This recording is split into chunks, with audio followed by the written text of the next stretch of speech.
Kenapa Host nggak punya gelar sebagai pendeta angkasa raya, Host? Ini katanya wah luar biasa. Gini loh, kalau kan saya itu belajarnya bukan pada manusia pada umumnya toh.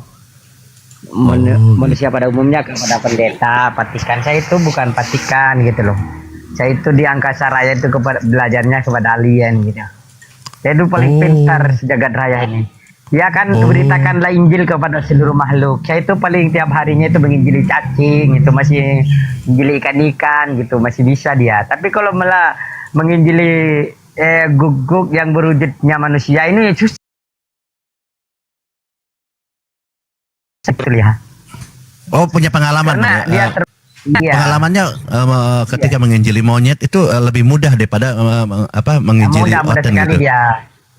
Baik ya, mudah. Tapi ada sejenis spesies, ada dari kalangan guguk, dari kalangan bebong gitu. Naik langsung menggonggong dia, langsung mau menghardiku. Menggonggong nantilah coba yang tarikannya dari kalangan guguk. Kalau kalangan monyet itu masih menjerit-jerit saja itu. Tidak menggonggong gitu ya. Kan beda. Kalau monyet itu kan teriak-teriak dia, teriak-teriak. Nah. Jadi itu perbedaannya ya. Kalau jadi babi lebih kan hanya seruduk. Ya, seruduk sana, seruduk sini. Kalau dibelit beritakanlah Injil kepada seluruh makhluk, kan begitu bunyi dalilnya kan. Itu tertulis jelas tuh. Tugasku itu menginjili makhluk-makhluk ini ya. Spesies makhluk itu loh. Cuman masalahnya Host Cuman masalahnya gini Host, kalau Host tadi kan pedesa yang angkasa raya nih mau menginjili segala makhluk ya, terutama makhluk-makhluk gitu ya, termasuk bebong, guguk gitu. Cuman masalahnya kan bos pasti nggak punya ini, Host nggak punya persepuluhan nih, gimana nih Host? Tidak. Jadi kalau namanya pendeta angkasa raya itu tidak memungut perpuluhan itu. Jadi kita itu mencerdaskan setiap makhluk-makhluk yang mendapatkan pengajaran dari pendeta angkasa raya gitu. Jadi setiap makhluk yang diajari langsung cerdas dia, nurut gitu. Kalau saya itu menginjili beo, langsung dia ditiru dia, langsung ngomong dia. Beda dengan guguk itu, kalau setiap kali diajari dia itu menggonggong dia. Mau tahu kan herder itu kan. Kalau dikasih itu langsung dia mau menggigit saja, menggonggong dia. Gitu. Coba ya aku cari ya dari situ. Tapi ada dokumentasinya, foto-foto ya, foto-foto monyet gitu, foto-foto keledai ada di ya. bawah ini. Ada. Kalau luar biasa. Kalau yang masih ceruduk ya ada namanya itu Preming, ada Junaid, itu di bawah kan ada itu nunggu di bawah itu. Oh, dia sejenis apa itu? Yang di bawah tadi itu sejenis apa itu? Jenis bebong dia. Kalau Preming itu sejenis bebong, sejenis hampir sama dengan guguk dia. Oh, gitu. Dua jenis dia. Kalau Junaid itu sejenis bebong dia. Mas seruduk saja dia, seruduk gitu. Oh gitu. Tapi biasanya kalau bebong maupun guguk ini kan kalau menggonggong itu kan memang namanya bebong ya, suka menggonggong gitu kan, nggak sepertinya tidak punya tata krama ya dalam suasana hening atau apa, dia suka menggonggong. Mereka seperti itu kan? Ya biasa kan. Iya, sifatnya memang begitu dia. Kalau mana ada guguk dan bebong ada tata kramanya. Tidak ada, seruduk terus. Kalau spesies monyet itu dia tamak, dia diambil semua punya orang tuh, diambil walaupun dikasih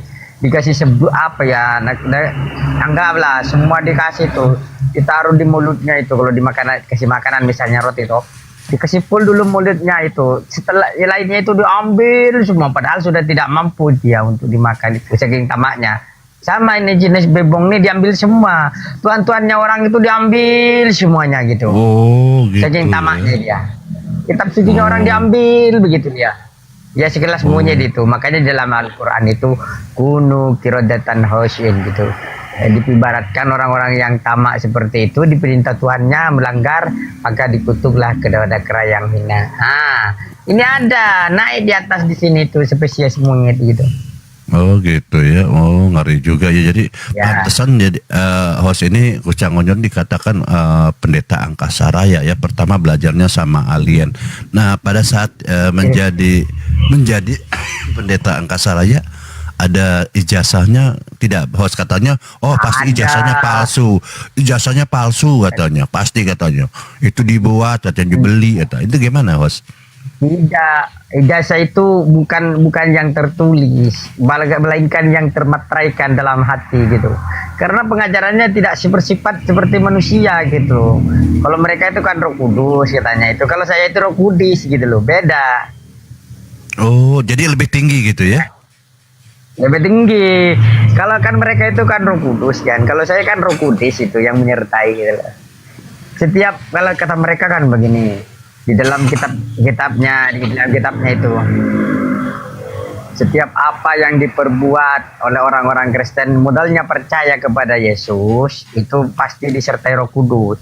Maka setiap perkataan yang menggonggong semuanya itu, menghardik semua perbuatan kejahatan itu adalah atas perintah Roh Kudus. Ada atas perintah Roh Kudus. Karena dibimbing Roh Kudus. Coba. Ya, Lukas 12:12 kau baca. Jelas di sana itu. Setiap Kristen itu diajarkan oleh Roh Kudus. Dibimbing. Jadi semuanya bukan Kristennya yang baik, yang jahat, tetapi Tuhannya gitu loh, bro. Tuhannya. Oh, jadi sebenarnya membuat kejahatan. Jadi kita tidak boleh menyalahkan mereka ya, karena memang ini adalah Roh Kudus itu mereka ini. Jadi artinya kita harus menghormati dia lah, karena dia itu adalah korban gitu ya, yang sebenarnya adalah pelakunya Roh Kudus, suka menghujat, gitu, menggonggong, gitu, nyeruduk, itu adalah Roh Kudus ya. Iya, pembuat kejahatan. Nah, bikin segala itu perintah Tuhan tuh. Misalnya bikin prostitusi, entah apa itu perintah Tuhan itu. Oh gitu, ya ngeri ya. Kasihan mereka teman-teman tidak percaya ya. Iya, kalau tidak percaya bukalah Lukas 12:12 tuh. Siapa itu? Yang perintahkan. Oh, ada datanya, host ya. Boleh saya catat ya, Bos? Boleh saya catat, ya, Bos? Boleh. Lukas 12:12, host ya. Ya, itu nomor 12 itu sakral itu. Karena Tuhan yang memerintahkan setiap manusia yang bernamanya Oten Botol gitu. Oh, nah, gitu. itu Tuhannya dia membimbing. Tapi nanti ya. Gitu. Aduh, pintar sekali host ini. Pantesan host tidak ada orang-orang Oten yang berani naik ke sini, ke Komal ini, karena host ini katanya juga selain pendeta Angkasa Raya, dia juga adalah spesialis pasien Oten gitu kan. Ah, ini apa maksudnya host? Oten botol yang sakit akut, dia spesialisnya begitu. Kalau naik kan ngomong kan harus dijinakkan gitu kan.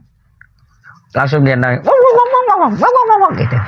Dia menggonggong di atas itu, coba. Nih kayak di bawah. Naik bro. Naik pentopel.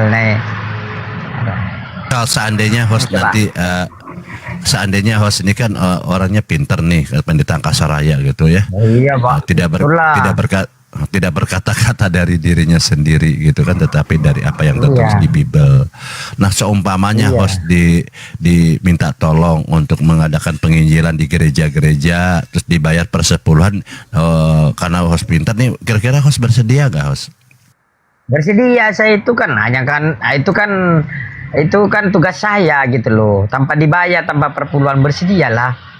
Di mana saja itu bersedia, coba kayak di bawah itu. Coba selangkangan siapa coba kalau itu ini ya, sakit yang paling parah itu begini bro. Sakit yang paling parah itu kan jelas-jelas tertulis ya, dia tidak bisa membedakan mana manusia, mana binatang, mana Tuhan. Itu semuanya sama, pasti sakit itu. Kalau menghitung itu, kalau 3 bilangnya 1 gitu loh. Kan kasihan itu, bikin rugi pedagang kaki 5, penjual gorengan. Nanti kalau abang tuh, ada nanti di dekat-dekatnya abang tuh ya, ada Oten. Sering makan di anunya itu, sering makan di penjualan gorengan tuh ya, gorengan tatawisi atau pisang molen atau apa itu. Nanti tiba-tiba tutup itu gara-gara Oten makan dia. Coba bayangkan berapa Oten makan setiap 3 itu balangnya. Kenapa mas? 1 gitu kan, rugi, bangkrut dia. Makanya gulung tikar kalau tidak dikasih tahu dengan baik diajarkan noten-noten kalau banyak itu rugi semua pedagang kaki lima, coba dua kios-kios, terus yang paling parah itu penjual gorengan gitu bang. Oh Gitu ya. gitu ya. Jadi hati-hati yang punya Iya. yang punya usaha apa gorengan. Kalau ditanya kalau bisa ditanya KTP, dilihat diminta KTP-nya dulu. Kalau KTP-nya adalah agamanya oten, hati-hati gitu kan, harus dikawal gitu kan. Jangan boleh ngambil sendiri gitu, karena dia kalau ngambil 3 ngakunya 1 gitu kan, seperti itu. Nah cuman Iya. tadi host, terus yang saya tertarik tadi, mereka tidak bisa bedakan antara Tuhan, manusia dengan binatang. Kenapa ada binatang ikut-ikut host? Silakan host. Iya, coba ya kalau ditanya itu Tuhanmu siapa gitu loh. Itu anak domba itu binatang bukan, itu bilangnya. Nggak ngaku dia. Itu kan Yesus, Tuhannya kan Yesus kan. Yesus, Tuhanmu siapa? Yesus gitu tanyalah. Yesus Tuhanku gitu loh. Tertulis di dalam kitabnya di Yohanes 1 nomor 29. Di sana itu kata Yohanes ketika melihat Yesus, inilah anak domba Theos. Ini anak domba ini siapa? Binatang bukan. Bukan, itu Tuhan gitu. Coba bayangkan. Domba itu di mana-mana binatang. Betul tidak? Ada domba itu bukan binatang. Inilah yang saya menyadarkan itu susah gitu loh. Coba naik sini ya. Propelnya naik bro. Host, Ya. sedikit lagi host. Tadi kata memang ada Tuhan yang binatang atau gimana host? Ada. Bahkan disebutkan seekor binatang loh, seekor binatang disebutkan tuh, misalnya Ada seekor gitu, pakai diawali kata di seekor. tengah-tengah tuh. Ya ada, coba kripto naik lagi kripto. Ada Coba, seekor coba. binatang di sana, coba tertulisnya. Coba gini. dibaca host. Di tengah Jangan kita tua-tua tidak. itu, di tengah tua-tua. Ya kita kan namanya pendeta Angkasaraya kan hafal toh. Kita Oh, iya. di tengah tua-tua itu ada seekor anak domba yang telah disembelih, seperti di situ karena ada sepertinya kurang ya. Ada seperti seekor anak domba yang telah disembelih, bermata 7 dan bertanduk 7. Ini Tuhannya kan roh Tuhan, roh Allah itu yang diutus ke bumi 7. Ini kalau ditanya kepada Kristen, seekor anak domba ini binatang bukan katanya. Coba tanya itu. Tapi kalau bicara seekor itu berarti kan ada ekornya lah ya. Kecuali Ada ekornya. kecuali domba atau anak domba itu berarti kan bisa arti metafora. Tapi kalau ada seekor kan sudah ini berarti Tuhannya binatang gitu host ya. Iya, tapi ekornya beda. Kalau domba yang itu ekornya kan ke belakang. Ini kalau ekornya ke depan gitu dia. Oh maksudnya gitu ya, jangan menghujat ya. Jadi ekor yang maksud sini seekor. kalau yang biasanya dombanya ekornya di belakang tapi ekornya ini di depan gitu ya. Iya, itu ada itu tertulis dalam kitabnya itu kan. Yesus ini kan anak domba. Lagi kiri. Anak domba. Anak Tapi domba itu kan. host, Seekor domba. anak domba yang telah disembelih, bertanduk 7, matanya 7. Wih. Coba ya, bertanduk 7, bermata 7. Ini tanduknya Wih, ngeri 7, sekali. matanya 7. Itu kayak apa kalau kemudian itu? Wih, kayak alien, Monster dia. kayak iblis, kayak monster ya. Ada Ini- ya, Muster itu tertulis di Wahyu 1 nomor 13 sampai 17, ngeri. baca di sana. Ada Ya, tertulis itu matanya ya merah data ya. menyala gitu loh. Wih, Betisnya matanya bagaikan merah. tembaga dalam perapian, mulutnya keluar pedang, sebelah pedang Wih. menjulut tuh matilah kita semua. Jadi Oh, kecil kali suaranya. Balana baik. iya, saya kan lagi merendahkan diri bang. Jadi saya Oh, sedang iya, iya, merendahkan iya. diri. Jadi gini host, bentuknya Tuhannya mereka ini pertama bertanduk 7, bermata. Pertama adalah domba, seekor domba atau binatang ya. Domba, seekor Kemudian domba. Ya. Tuhannya adalah seekor domba, bukan ini ya, bukan ngeri ya. Tetapi domba itu bermata 7, bertanduk 7 gitu kan. Terus matanya Ya, merah betul. gitu kan. Dari mulutnya iya, keluar menyala. sebilah pedang gitu kan. Wah ini Iya. ngeri sekali Tuhan seperti ini ya. Ubanan dia, ubanan. udah Rambutnya putih, ubanan jangan lagi. hilang. Rambutnya putih. Iya. Oh, udah Tapi kalau di kakek-kakek Daniel gitu ya? 9 nomor 7. Jadi ya Daniel, kalau tidak terbalik Daniel 7 nomor 9, kalau bukan Daniel 9 nomor 7 nih. Bolak-balik saja ya teman-teman, saya lupa anunya posisinya. Tapi saya dalilnya hafal itu. Itu ubanan di sana, ubanan terus Oh, seperti berarti sudah tua itu. Iya kan. Tua renta di situ. Kasihan Lanjut usia ya. kan tua renta. Lanjut usia tua renta tidak kalau lanjut usia. Iyalah udah tua lah kalau udah Duduk tua. di itu. atas kursi roda. Ini Bang Master Budi. Duduk di atas kursi roda. Di atas kursi roda kan. Ya kalau di kursi roda itu hanya kelebihannya rodanya itu menyala-nyala gitu loh bro. Wih, ingat. Dalam Ini api di yang sorga. berkobar gitu. Ini surga atau neraka kok ada api yang berkobar-kobar nih? Ya itu kan Tuhan katanya tua renta lanjut usia itu kan tua renta duduk di atas kursi roda. Namanya kursi roda kan harus didorong sama Bang Budi ini kalau Tuhan punya kayak begituan gitu loh. Tuhannya berkobar-kobar dalam perapiannya itu anunya apa ya gerandanya itu atau kursi rodanya itu banyak apinya bro gitu aja. Berarti nggak bukan di Selamat pagi buka. Bang Budi. Selamat pagi, Kucang. Apa kabar? Ya baik, selamatkan dirimu Bang Budi dari penyesatannya Paulus sehingga Bang Budi masih tetap menuhankan manusia. Semoga cepat sembuh. Karena kalau tidak sembuh berbahaya.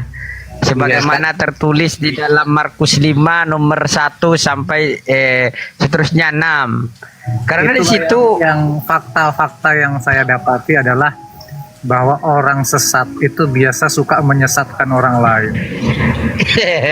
Orang lain sesat itu ciri-ciri orang sesat. Karena begini, ada yang bilang orang gila selalu menuduh orang lain gila. Gitu. Jadi kalau orang sesat selalu menuduh orang lain sesat.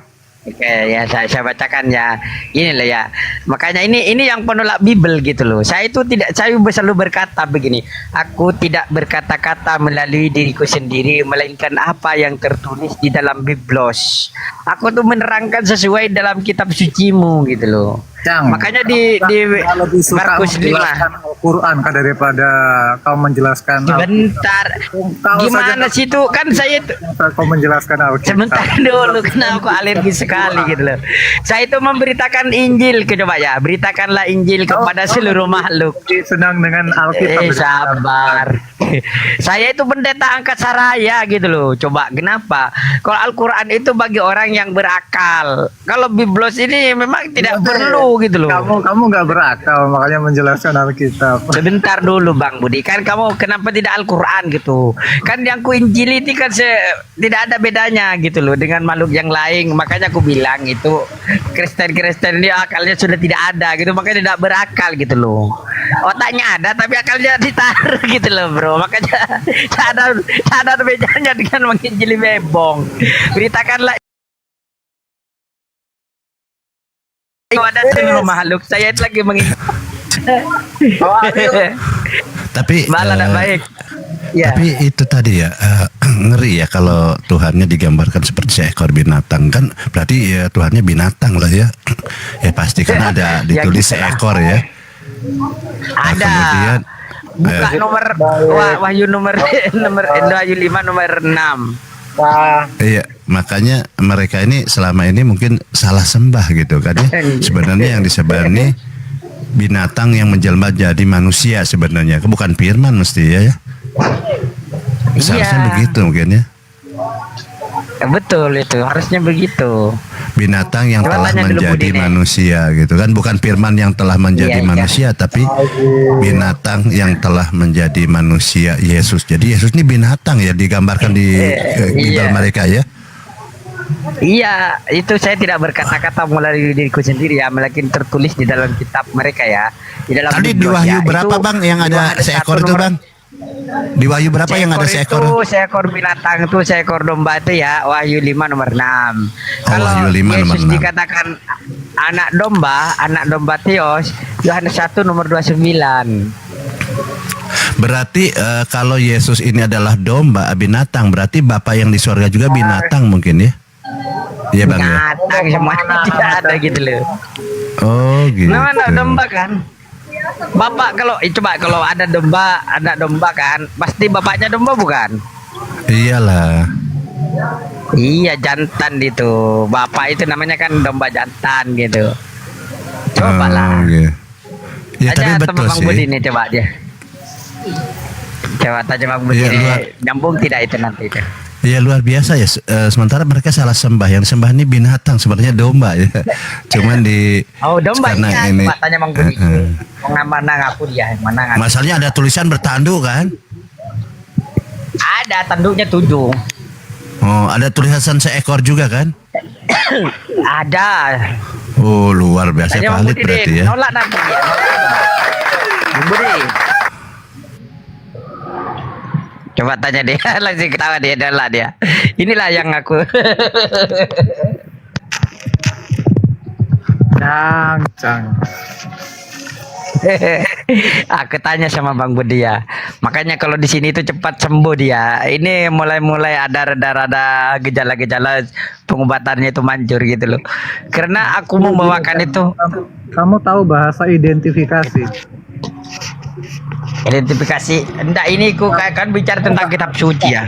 Saya tanya, kamu tahu arti identifikasi? Tahu lagi, coba kenapa yang tidak tahu? Nggak, gini kan masalahnya kita berbicara tentang kitab suci nih, Markus 5 nomor 1 dari 1 sampai 5. Identifikasi itu apa, Cang? Ngapain kau bilang identifikasi itu kan itu aduh, sabar kan dulu. tahu Ini kita identifikasi. berbicara itu Markus 5 ini. Coba Markus 5 dulu. Ngapain kau bicara tentang identifikasi? Kenapa? Apa hubungannya? Benar. Kamu kan katanya tahu Ya, identifikasi. silakan.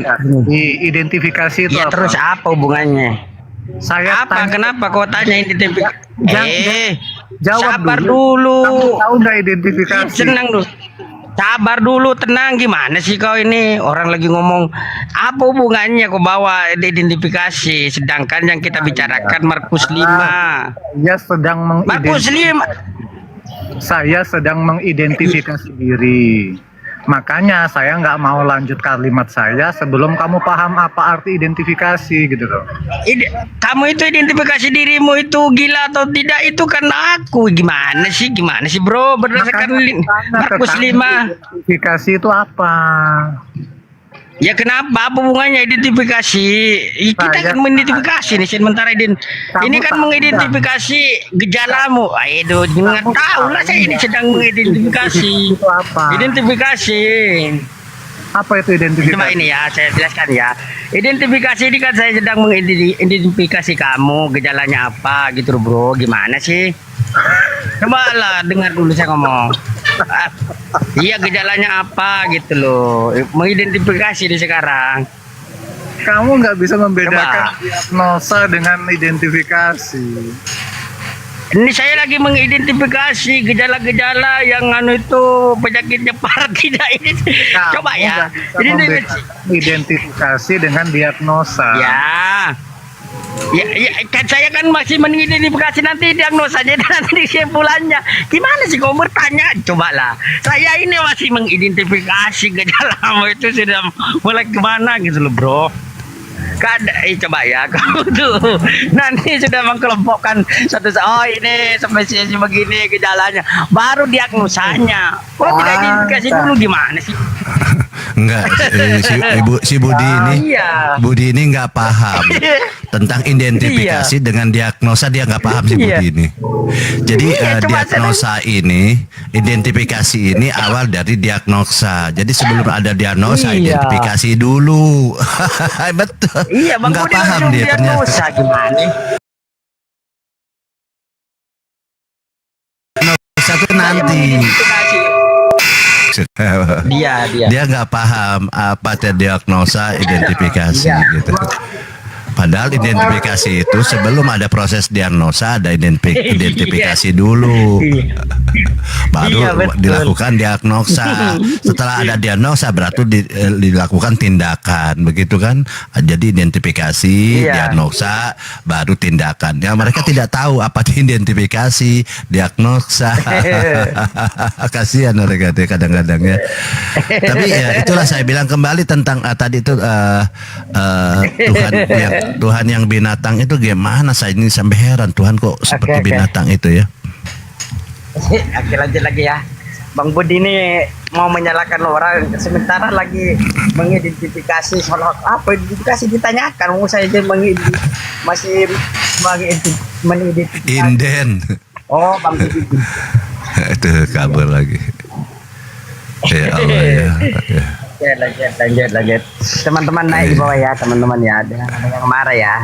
Noten botolnya marah aja itu. Saya. Iya, kenapa ya mereka suka marah-marah itu kenapa ya? Bahar. Karena terlalu jujur gitu, Bang. Aku memberitakan Biblos itu terlalu jujur gitu dia. Iya, kalau pendeta Angkasa Raya ini kalau menyampaikan kebenaran dimarah. Tetapi kalau pendeta yang biasa di hari Minggu itu malah dibayar persepuluhan. Padahal dia nggak jujur dia. Persepuluhan. Nggak jujur dia. Nggak berenang. Kalau jujur Bang pasti hilang itu jemaatnya itu. Nggak ada dia. Per bulan itu habis dia. Yang jujur itu pasti dihujat, yang jujur pasti dihujat, dimarah gitu kan. Tetapi yang berdusta malah dibayar gitu persepuluhan. Gimana nih ceritanya Oten ini ya? Iya, memang begitu. Kalau saya kan coba lah kalau naik di sini itu langsung pintar turunnya gitu dia. Kayak Budi tadi mau diobati masih diidentifikasi dulu nih, mau diagnosa katanya. Coba langsung dia. Kalau langsung tahu dia, oh istilahnya, oh gini ya yang identifikasi begini gitu. Langsung pintar dia. Turun dia karena langsung malu. Budi, naik lagi Budi. Budi nih. Budi. Kan ya. Tapi gini, pendeta Angkasa Raya katanya kan, mereka ini kalau melihat agama-agama Hindu, Buddha, Konghucu, Yahudi maupun Islam gitu kan, mereka ini kalau beribadah nih hikmat gitu kan, tenang gitu, sunyi, senyap, udah khusyuk lah istilahnya. Lihat, saya melihat gitu ya semua agama. Tetapi kalau di agama yang Tuhannya domba ini kok jingkrak. Emang domba ini suka jingkrak enggak ya? Mungkin seperti itu. Ya iya Bang, harus cingkrak gitu. Coba kalau tidak cingkrak kan dia tidak akan dia tidak laku dia, karena kan pakai sound system baru cingkrak. Tapi bagi mereka tuh dia adalah beribadah katanya. Assalamualaikum. Assalamualaikum warahmatullahi wabarakatuh. Bang, apa kabar? Assalamualaikum warahmatullahi wabarakatuh. Ko Ajis, masya Allah. Ini mantan Oten, mantan domba ini. Silakan dilanjut host, ini dulu juga begitu dia. Silakan host, makasih host. Jangan Pak Baal, jangan kemana-mana. Wahai Bapak Baal di tempat penjualan kambing, adakah perpuluhan untuk kami tuh? Anjir, lanjut host. Ini sudah dia mau bicara domba ini, saya nggak enak nanti ada Tuhannya domba gitu. Host lanjut host, ini mantan domba. Tapi ini. gimana Pak Baal? Alhamdulillah ya. Alhamdulillah, kambingnya ada yang mati 9 ekor ya, alhamdulillah juga lah ya, apa ya. Diapain? Yang 9 sakit ya? Ekstrim kan, panas siang itu kan, terus langsung hujan gitu, itu ngeri itu. Kemudian yang 2 kena kan hujan besar itu, hujan ekstrim. Padahal kan Surabaya itu kan jarang hujan ya, tapi kalau udah panasnya nggak ketulungan, panasnya itu. Kemudian hujan malam langsung banjir, langsung teropnya itu anak-anak lupa nggak dikasih lubang itu kan, langsung airnya tergenang kan, ada listrik tuh. Kesetrum 2 ekor ya, alhamdulillah juga sih. Ya bagus ya kambingnya lah, tapi insya Allah hasilnya sudah 50 ekor kok. Insya Allah, amin. Insya Allah. Lanjut Bang Garis, nggak enak kita di sini. Lagi penginjilan, lagi bicara jualan lagi. Lanjut. Ini Cak Kucang sama Mpok Eca. Eca Madura juga ya? Madura dia. Oke. Puk Eca sarang Cak Kucang. Dari Maka Ferdisa. Aduh, sudah habis. Baik, alhamdulillah saya di Sulawesi Selatan, Bang. Saya Sulawesi Selatan tuh. Saya di Surabaya sama Bang Baal tuh. Yes, Pak Acis, dulu kan maaf ya, kafir gitu kan, jelek. bau gitu kan dulu, maaf ya. Kan babi Tahu. amis. Keringatnya amis, ya serius. Iya, iya, oh amis keringatnya ya. Amis. Kayak bau gimana ya, amis-amis gitu ya, bau ikan apa gitu ya. Nah, bagaimana perasaannya setelah masuk Islam? Apa dulu kalau biasanya kan ada perubahan dalam jiwa raga kita nih ya, rohani kita nih, rohani ini ada perbedaan gitu. Itu klaimnya masing-masing lah ya. Nah, dari klaimnya Bang Ko Ajis nih gimana gitu setelah masuk Islam ini?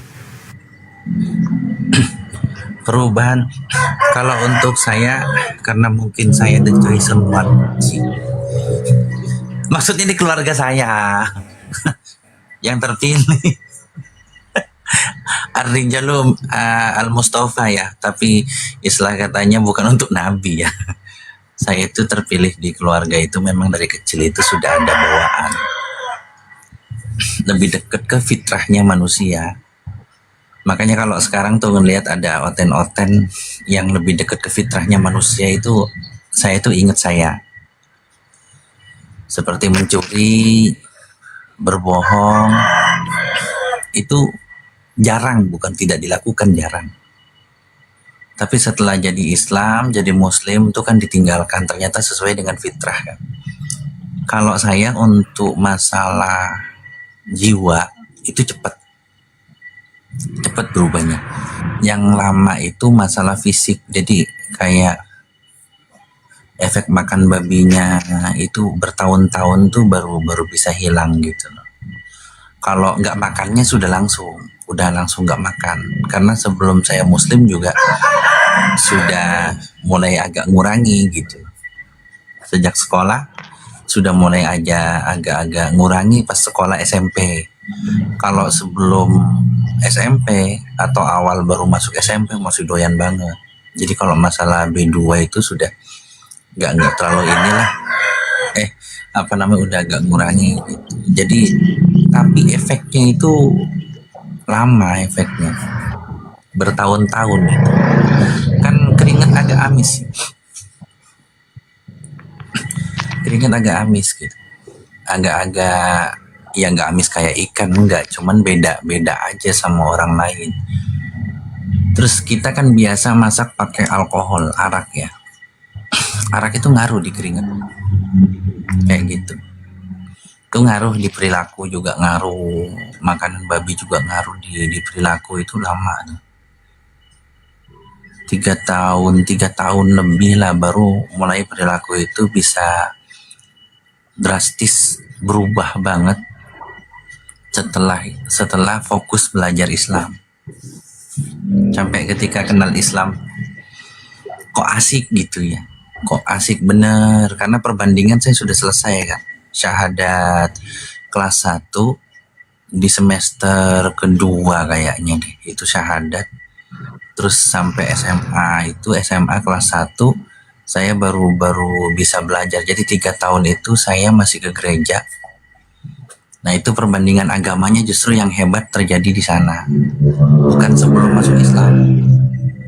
Setelah masuk Islam baru perbandingan agama itu benar-benar gitu. Dan bersyukur saya. Bersyukurnya apa? Ketika sudah jadi Muslim, masuk ke gereja lagi, di sana saya perbandingan agama itu saya open, netral gitu loh. Mana sih yang lebih baik? Saya salah nggak milih Islam gitu. Karena kan dari konsep ketuhanan dan Bunda Maria saya itunya syahadatnya. Kalau konsep ketuhanan sama Bunda Maria saya udah yakin, udah pasti, makanya saya syahadat. Nah mikir lagi di sana, saya salah nggak sih milih Islam ini? Saya maunya Islam itu kan yang terbaik, karena sudah muter sana muter sini. Nah itu jadi perbandingan benar-benar, termasuk perbandingan para nabi, Abraham gitu kan, tentang pengorbanan itu dibahas juga, cuman nggak terlalu detail. Nah saya lebih detail setelah pulang dari gereja, itu dibahas sampai detail.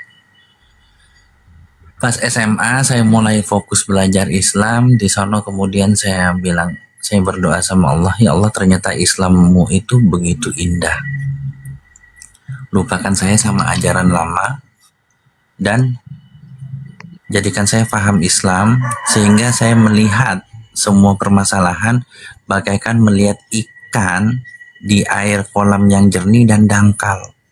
Ikan warna-warni maksudnya, kayak ikan koi gitu. Jadi benar-benar jernih ngelihat masalah, dan alhamdulillah sejak itu saya gampang ngindarin masalah-masalah syubhat. Walaupun saya belum tahu hukumnya, kemudian saya tinggalkan gitu. Gampang untuk meninggalkan itu. Terus kalau saya nggak tahu hukumnya, tahu-tahu ada orang menjelaskan itu. Tahu-tahu ada kejadian itu. Misal ketika saya makan di warteg, warteg itu masak dadi. Dadi itu kan darah beku. Tahu-tahu ada orang bahas, jika satu warung makan memasak satu saja makanan yang haram, maka seluruh masakan itu status secara fikih. Mempelajari sudah ngasih gitu. Terus kejadian kayak gitu. Kalau masalah lagu-lagu gereja itu saya hampir 10 tahun baru hilang. Hilang total ya. Hilang total. Dalam ingatan hilang total itu 10 tahunan. Kalau masalah ingat-ingat sedikit, 2 dikit ya, karena masih ke gereja selama 3 tahun itu, terus mempelajari setiap bait juga dipelajari, termasuk doa Abana ya, wahai Bapak kami di surga, itu mah wajib tahu semua. Tapi kalau saya disuruh baca sekarang saya nggak mau. Cuman gini, ini luar biasa ya perjalanannya. Sebenarnya kalau mau diceritakan panjang ya, tapi kita mendapat poinnya ketika mendapat hidayah ini saat-saat di usia mencari jati diri ya. Biasanya di usia mencari jati diri ya itu tadi ya, ABG itulah istilahnya ya. Usia SMP, kelas 3, kelas 1 SMA, kelas 2, kelas 3 gitu kan, itu memang mencari jati diri, mencari kebenaran. Mencari kebenaran, siapa Tuhannya, siapa ininya kan, dengan dia tidak sembarang untuk mengenal Tuhannya, karena orang-orang saat usia-usia begitu usia kritis ya. Makanya tadi dengan proses melakukan perbandingan gitu kan, melihat agama ini agama satu lagi gitu kan. Nah, yang jadi masalah gini Bang, kan biasanya kalau ada orang yang mualaf pasti diusir gitu kan, bahkan mau dibun-bun gitu sama keluarganya, dicabut hak warisnya dan lain-lain. Mereka kejam lah ya, mereka ini ya, tidak mencerminkan ajaran kasih. Kalau di sana kan biadab lah kalau menurut saya sih kan seperti itu. Nah, ada nggak pertentangan? Tapi setiap orang punya pengalaman dan kasus yang berbeda tentunya ya. Tadi saya mengambil secara umum aja. Bang Ko Aziz tadi ini punya pengalaman seperti itu dalam diri Bang Ko Aziz, atau selama ini kan selalu bergaul dengan orang mualaf. Apakah mualaf lain juga punya cerita yang berbeda dengan Ko Aziz? Silakan Ko Aziz. Waalaikumsalam Madam. Warahmatullahi wabarakatuh. Waalaikumsalam warahmatullahi wabarakatuh. Saya ini untungnya gini, koko saya itu mualaf duluan. Dulu pertentangan hebat itu ada di koko. Dan dia juga guru saya. Jadi sebenarnya guru pertama saya tuh dia. Jadi dia ngajarin tentang perbandingan agama. Karena sebelum syahadat dia perbandingan agama. Nah kemudian ketika memutuskan bersyahadat dengan 2 orang temannya yang melakukan perbandingan agama, mereka konsultasi dulu dengan guru agamanya dan teman-temannya. Dan orang-orang yang diajak perbandingan agama, termasuk ustadz yang diajak debat. Gimana kalau kami diusir? Karena itu sudah lumrah. Di suku Cina itu bukan cuma diusir, suku Cina itu lebih menganggap mayat hidup buat orang Cina yang sudah masuk Islam. Antara hidup dengan mati nggak ada bedanya. Bahkan lebih aib hidup.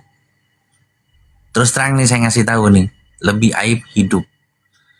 Kayak gitu. Jadi kalau kita sudah muslim dibilangnya nih coafan lah, moyong lah, bocai lah gitu kan. Lause lah gitu. Artinya udah nggak guna lah, udah nggak bisa dipercaya. Istilah katanya ya sudah jadi mayat hidup, aib buat keluarga gitu, jadi benalu nantinya. Nah mereka bertiga akhirnya dapat sokongan dari guru-guru, dari teman-temannya, dari para ustadz dan orang yang diajak debat, karena banyak kan yang diajak debat dalam perbandingan agama yang dijalanin sama koko saya dan teman-temannya. Nah itu akhirnya sepakatlah kalau diusir akan dibantu secara hukum juga secara fisik juga. Artinya mereka akan ditampung di satu tempat, itu semua akan patungan untuk nampung mereka dan langsung akan diajarkan dan bahkan mau dimasukkan ke ini, ke pondok gitu. Salah satu pondok yang jadi yang jadi tujuan pondoknya Kiai Khalil. Dulu yang pegang Kiai As'ad di Mimbaan Situbondo. Nah itu ceritanya. Akhirnya ketika syahadat di masjid ribut lah tuh. 3 orang tua dari Cina remaja ini, SMA waktu itu koko saya tuh semuanya ribut. Terutama bapak saya nih sampai laporin ke polisi. Di polisi dia bilang paksaan, dipaksa katanya. Akhirnya dipanggil lah guru ini, guru agamanya. Dibilang sama guru agamanya kalau maksa itu beda dengan diskusi. Anak bapak itu diskusi kemudian memilih Islam, gak ada paksaan dalam Islam. Nah akhirnya tuntutan dari bapak saya kan gagal. Ketika mau diusir, nah ini ketika ketemu dan debat dengan gurunya serta banyak orang di sana lah yang nyaksiin, dibilang gini, kalau anak bapak diusir kami akan tampung dan kami sudah siap. Dan di sini tidak ada paksaan. Kebetulan sekolahnya itu sebelahnya kantor polisi. Termasuk aparat itu meminta untuk tidak diperpanjang karena anaknya sudah dewasa, remaja lah, hitungannya udah dewasa hitungannya. Akhirnya sama papa akhirnya milih diterima di rumah tetapi digerogoti imannya. Nah yang jadi sasaran saya, karena waktu itu saya masih Kristen, terus dibilang gini, kalau kamu nggak ada yang mau nampung, kalau kamu Muslim kami usir dan nggak mau tahu mau jadi gelandangan, mau hidup mau mati sama aja buat kami, digitukan. Terus waktu itu saya juga marah sama papa sama koko saya kan, ngomong sama papa sama mama gini, udah kalian gak usah berantem lah, saya bilang, ini masih ada anak kalian walaupun saya bukan anak yang paling disayang. Karena koko saya itu kan anak rumahan ya, otomatis paling disayang, wajar lah. Kalau saya anak Tegalan, pulang ke rumah main lagi. Saya bilang nih, lihat nih anakmu sisa satu nih, yang kadang dibilang bandel, tapi saya berbakti, saya bilang. Udah itu manusia kurang ajar, biarin aja, saya bilang, usir aja biar nggak bisa makan, saya bilang. Terus kata papa, kalau diusir ada yang mau ini, ada yang mau nampung, katanya. Udah biarin aja, masih ada saya, masa saya nggak kelihatan nih anak papa mama, saya bilang. Udah biarin, dia ngajak saya ke Kristen, dia yang duluan jadi Alvan, saya bilang. Saya gituin sama papa, dia jadi fankui, saya gitu. Tahu ya fankui ya, Pak Baal tahu sama madam kayaknya. Dia bilang udah biarin aja, saya aja lah jadi anak mama papa. Tapi kok aneh ya, Islam itu pertama kali masuk itu malah di Cina dulu daripada Indonesia. Tapi begitu bencinya ya Cina ya. Ada ini, ada proses adu domba di zaman VOC dan juga ada apa ya? Termasuk sejarah perubahan marga. Dogma yang ditanam bahwa Islam itu jelek apa segala macamnya. Betul seperti itu. Nah akhirnya tuh. Sebenarnya kalau kita lihat daripada sejarah, Cina duluan masuk abad ke-7 udah masuk 605, iya abad ke-7, Indonesia abad ke-13 14 masuk Islam. Sebenarnya udah masuk madam. Sebenarnya abad ke-7 8 itu masuk Indonesia, cuman kita nggak punya bukti yang konkret. Kenapa bisa masuk seperti itu? Karena Sa'ad bin Abi Waqqas itu makamnya ada di Guangzhou. Makanya kemudian di Cina, kan? Iya, di Cina abad ke-7. Ya. Memang ya dinasti Tang. Itu di zaman dinasti Tang ya kalau nggak salah ya. Nah, itu abad ke-7 tuh. Aku pernah baca soalnya. Itu ceritanya kemudian para ulama membuat satu makhluk atau semacam pepatah. Itu kalau nggak salah kok almarhum Khalifah Utsman bin Affan itu mengirimkan delegasi diplomatik dipimpin oleh Sa'ad bin Abi Waqqas kalau nggak salah. Itu abad ke-7 iya. Nah setelah itu baru akhirnya setelah saat itu merambah daerah Cina, kemudian barulah keluar satu pepatah dari para ulama, tolabul ilmi walau bisin, karena kabar dari Sa'ad bin Abi Waqqas tentang Cina dan Asia tuh luar biasa. Makanya dakwah digencarkan ke sana. Dan kebetulan juga armada lautnya orang Islam itu, orang Arab itu ada sejak Khalifah Umar bin Khattab, Khalifah kedua. Jadi ketika Khalifah ketiga Utsman itu, mereka sudah bisa ngarungi kemana-mana. Dan tujuannya itu sebenarnya bukan cuma Cina. Makanya di satu dinasti ada sebuah kisah perubahan marga dari beberapa marga orang Cina. Mereka diungsikan. Jangan tanya kenapa mereka itu diungsikan hanya anak-anak, ibu-ibu, dan kakek-kakek. Nah, jangan tanya yang pemuda-pemudanya ya, jangan ditanya. Kenapa mereka diungsikan? Karena mereka itu sebagian besar adalah Cina garis Persia. Persia sekarang Iran. Apakah mereka termasuk orang yang memeluk Islam? Iya. Apakah mereka itu termasuk Syiah? Tidak. Karena Syiah tidak akan pernah dihabiskan. Karena Syiah itu bisa nggak pernah jadi musuh lah. Untuk orang-orang kafir tuh nggak pernah jadi musuh. Jadi otomatis mereka Sunni. Nah, mereka itu kemudian dijauhkan dari agama hingga keturunannya itu semuanya jadi kafir. Keturunan kedua sudah kafir. Keturunan kedua sudah kafir itu. Nah, balik lagi ke ceritanya mama sama papa. Saya kan marah, saya bilang saya masih Kristen waktu itu. Udah biarin itu, dia udah Jovankui lah, saya bilang. Udah jadi suku pribumi orang Islam, udah moyung. Udah sekarang kan harapan mama papa masih ada saya. Masa saya nggak dianggap, saya bilang. Kalau saya nggak dianggap, udah usir saya aja sekalian, saya bilang. Biar nggak punya anak sekalian, segitu. Sayang banget sih sama dia, segitu. Saya cemburu juga, gitu. Saya marah juga. Nah, akhirnya lama di rumah lah tuh, Koko suruh pulang tuh. Setelah konflik berapa hari suruh pulang. Begitu pulang sampai rumah, saya tuh yang paling benci sama dia. Saya bilang, Vankuy, lu ngapain pulang ke sini? Pergi aja lu, saya usir. Saya marah-marah, terus kata mama, udah kamu yang kecil kok nyeloncong, katanya. Nah, saya marah lagi situ. Tuh kan anak kesayangan, saya bilang. Coba kalau saya Muslim, saya bilang, saya masuk Islam pasti saya diusir. Ini kenapa dia nentang banget tuh? Justru penentangan tuh yang keras datang paling keras dari saya sama papa. Nah, akhirnya berapa lama kemudian udah mulai adem. Nah, kira-kira 4-6 bulan saya yang syahadat justru. Ketika Tapi saya kakaknya waktu syahadat itu ada perubahan signifikan nggak sehingga kalian kayak kamu dari mulai benci sampai tiba-tiba kamu malah masuk, itu apa karena lihat perubahan kakaknya yang signifikan?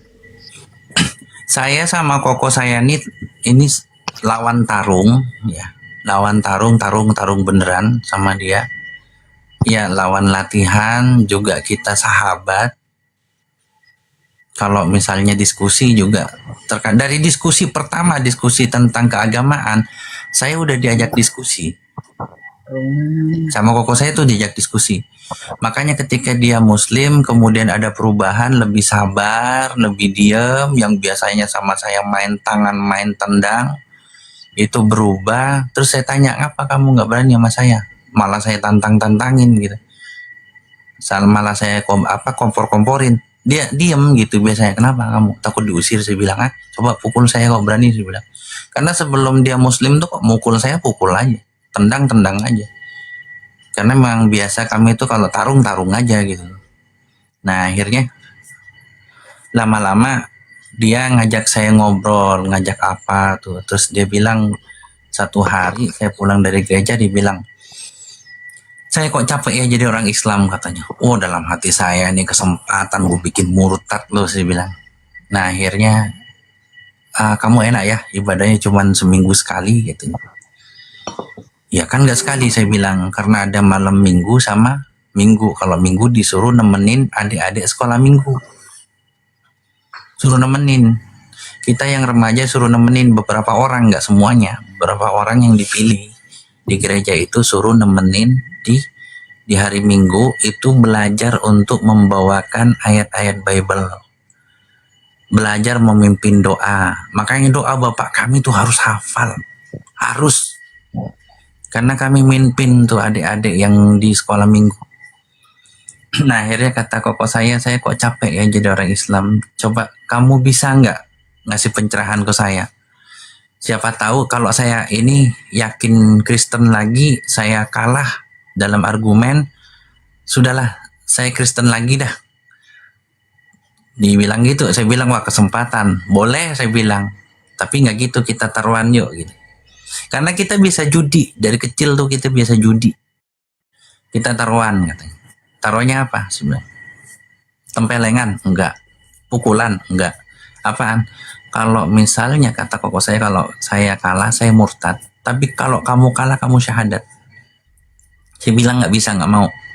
Ngapain saya syahadat? Ya kan belum tahu katanya kalah atau enggak. Kamu yakin kan? Kristen paling Selamat pagi, assalamualaikum Ko Ajis, masih hidup rupanya. Waalaikum ya Master Kolor, kaifa haluka fi hadzal yaum. Masih hidup rupanya ya. Terima kasih kepada Tuhan Yesus bilang Ko Ajis, karena napasmu masih ada hari ini.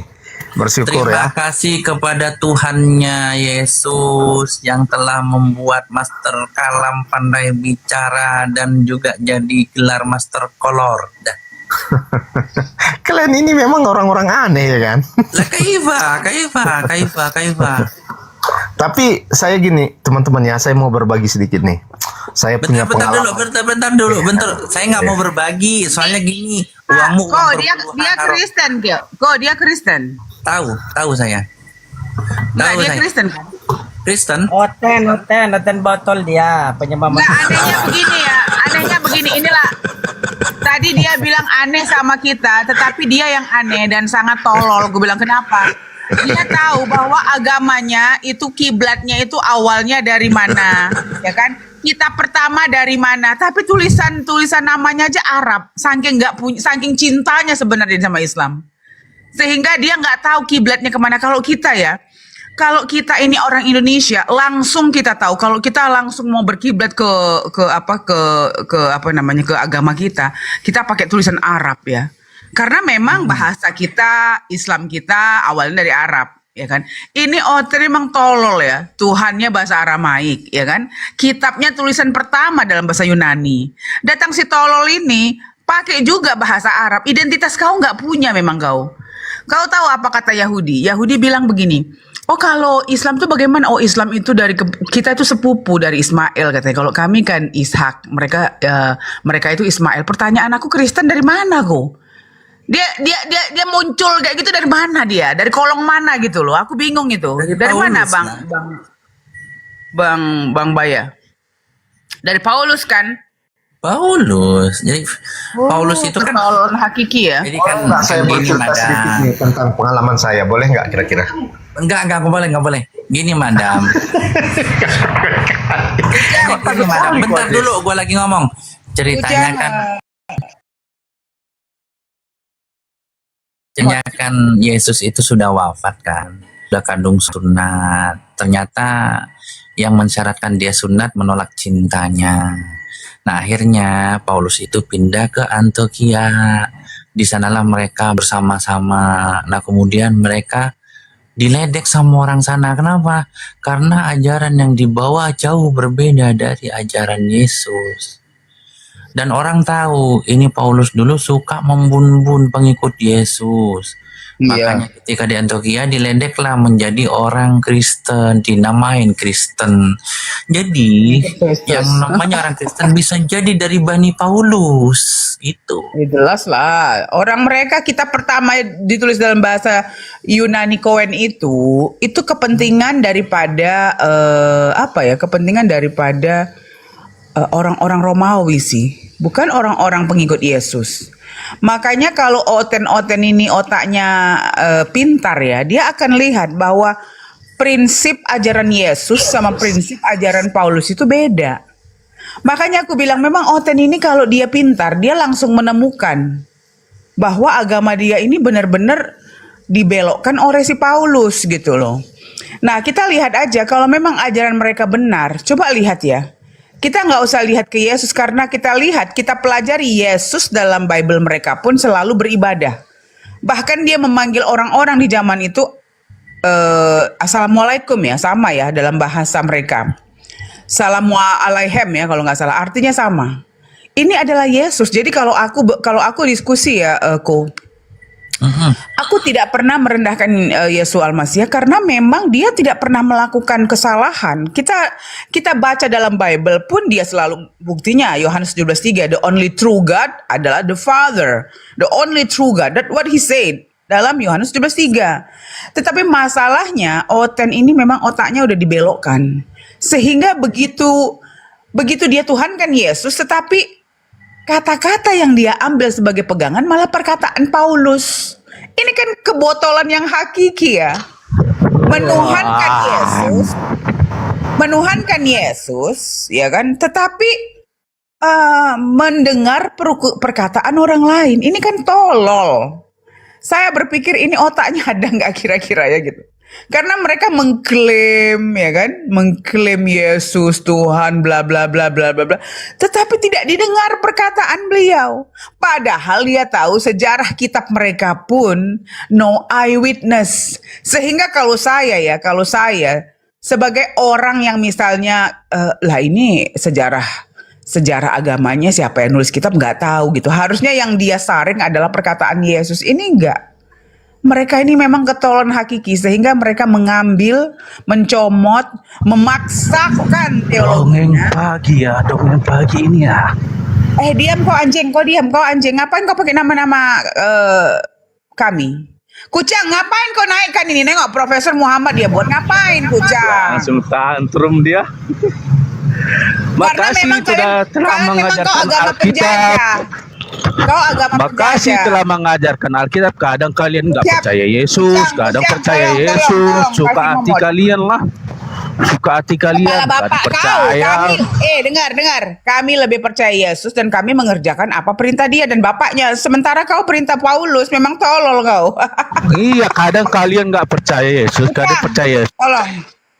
Hati kalian lah. Pertama, kalau memang kau mengikuti Yesus mana sanad daripada Muhammad, nggak ada bahas Yesus. Muhammad, Tunjukkan. Muhammad nggak ada apa-apanya. Tunjukkan Nggak ada sanad Muhammad Yesus apa-apa. untuk kau. Cepat. Coba. Di mana sanad Muhammad. Yesus untuk kamu, untuk Kristen? Coba kasih kalau kami ada. Kami ada bahkan Yesus Saat sudah perasaan- berkata tentang kedatangan Nabi Muhammad. Ada. Kemana- Dia berkata, kalau kau coba tunjukkan aja. Tunjukkan satu saja. Nggak usah kami 5 minta, nggak perlu kebanyakan 5. Satu saja dalil dari Yesus untuk Kristen. Silahkan. Oh, kalau kami banyak, bro. Tunjukkan satu Coba tunjukkan. Ada nggak? Tunjukkan Nggak mujizat ada. Muhammad. Kau agama penjajah. Tunjukkan mujizat Muhammad. Agama kau dimulai dari Yunani. Tahu nggak kau Yunani? Berasal dari perzinahan. Kau cari Tuhan, si Kucang udah dibilang loh. Campak kan dia Kucang. Kalau aku nggak dikasih momot, Terus dia ya.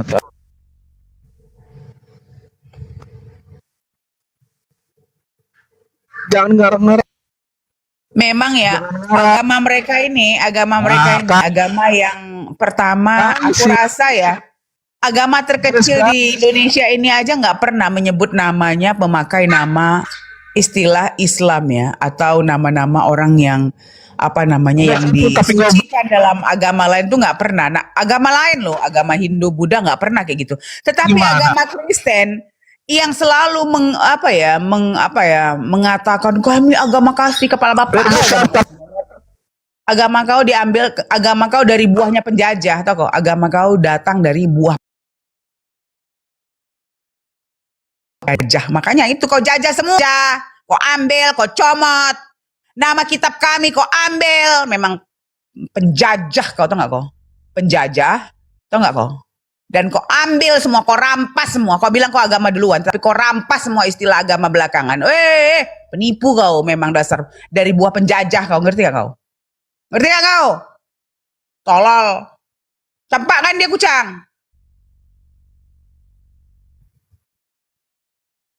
Lanjut. Namanya Masih sudah tidak. menghujat dia. Iya, aku sih kalau kayak gitu, kalau aku jadi momot aku hajar, bener. Langsung ke atas aku teriakan dalam kupingnya tuh. Iya kalau, nah itu habis habis saya diskusi itu akhirnya kan syahadat karena sesuai janji.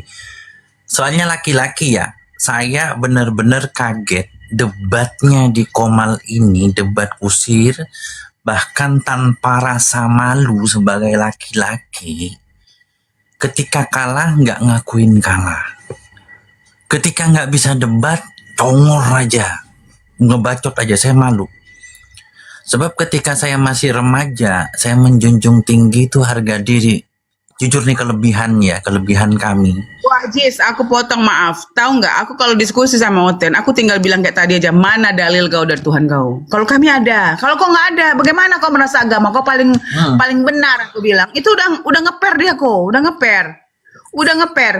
Walaupun dia penghujat kayak tadi, aku kalau aku dikasih momen, ku hajar. Ku ambil kata-kata yang paling basic akan ku ambil gitu. Kayak tadi aku bilang, Hindu Buddha aja nggak pernah pakai nama-nama kayak gitu. Coba Kristen. Saya bilang, agamanya ya dibawa penjajah, bagaimana dia nggak mencuri semua yang bukan kepunyaan dia, diklaim jadi punya dia. Kan penjajah begitu. Hasil bumi diklaim yang bukan punya dia, diambil jadi punya dia. Coba bayangkan.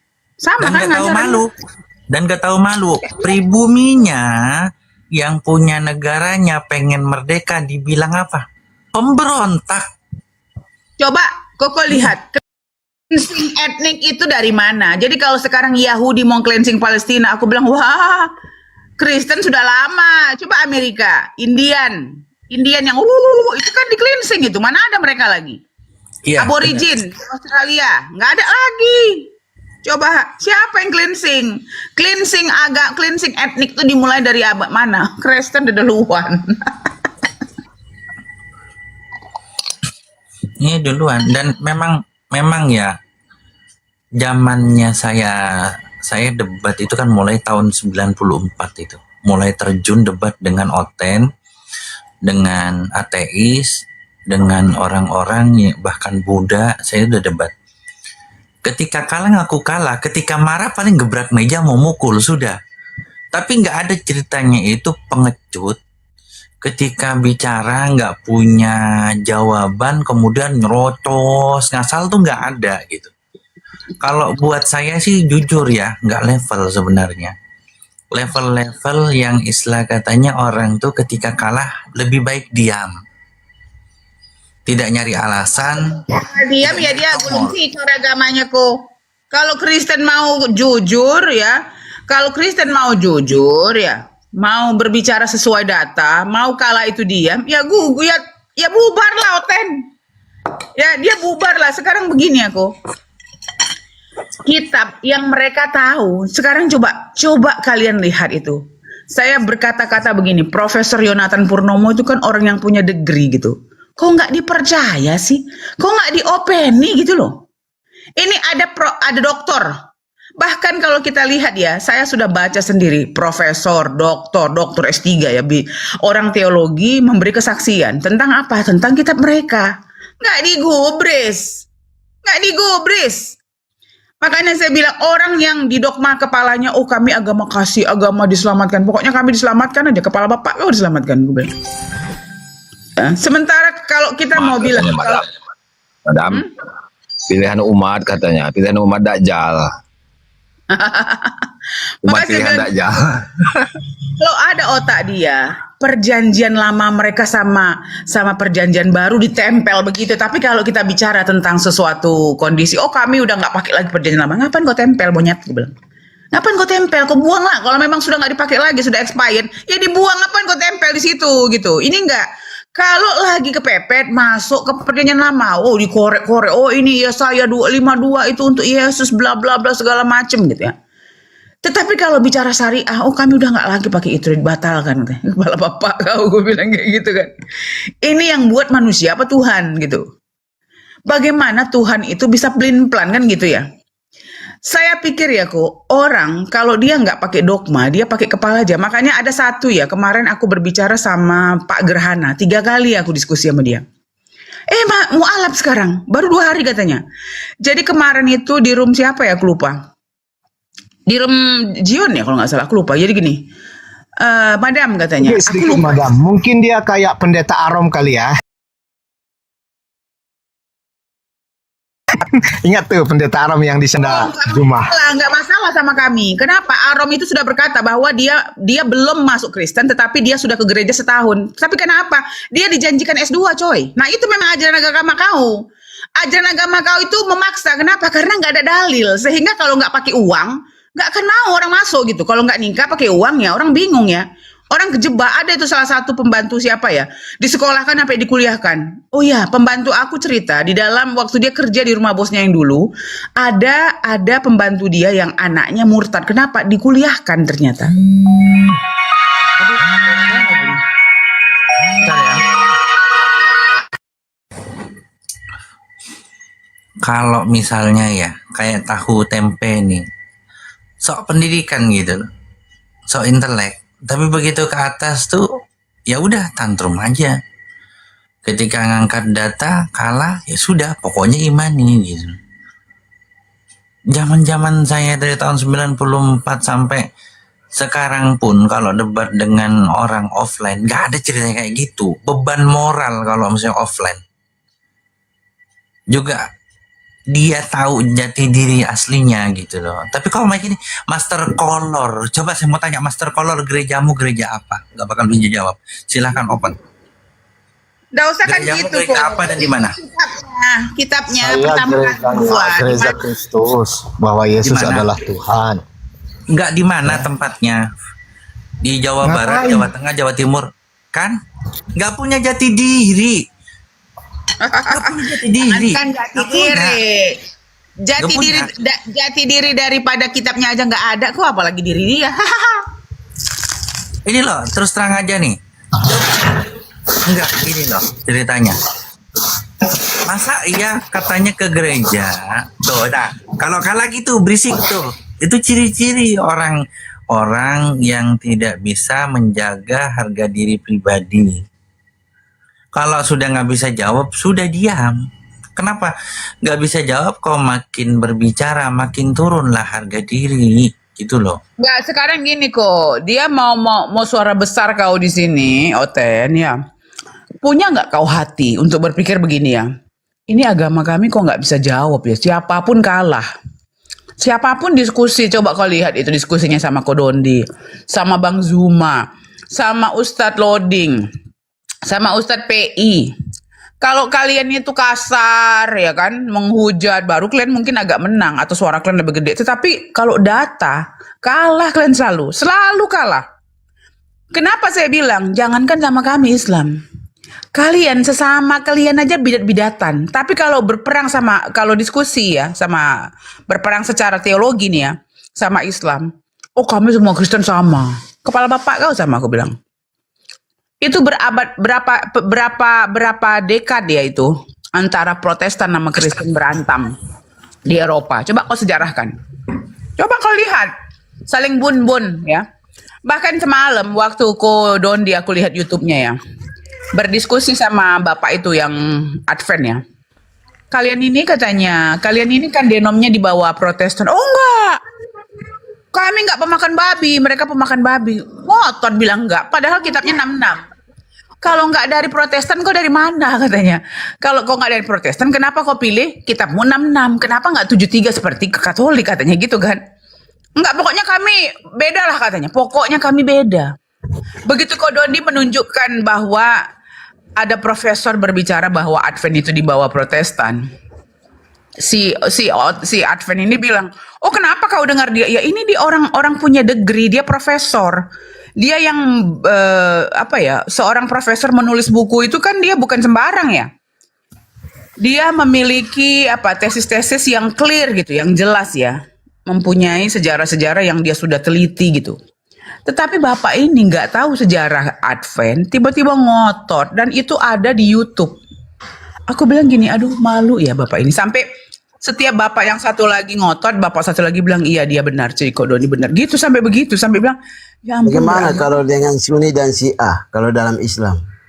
Sunni dan Syiah itu Tuhannya satu, tolol. Satu Tuhannya. Tapi Bedanya cara sembayangnya itu kan berbeda, Kerbo.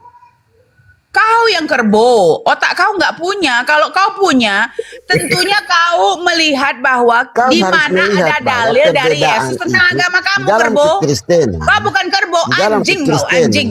Bahkan perbedaan Bible itu kau, ada. bahkan Bible kau Tetapi mengatakan mempercayai di luar Yesus Bani sebagai Israel. Tuhan Diam. satu, Kucang, tolong satu kau, adanya, kucang. begitu. Jadi kalau kau membedakan antara Bahkan dalam Advent Bible kau dengan dikatakan, yang dalam lain, Bible kamu, orang di luar mereka Bani punya Israel itu keyakinan kepada Tuhan anjing. Anjing di luar Bani Israel itu anjing. Tuhan Yesus. Di dalam Itu Bible jadi satu kamu, makna yang anjing di dalam Bible kamu ditulis bahwa Yesus untuk Bani Israel. Kau kerbau. Bani anjing kan? Kau Bani anjing kan? Kau Kok ini bisa buta kau bilang huruf kau tapi mengikuti kau mau Yesus? menjelaskan tentang kekristenan. Coba kau lihat Siapa Bible kau bilang kau ini baca. pintar? Kau lihat dibaca Bible kau Di dalam berkata kekristenan, Yesus untuk Advent Bani itu Israel. memang masuk dalam Bani dalam Israel, Protestan. Bani Israel. Karena Kau Bani dia apa? mempunyai- Kau Bani apa? Dia mempercayai Kau Yesus Bani apa? sebagai Coba Tuhan. apa? Sembahyang Coba. mereka di hari Sabtu, kami itu di hari Minggu. Tetapi Kenapa sih si kucing nggak di kami mute dan loh? Advent itu adalah satu, gitu. Ada perbedaan-perbedaan cara Kepala sembahyang. bapak kau, kepala bapak kau, Ada kepala banyak bapak kau. persamaan itu. Kepala bapak kau bolong, kepala Percaya bapak kau kepada bolong. Yesus sebagai Kepala bapak kau bolong, kepala bapak kau bolong, ha? kau Di kerbau mana? begini mau menjelaskan. Kau yang kerbau, kau kerbau anjing. Kau tengok di dalam Bible kau, Tapi kapan kau Yesus ini- mengajari Advent? Kapan dia mengajari Advent, Kristen, Katolik? Kapan? Tunjukkan kapan Yesus mengajari Kau Advent, dan Katolik. si A, Coba. Sunni dan si A ini juga ada banyak perbedaan. Oh Sunni dan tidak, Syiah juga banyak nggak ada masalah, nggak ada Tidak masalah. apa, kau buta huruf, kau mau ajar siapa? Kau mau Kau ajar yang siapa buta huruf. kau? Kau selain buta huruf nggak ada otak, otakmu kosong. Otak Kau, kamu cuma kau etalase bicaranya dalam kepala. banyak, tapi Otakmu nggak dalam ada etalase, isinya. etalase tahu nggak? Otak kau cuma Siapa duduk dalam bilang kau kepala, ini tapi nggak pintar? bergerak. Tapi nggak bergerak. Coba tunjukkan Kau itu dalil banyak di mana ngomong, Yesus kan? itu Kristen. Coba tunjukkan.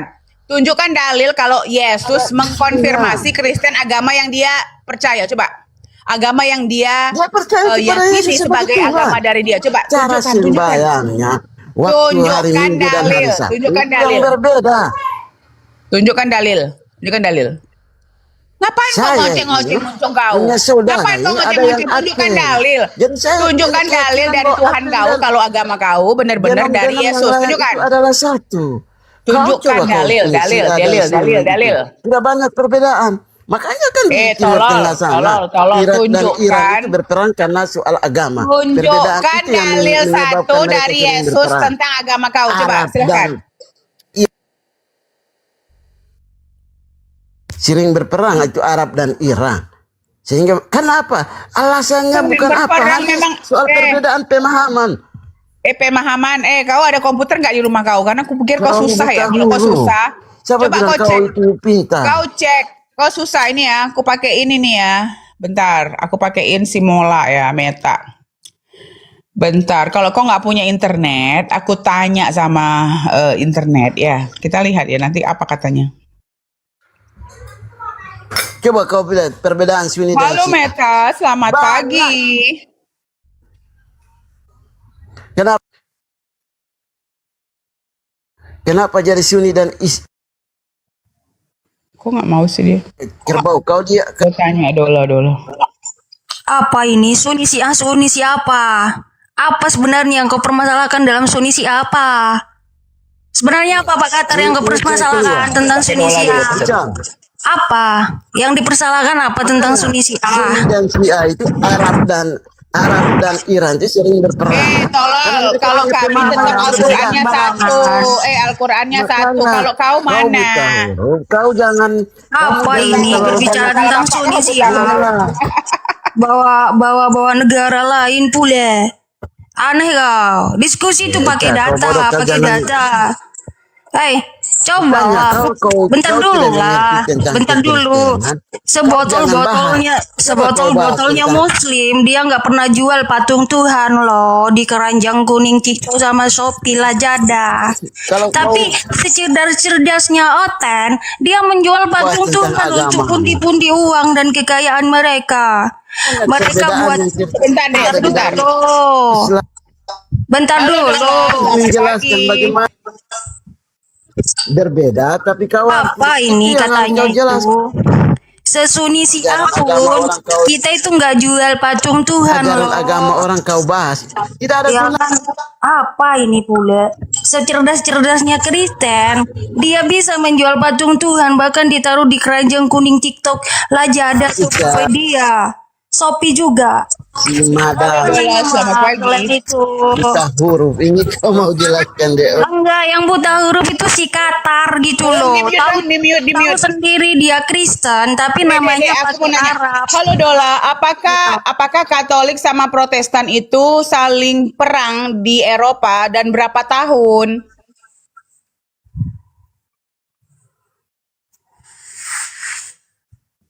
Ada jawaban nggak, Umi? Ya benar. Kalau diskusi yang benar dong. Pernah saling Masa berperang di diskusi Eropa, sama di seluruh Israel? agama Eropa, Diam dulu berlangsung dong. dari tahun 1524 sampai tahun 1648, total sekitar 124 tahun. Ada perang besar yang paling terkenal. Perang 30 tahun paling dahsyat. 30 tahun lamanya, banyak korban jiwa. Perang 80 tahun di wilayah Belanda, 80 tahun. Di Prancis juga ada perang agama selama 36 tahun. Berakhir semua lewat perjanjian Westphalen tahun 1600 yang mengakui keberadaan kedua aliran itu dan mengatur perdamaian. Ingin saya jelaskan sedikit penyebab utamanya juga. Ya, tentu. Jelaskan kenapa Kristen dan Protestan itu saling bertengkar dan saling bunuh-bunuhan.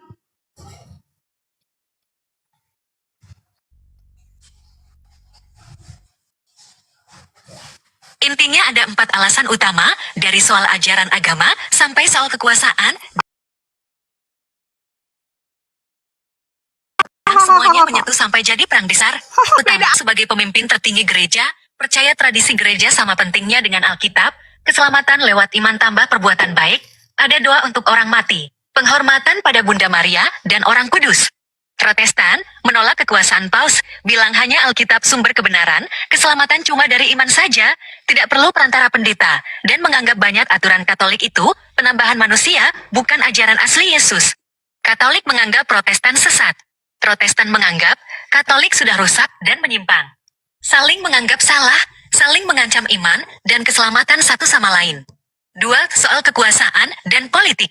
Dulu gereja dan Puas kau? Jadi bubuk kau? bupati menentukan agama rakyatnya.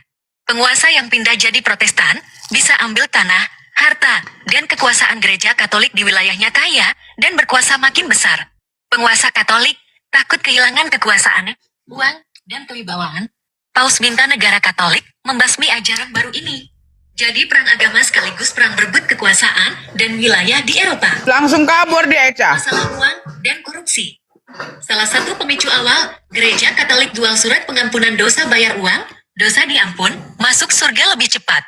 Luther marah besar, bilang ini penipuan dan menjadikan agama dagangan. Banyak rakyat marah, setuju dengan Luther, gerakan ini cepat menyebar lewat mesin cetak baru, jadi makin ramai yang menentang gereja. 4.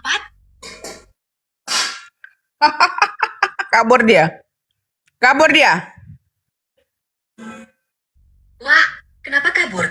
Ada yang kurang jelas atau terlalu serem Dengar dia. ceritanya? Kalau mau, Karena dia kabur, Pinter dia dengar. juga, punya telinga ternyata. Itu punya telinga Umi dia itu. Iya. Siap, kenapa kabur? Perang suci namanya itu perang suci, tapi perang suci membun-bun antar sesama oten. 80 tahun sampai 180 tahun, Masya Allah. Makanya kalian oten ya, sebelum naik ke atas, otak itu dibaca dulu sejarah. Ya, supaya nggak malu kau. Kalau kayak gini kan, aku tanya aja, si Dola langsung kabur kau, kepanasan kuping kau kan.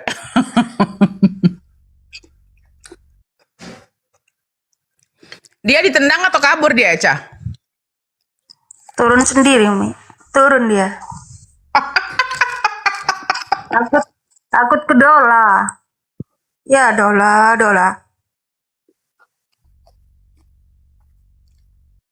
Ayo, Aten Dola. yang mau Dola, berdawat. tadi Tadi ada orang Kristen kabur dia karena waktu kamu jelaskan bahwa Katolik sama Kristen itu berperang, mereka itu kabur karena mereka itu tadi berbohong bilang bahwa mereka itu sama, Dola. Gimana itu menurut kamu? Hahaha, malah jadi gitu ceritanya. Aku paham banget maksudnya. Jawabannya gini ya, sebetulnya mereka sama, tapi juga beda. Makanya, kalau ada yang bilang persis sama banget itu bohong, tapi kalau ada yang bilang beda agama itu juga salah. Ini penjelasan simpelnya biar kamu paham kenapa mereka kabur. Aduh, kasihan banget ya. Selamat pagi Bang Grigiono, apa kabar bro? Bang Serpantin, ya. Ya, selamat pagi Bang Kucang, selamat pagi semua.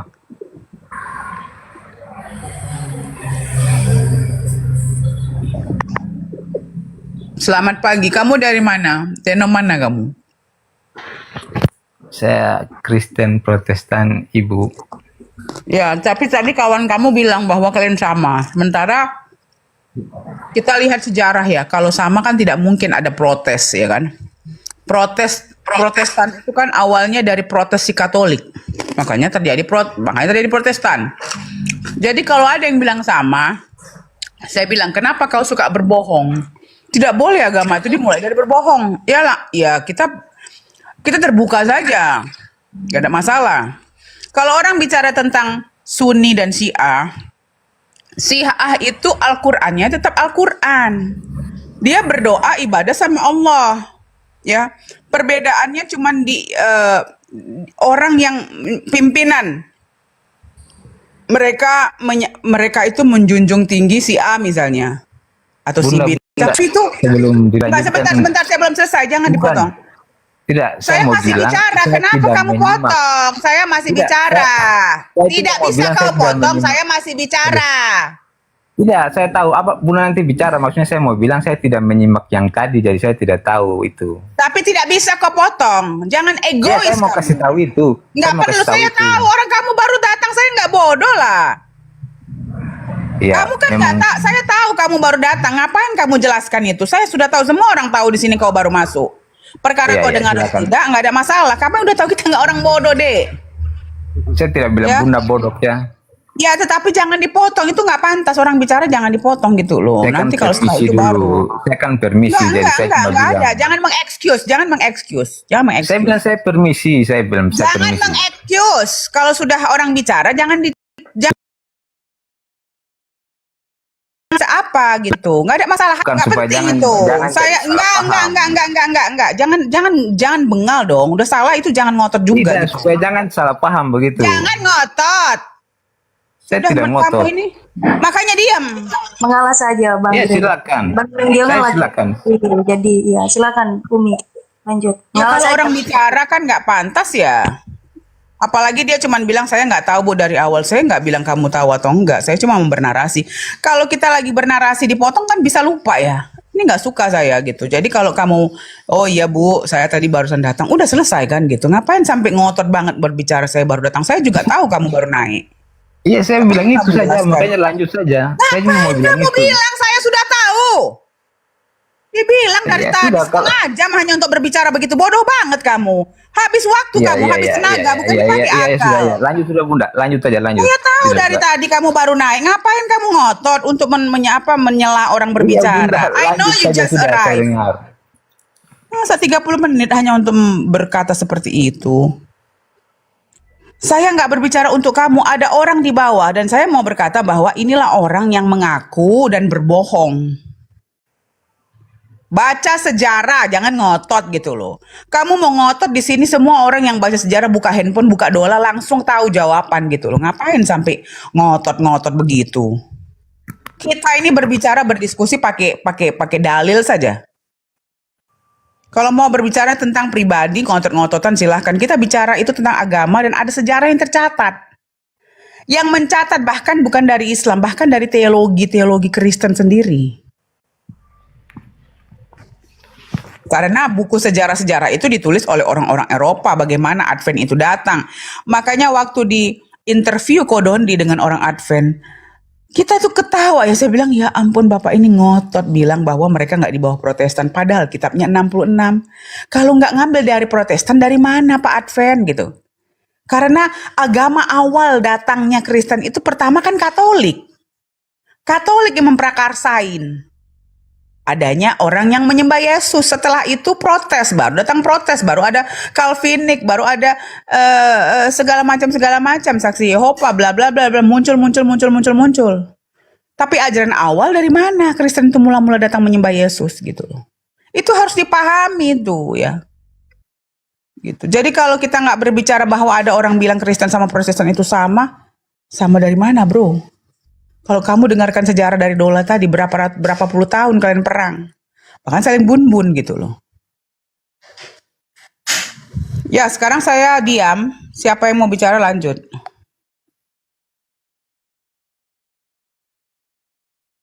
Silakan Bang Regino. Mungkin ada yang perlu dipertanyakan tentang statement atau narasi Umi tadi. Umi Madam Amina 2. Silakan Bang Regino. Oke, ya. Jadi pertama saya minta maaf ya, karena memang tadi tidak ada maksud saya untuk saya cuma mau bilang saya tidak tahu apa yang terjadi awal.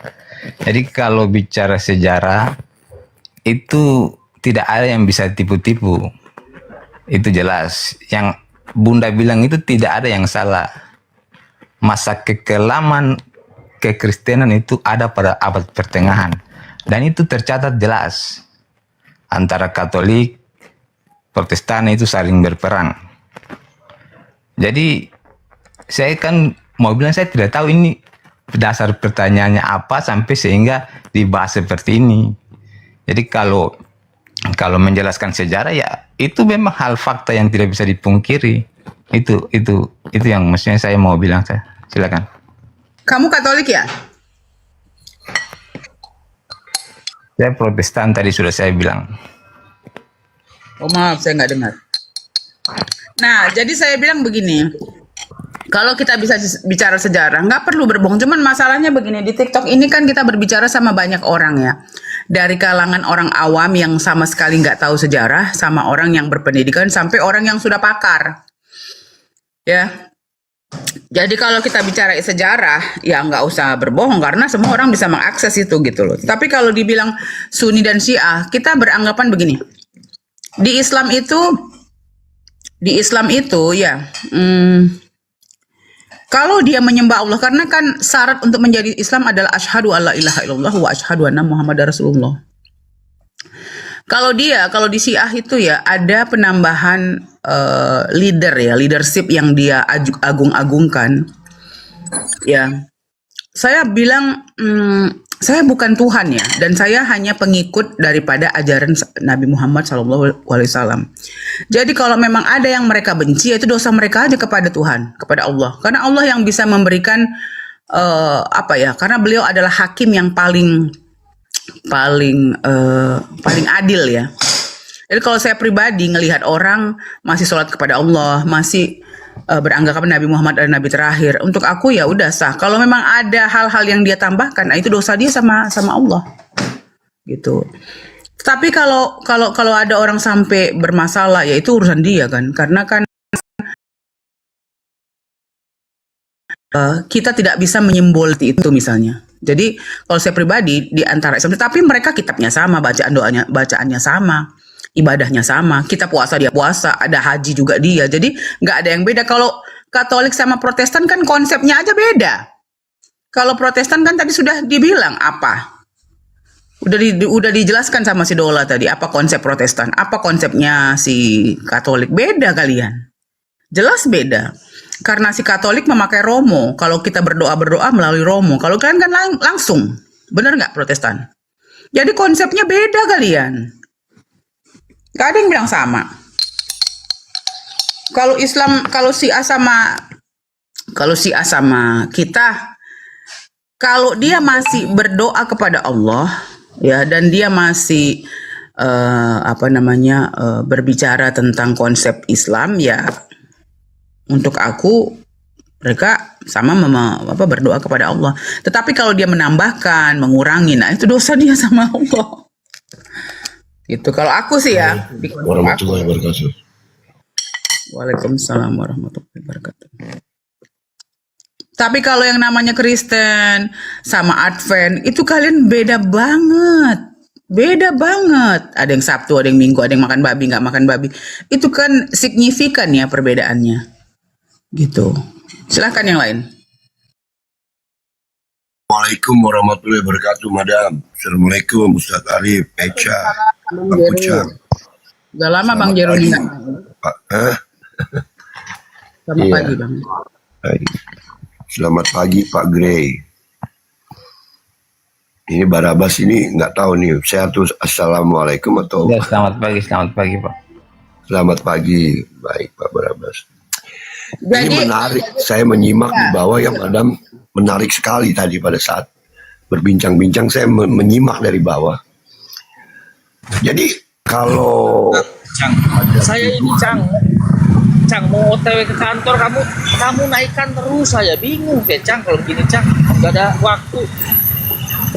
Giliran rame saya dilupain sama Kucang ini bener-bener. Giliran sepi deh naikin. Gampang kamu Kucang. Ya, silakan lanjut Bang Sugiarto kalau masih sisi. Silakan di mute dulu. Ya atau- oke, makasih Mbak ya, makasih Kak. Saya tak turun, gak apa-apa. Lanjut, Umi atau Bang Jero, Bang Grill. ya, saya menarik tadi menyimak di bawah antara Madam dengan saudara kita, teman kita Kristen ini,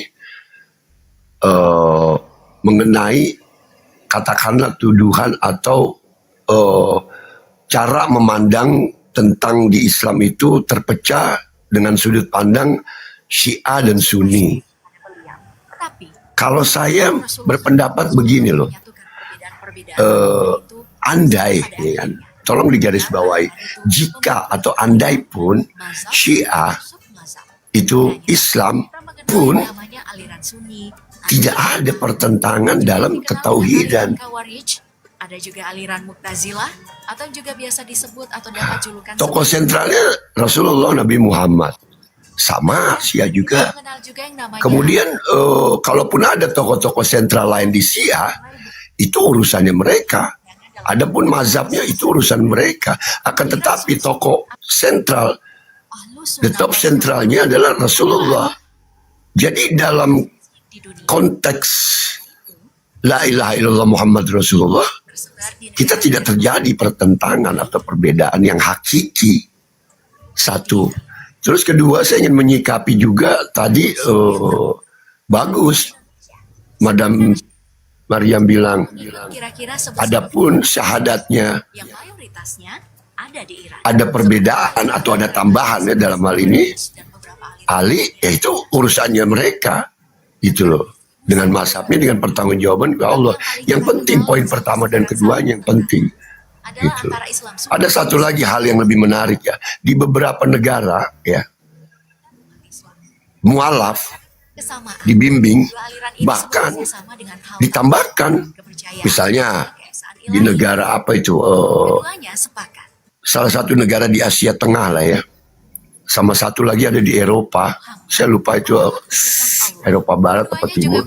Setelah si pelaksanaan syahadah, itu selalu ada tambahan juga. Seperti begini prakteknya. Asyhadu an la, terus dia ikutin la ilaha illallah, la ilaha illallah, Muhammad dan Rasulullah. Nah, yang dibimbing kan si mualafnya. Kemudian ditambahkan lagi sama itu, selesai itu dengan yang otomatis terpisah ya, pakai prolog dulu, bilang will be continue, please follow me. Itu udah selesai ya, peristiwa pertama ya, syahadat itu. Nah, yang kedua dia bilang begini, follow me. Yang jadi masalah, Wa Isa ibnu Maryam Rasulullah. Artinya dia menutup muncullah perdebatan tentang siapa menutup yang akan menjadi agamanya sebelumnya, yaitu Kristen, yang menganggap manusia mulia pilihan Sang Maha Sumber ini adalah setara, dipersamakan oleh Allah. Hanya tutup pemahaman yang fitnah keji bahkan menurut saya ya kan, karena di akhir zaman ini menurut saya fitnah yang paling terkejam di atas muka bumi di akhir zaman ini adalah memfitnah seorang manusia mulia pilihan Sang Maha Sumber Allah Azza wa Jalla, yaitu Isa ibnu Maryam, disetarakan dengan Tuhan. Ini keji. Nah, kemudian ditutup dengan wa Isa ibnu Maryam Rasulullah. Kemudian si mualaf mengikuti, selesai. Artinya dia itu sudah tidak lagi memfitnah Rasulullah baginda Isa ibnu Maryam atau Yeshua Mashiach. Gitu loh. Jadi menarik sebenarnya kalau membahas tentang konteks pandangan dari dua religion ini, dari pandangan Kristiani dengan pandangan ajaran Islam terhadap tokoh sentral yang sama, hanya berbeda versi dalam cerita. Seperti itu, makasih. Silakan dilanjut. Ya, terima kasih Bang Jeru. Bang Barabas, mungkin ada yang perlu disampaikan oleh Anda. Silakan Bang Barabas. Kayaknya dari tadi Bang Barabas enggak ini. Barabas only. Barabas. Ini yang noise siapa ini ya sebenarnya? Islam Sunni dan Islam Syiah ada pada mazhab yang dianut. Islam Sunni terbagi menjadi 4 mazhab. Ini sabar apa ini naruh pakai ini ini. Di mute dulu aja dia. Kok ribet Takutnya dia itu ya makanya ini Bang.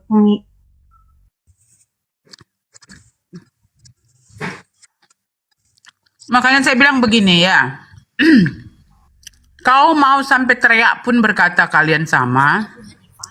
Dan banyak tersebar di Afghanistan. Kenapa pakai gitu? Kau bersuara, kalau nggak bersuara kau campakkan ke bawah. Bersuara kau. Dari tadi mute tuh. Campakkan aja dia.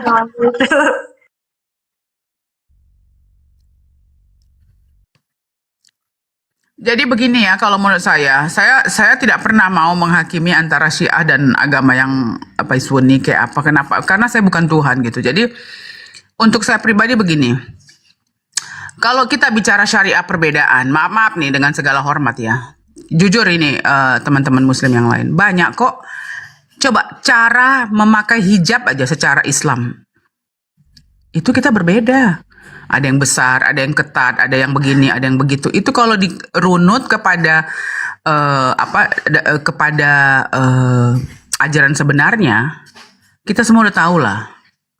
Benar nggak? Ini kita bicara jujur-jujuran ya. Tapi bukan masalah akidahnya yang berbeda. Akidah kalau Islam itu sama. Allahnya itu Allah. Ya kalau Oten kan beda. Nanti katanya si Yesus itu adalah anak Tuhan. Ada yang bilang dia itu Bapa juga. Coba bayangkan.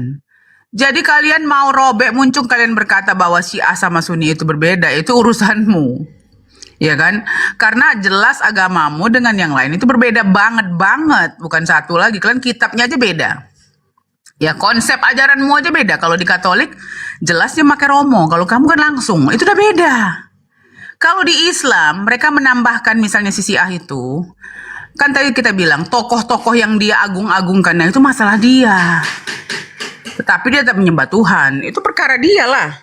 Ya kan? Makanya saya bilang kalau di kita ini masalah syariah itu ya sudah, kita kan bukan Gabriel ya, atau ada Tuhan menyuruh asistennya atau malaikat Gabriel atau Jibril datang untuk menghakimi kami, mungkin boleh. Tapi sekarang ini kita hanya dipakai kepala kita, dipakai akal kita gitu loh.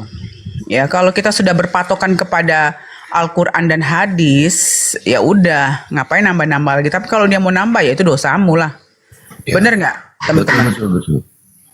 Tapi gini madam ya, berangkat dari aku dan udah 8-9 bulanan ya, nggak live, nggak aktif lah ya. Kemudian aktif lagi, masuk hari ke-9 ini, aku melihat begitu aku kembali lagi ke Komal-Komal ini, aku melihat satu, pertama, tidak ada perubahan yang signifikan dalam dialektika maupun isu-isu yang diangkat ya, seperti ya banyak lah isu yang diangkat, Al-Hijr 6 ya kan, Maryam 71, siapa saksi Nabi Muhammad di dalam goa, pedofil dan mutahuruf. Tetapi saya menemukan satu hal baru kira-kira 4-5 hari yang lalu. Ini bagus ini.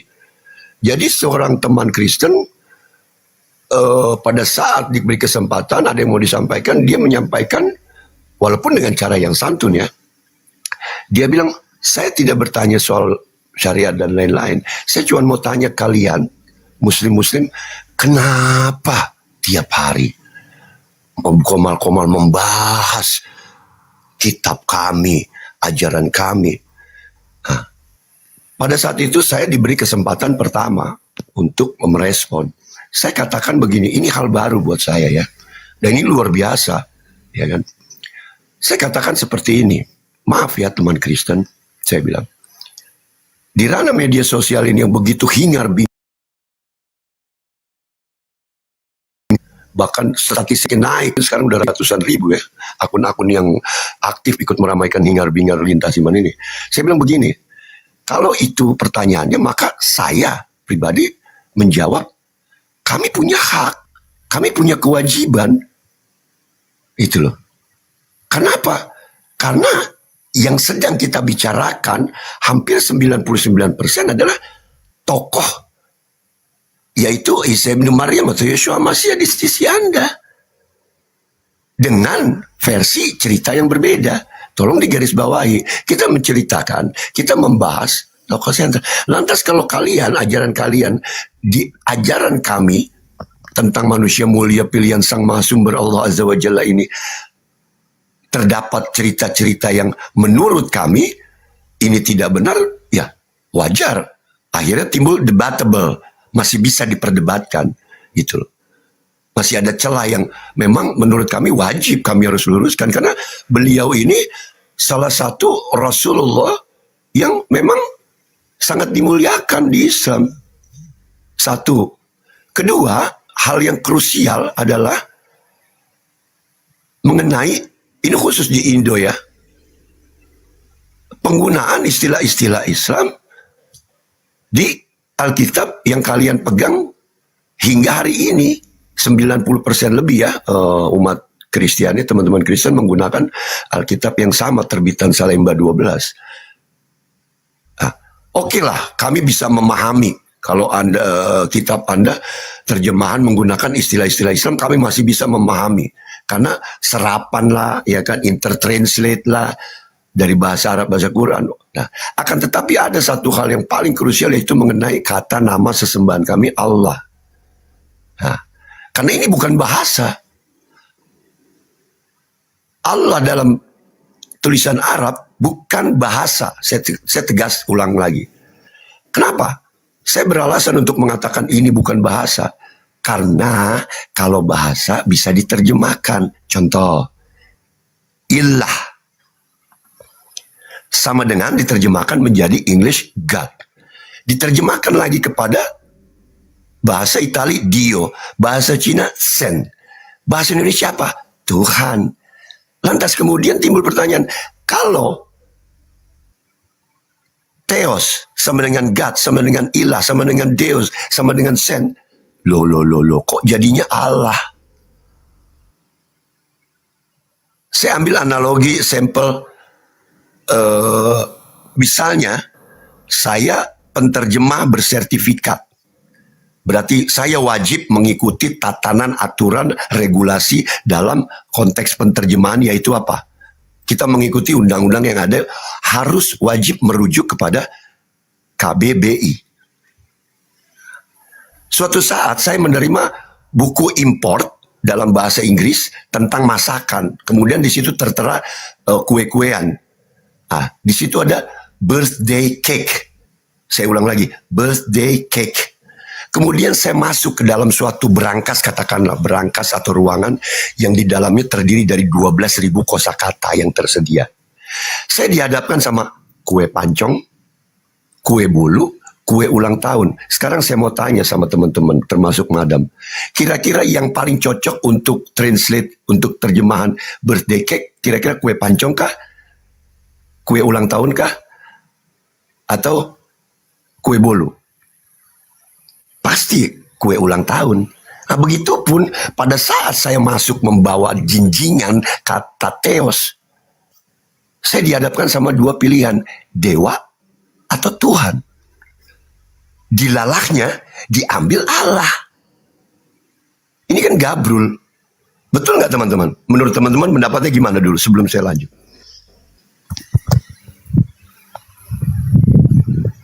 Lanjut Bang Jiru, jangan lanjut dulu Bang Jiru.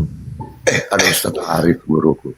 Lanjut Bang Jiru, lanjut. Ya. Jadi kemarin Ustaz Arif setelah 8-9 bulan saya absen, saya kembali, saya buat catatan kecil ya, masuk hari ke-9 kemarin, ke-8, aku bilang banyak sekali isu-isu yang sebenarnya sudah kita jawab 3, 4, 5 tahun yang lalu.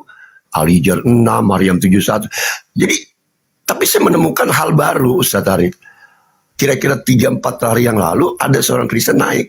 Pertanyaannya sederhana, tapi cukup menohok dan wajib untuk dijawab, yaitu saya mau tanya, kenapa kalian muslim-muslim tiap hari membahas kitab kami, tiap hari membahas ajaran kami? Nah itu tadi saya jawab.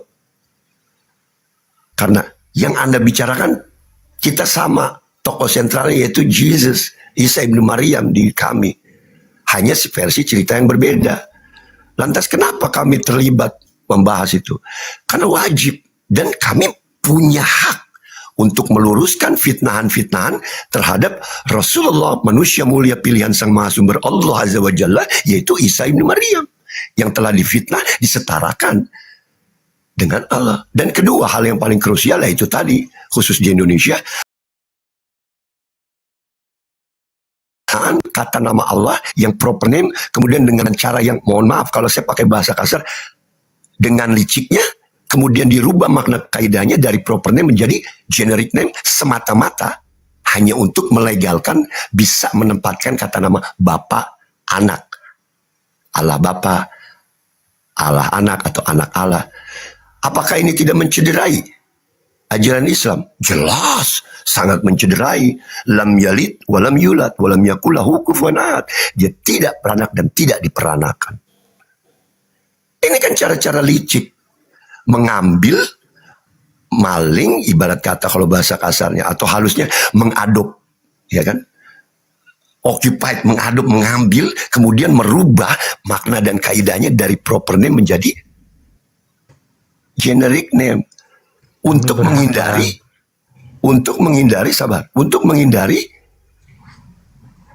apa? Kami kan Allah, kalian kan proper, kalau Allah kami kan generik, gelar, pala bapak kau. Ibarat kata kalau saya pinjam bahasa siapa itu yang si Nora kan, pala bapak kau. Artinya di sini dua hal krusial ini menjadi tonggak buat kami untuk tidak ada yang bisa melarang bahwa kami kalaupun harus tiap hari bila perlu 24 jam menegakkan tonggak terhadap fitnahan-fitnahan terhadap manusia mulia pilihan Sang Maha Sumber Allah Azza wa Jalla yang bernama Isa ibnu Maryam. Dan kedua, kami tetap akan terus memperjuangkan kata nama Allah terhapus dari Bible berterjemahan bahasa Indonesia. Makasih teman-teman.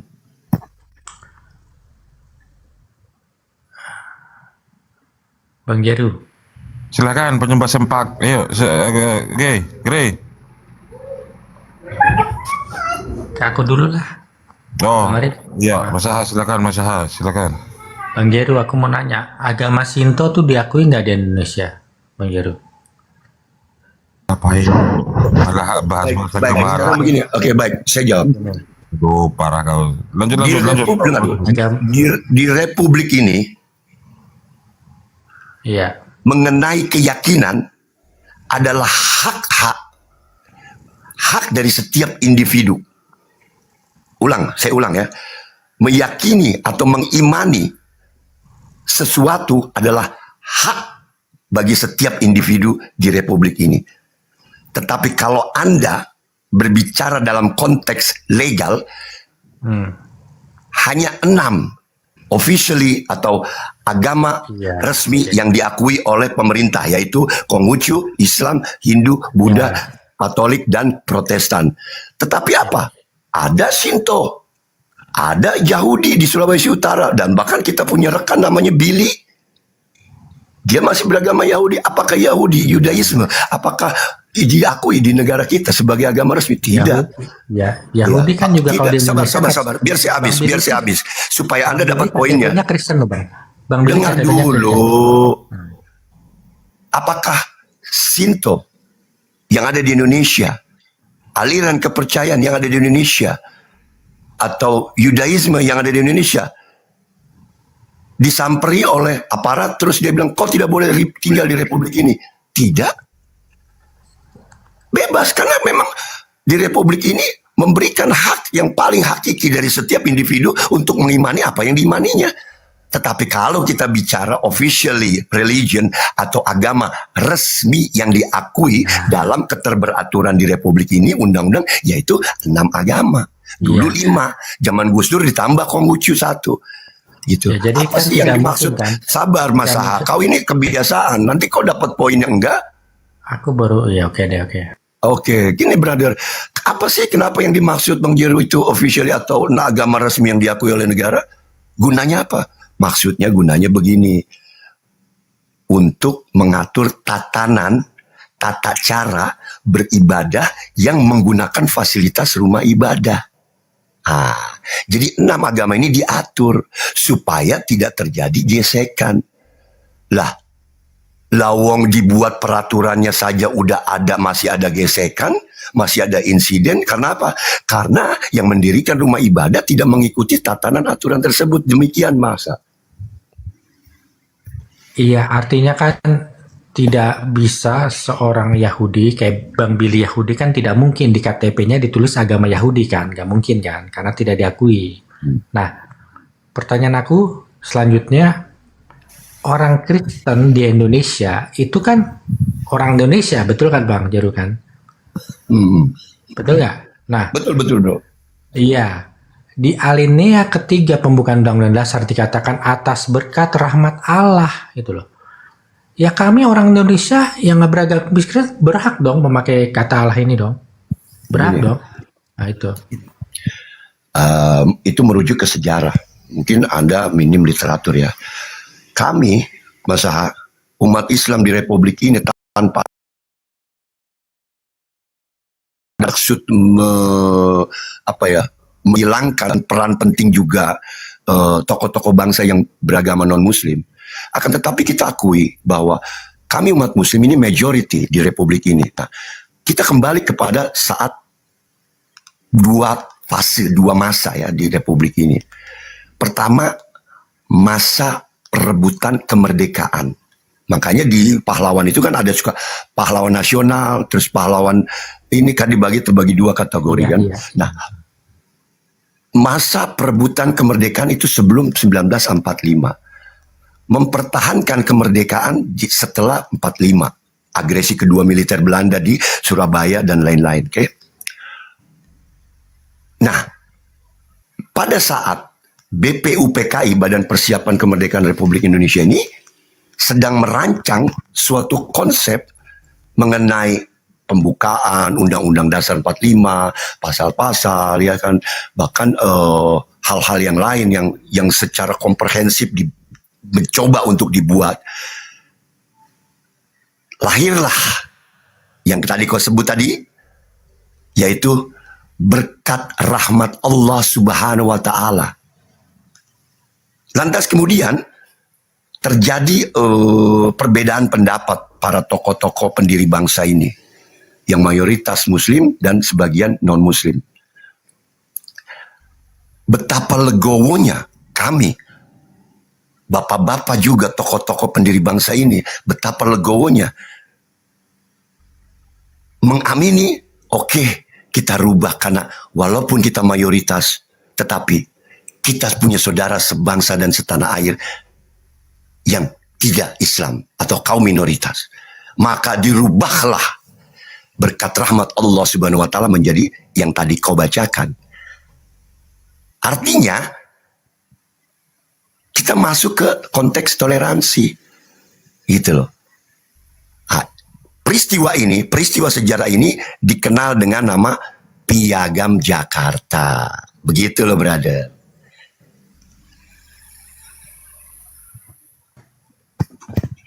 Ya. Assalamualaikum warahmatullahi wabarakatuh. Maaf saya turun tadi ada sedikit. Waalaikumsalam. Jadi begitu. Sekarang begini Mas Saha. Tadi saya katakan betapa legowonya para pendiri bangsa ini yang berasal dari Muslim, para tokoh dari santri dan lain-lain ya, nggak usah saya sebut ya kan, Kiai Haji Mansur, Kiai Haji dan lain-lain ya. Para tokoh bangsa ini dengan legowo merubah, mengamini, oke, kita rubah berkat rahmat Allah Subhanahu wa taala menjadi berkat rahmat yang tadi kau baca. Allah gitu kan, yang Maha Esa. Ini dikenal peristiwa ini dengan cerita sejarah yaitu Piagam Jakarta. Nah, sekarang saya lain yang saya, tapi masih ada keterkaitan. Di dalam ajaran agama Islam, itu jelas di surah apa itu, Ustaz Arif ya, Al-Araf kalau nggak salah, kita wajib jihad untuk melawan penjajah. Nah, kemudian kita lihat saudara-saudara di Bali. Sekarang begini, di Islam itu kan kita sering lihat film-film dokumenter dengan bambu runcing berteriak Allahu Akbar ya kan. Bahkan salah satu tokoh nasional pahlawan yaitu Bung Tomo, jargonnya adalah andai saja. Ya kan? Tidak ada kata Allahu Akbar, saya sudah tidak tahu bagaimana untuk menyemangati para pemuda di Surabaya. Bayangkan. Dari sisi Islam. Tapi kita tidak boleh mengenyampingkan juga teman-teman umat Hindu di Bali. Di Bali itu terkenal dengan apa? Puputan. Setelah saya mencoba gali sedikit lebih dalam, ternyata puputan itu diambil dari Weda, yang berarti sampai titik darah penghabisan. Pertanyaan saya, tolong carikan satu ayat di Bible Anda, ya, terutama dari PB, adakah hal-hal sedemikian?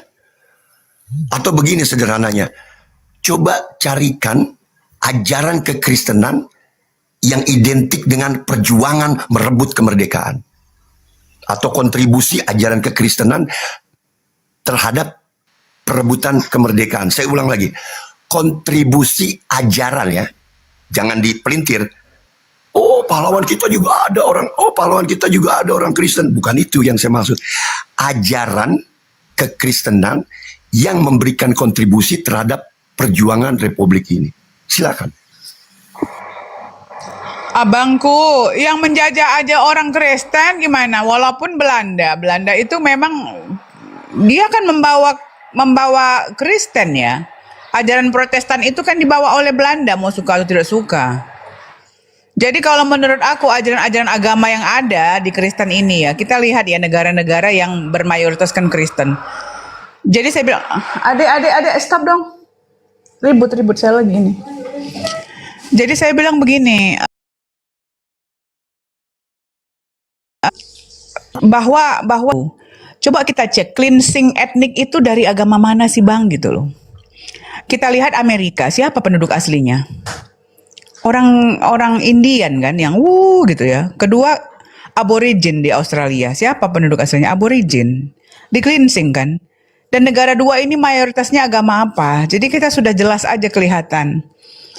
Kalau memang ada keharaman untuk meng-cleansing agama-agama atau penjajahan, ya tidak mungkin ada penjajahan di dunia ini. Karena penjajahan di dunia ini mayoritas orang-orang yang menjajah pasti Kristen. Spanyol, ya kan, Belanda. Kita lihatlah. Kalau di Islam kita kan agama di secara statistik kan agama Islam ini adalah agama terbesar kedua setelah Kristen. Ada nggak negara yang dijajah sama Islam? Mana ada? Karena memang nggak boleh di Islam mengambil hak orang lain. Jangankan mengambil hak orang lain, kita menabung di bank pakai bunga aja nggak boleh. Apalagi mencuri barang orang dan mengklaim itu milik kita. Mana ada ajaran itu? Benar nggak Bang Jeru? Betul. Ini si Masa kemana ini si Abu? Bisa turun ya. Kaburlah dia Bang. Udah jadi bubuk. Ya betul apa yang dikatakan Madam ya, bahwa tidak bisa dipungkiri. Jadi saya ingat suatu sumber literatur yang saya baca, ya Ustadz Arif, Bu Maryam, Madam Maryam, sama teman-teman, yang dinamakan dengan ekspedisi 3G. Ya kan, mungkin udah 3G udah kenal lah ya teman-teman semua kan, Gold, Glory, Gospel. Setelah saya coba baca, ekspedisi yang dinamakan 3G ini satu paket yang isinya di dalamnya jadi flat atau rentetan barisan armada kapal atau flat. Makanya kan di Pluit itu kan di Jakarta Utara itu ada nama daerah namanya Pluit. Itu dari bahasa Belanda, asal katanya flat. Itu bisa dilihat di Museum Bahari. Jadi dulu itu Pluit itu Museum Bahari itu atau apa itu yang ada meriamnya itu Museum Fathahillah itu menghadap menjorok ke laut. Di situ armada-armada VOC dan lain-lain itu merapatnya di situ. Sehingga seiring berjalan waktu orang kita kan nggak bisa ngomong Belanda ya secara fasih sama seperti Batavia, jadi Betawi, Betawi. Pluit itu asal katanya dari flat. Apa flat? Jejeran armada kapal. Tapi saya ingin tidak membicarakan itu. Ekspedisi 3G ini satu paket. Nah, berangkatlah mereka ekspedisi ini mengarungi samudra untuk mengoccupy, untuk mencari lahan atau daerah untuk dijajah kolonil, ya kan, menjadi daerah koloninya. Nah, satu paket di dalam jejeran armada tersebut terdiri dari Gold, yaitu perwakilan kerajaan atau government district atau government governor resident, terus pengusaha-pengusahanya dalam hal ini VOC itu kan dari BUMN lah kalau kata kita sekarang. Kemudian Glory, ya kan, Glory ini satu paket dengan Gold tadi yang terdiri tadi saya sudah sebutkan, yaitu terdiri daripada serdadu untuk mengawal kebijakan-kebijakan yang akan dibuat di daerah koloni. Nah, satu paket unsur yang lainnya adalah gospel. Apa isinya gospel? Para misionaris. Jadi mereka ini satu paket. Ekspedisi 3G ini adalah satu paket. Portugal, Prancis, kemudian Belgium, kemudian Belanda. Itu sama semua mereka saat itu. Kalau Belanda kan VOC, ya kan. Terus kemudian setelah occupied, setelah menguasai daerah koloni misalnya di Jawa, maka dia akan ada namanya Governor Residence, ya kan. Yang mengepalai perwakilan kerajaan Belanda di daerah tersebut. Yang membuat peraturan dagang dan lain-lain yang harus dituruti oleh daerah koloni tersebut, katakanlah Jawa. Sebelumnya tidak ada tatanan aturan ini, akan mereka buat tatanan yang banyak menguntungkan pihak mereka. Kemudian untuk menjaga aturan regulasi ini, maka dijaga oleh para serdadu, gitu kan? Sementara di lain sisi dibiarkan misionaris menjalankan tugasnya, terkadang didampingi otomatis oleh beberapa serdadu, gitu loh. Tapi lebih banyak enggak, ya kan? Jadi kalau kayak bertanya kembali ke awal, tolong tuh tadi kan saya sudah cerita puputan di Bali itu jargon-jargon masa era perang, artinya sampai titik darah penghabisan, dan jargon itu diambil dari kitabnya Hindu Weda. Kemudian Islam terkenal dengan teriakan jargon untuk menyemangati tanpa takut tewas karena yakin menjadi syuhada, yaitu Allahu Akbar, ya kan, merdeka atau mati. Bahkan tadi saya sempat sebutkan Bung Tomo itu ada, bisa di searching di Google. Andai tidak ada kata takbir, maka saya tidak tahu bagaimana lagi untuk menyangkut agresi kedua militer di Surabaya kan. Sehingga 10 November kita sematkan, kita tetapkan sebagai Hari Pahlawan. Bayangkan, dengan tanpa takut mati, dengan bambu runcing, melawan Belanda dan nikah di pelabuhan Surabaya yang sandar dan ingin menguasai kembali Indonesia. 1948, 10 November. Dia takut mati. Para santri keluar dari pesantrennya, kiai-kiai ikut membantu dengan resiko gugur, mati. Di Bali, mereka mengusir penjajah, berteriak dengan tokoh nasional yaitu I Gusti Ngurah Rai dengan jargon apa? Puputan, perang puputan. Puputan itu adalah sampai titik darah penghabisan. Pertanyaannya, apakah ada di Bible jargon-jargon tersebut? Atau sederhananya, tunjukkan apakah ada ajaran kekristenan yang ikut kontribusi terhadap perjuangan Republik ini. Silakan teman-teman Kristen yang di bawah ingin menjawab. Terima kasih.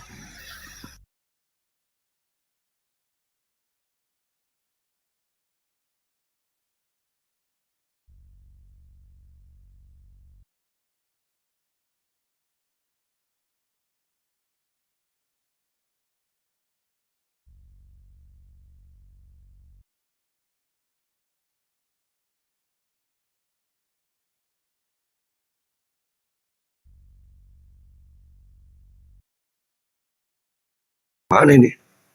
Ustadz Arif, Kucang, moderatornya kemana tadi?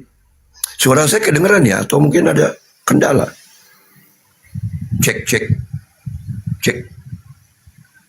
Kedengar bang. Nah, lanjut. Kedengaran ya? Ya, mungkin ada yang mau menambahkan gitu loh. Karena gini ya,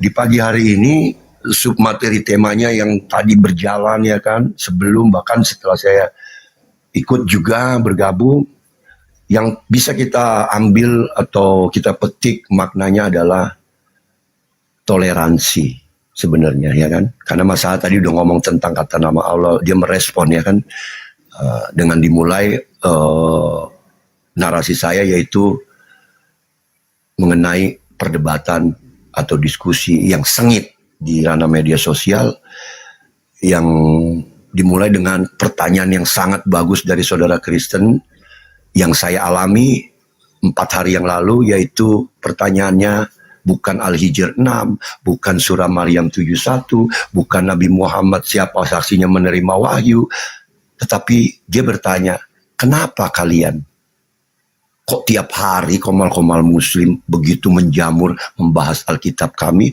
membahas ajaran kami. Saya sudah jawab tadi, ya. Hari ini poin-poin yang kita bisa dapat adalah seperti itu, yaitu karena tokoh yang disentralkan adalah sama, hanya berbeda versi. Terus kemudian kita kalau mengalami pertanyaan tersebut, mendapat pertanyaan kenapa setiap hari bla bla bla kami membahas kami, kitab kami, bla, kami mempunyai hak dan kewajiban untuk terus memperjuangkan melalui ranah dialektika, argumen di ranah media sosial, karena kami harus meluruskan fitnahan yang terjadi terhadap manusia mulia di sisi Islam pun, yaitu Isa ibnu Maryam yang telah difitnah menjadi Tuhan, disetarakan dengan Tuhan, disamakan dengan Tuhan Sang Maha Pencipta alam. Kemudian di lain sisi yang tidak kalah pentingnya, kenapa kami tiap hari membahas Alkitab dan ajaran kalian? Karena yang kedua dan tidak kalah pentingnya, begitu krusial, yaitu penggunaan kata nama proper name Allah di Alkitab yang kalian pegang. Tidak ada rasa benci sedikit pun. Yerusalem di hati saya, di kepala saya, semata-mata di mata saya, kalian teman-teman saudara Kristen mengenai kata nama Allah itu, kalian hanyalah korban, bukan pelaku. Makanya saya selalu memakai diksi kekristenan, bukan umat Kristen. Dalam hal ini LAI, ya kan. Jika yang hal kedua ini sudah hilang, mungkin saya yakin hampir 99% sedikit demi sedikit bahkan nanti menghilang komal-komal lintas iman ini. Tetapi perlu diakui hingga hari ini tidak pernah ada inisiatif dari pihak Salemba 12 untuk keluar dari kandang untuk mengatakan, wahai saudara-saudaraku sebangsa setanah air yang beragama muslim, kami mencabut kata nama Allah itu dari sini dan kami menyemat bla bla bla bla dan seterusnya. Tetapi fakta yang terjadi adalah mereka tidak bisa keluar dari kandang. Padahal kata teman-teman Kristen itu terdiri dari para pakar teologi, para pakar ahli bahasa di Salemba 12 ini. Tetapi pertanyaannya, jika itu memang benar, kenapa tidak keluar? Satu, kenapa seorang pendeta senior bernama Rusman Saragid yang pernah duduk di Dewan Penerjemah Senior di LAI keluar dan membuat statement di media sosial dengan mengatakan, beliau mengakui bahwa telah terjadi kesalahan besar dalam terjemahan kitab di Republik ini. Saragid, seorang pendeta senior dari LAI. Bukan saya. Bang Jeru, kalau kita lihat dari penemuan banyak Bang, sudah bahkan ada Profesor Dokter, dia itu kalau nggak salah guru di Universitas Salatiga. Itu Sulistyo. sudah membuat sudah banyak orang teologi Kristen yang mengakui banyak kesalahan. Ya. Bahkan ada kadang-kadang ayat ya di Matius ada ayat 21-nya, di Markus nggak ada, hilang begitu saja raib. Gitu itu banyak. Jadi Saya tahu banyak.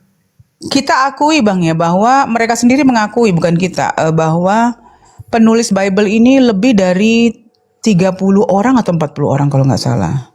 Sehingga kalau mereka ini memang menulisnya, maksudnya gini, kalau mereka ini berkoordinasi ya Bang Jeru, tidak mungkin ada perkataan-perkataan yang nggak nyambung ya antara 4 gospel tadi ini ya. Tetapi karena ini adalah catatan-catatan orang yang ditinggalkan tanpa nama, kan itu di kanon tahun 180 sama Papim dan Justin waktu itu. Masuk ke dalam kanonisasi, dipaksakan agar diterima menjadi kanonisasi, dibuatlah penulisnya si Matius, Lukas. Kalau Paulus 12 suratnya itu diakui memang tulisan dia. Tetapi kalau yang lain itu nggak ada penulis, no eyewitness. Sehingga memang kalau kita baca ya Bible ini, pertama tidak terorganisasi dengan baik ya tulisan-tulisannya. Karena kadang-kadang kan tidak konsisten ya. Di suatu surat ada yang mengatakan A, di satu surat lagi yang mengatakan B. Ya seperti kayak misalnya begini, beritakanlah semua Injil ke seluruh bangsa. Itu satu yang menjadi jargon mereka ya. Tapi di satu sisi Yesus berpesan kepada 12 murid jangan pergi ke kota di luar bangsa lain selain Yahudi dan kota Samaria, ya kan? Ada lagi jangan bawa Injil ke Asia. Ini kan tidak 3 ayat ini aja kita pakai kok nggak saling mensupport ya ketiga ayat gitu loh. Dari situ aja kita berpikir lah, kalau mereka ini mau capek-capek bukan menulis ulang tetapi memfilter ulang ya, supaya tidak ada perkataan-perkataan yang tidak sama. Ya buktinya kelahiran Yesus atau penyalipan kan. Ada yang jam 12, jam 9, jam 3, benar nggak Bang Jeru? Nah ini sebuah kitab suci loh. Bagaimana kita bandingkan di Islam ya, tulisan-tulisan di dalam Al-Quran tentang sains, jauh sebelum ada sains berkembang di dunia ini, Al-Quran sudah mencatatkan peristiwa-peristiwa penting yang akhirnya baru dikonfirmasi 50 tahun belakangan ini oleh orang yang menganggap dia adalah scientific. Tetapi Bible ya, ini jangankan perkataan atau isinya, bahkan kalau kita bilang sinkron atau tidak aja, keempat gospel ini nggak sinkron ya. Ada sih isi-isinya yang mereka cuman copy paste aja, tetapi banyak juga perkataan yang saling bertolak belakang. Contohnya penyalipan kan, kenapa mereka 4 ini yang katanya menulis sudah dianugerahkan Roh Kudus bisa menulis beda-beda, ada yang jam 9, jam 12 jam. Ini kan aneh Bang Jeru. Bener nggak? Ini kan penyalipan ini kan jargon mereka tentang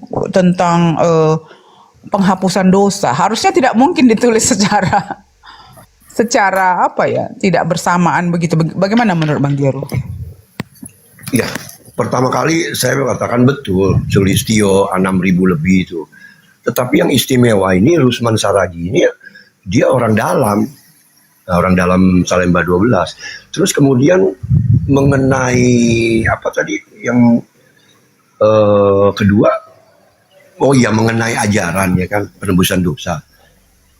Kalau saya menyikapinya dari sudut pandang saya mencoba untuk membuat riset kecil pribadi dari hari ke hari, minggu ke minggu, bulan ke bulan, tahun ke tahun, dengan merujuk kepada perdebatan ya kan di atas lintas komal ini.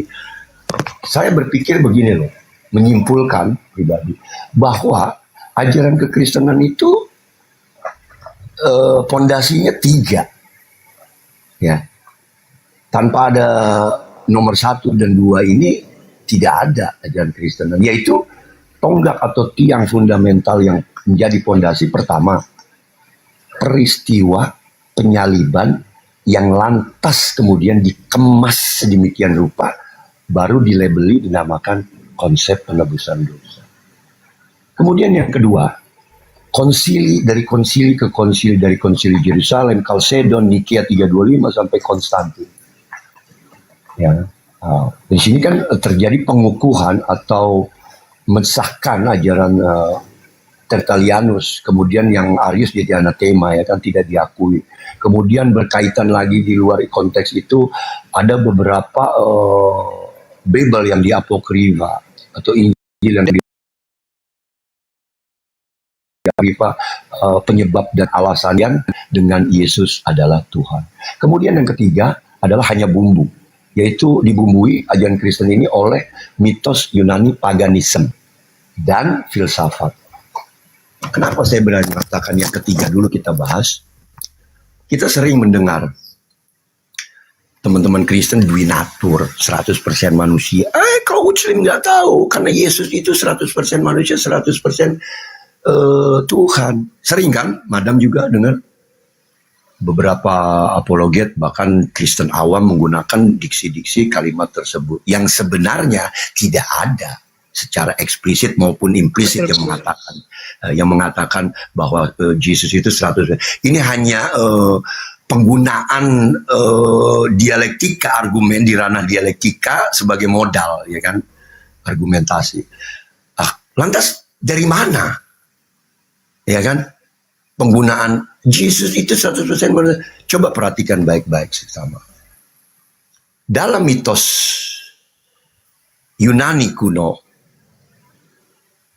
paganisme, Zeus, dewa tertinggi di Olympus, kerajaan Olympus. Nah, kalau kita kahayangan lah. Nah, dewa Zeus, dewa tertinggi di Olympus, memiliki seorang wanita di atas bumi bernama Alkmene. Dari rahimnya Alkmene lahirlah seorang bernama Hercules. Siapa Hercules? 100% manusia, 100% dewa.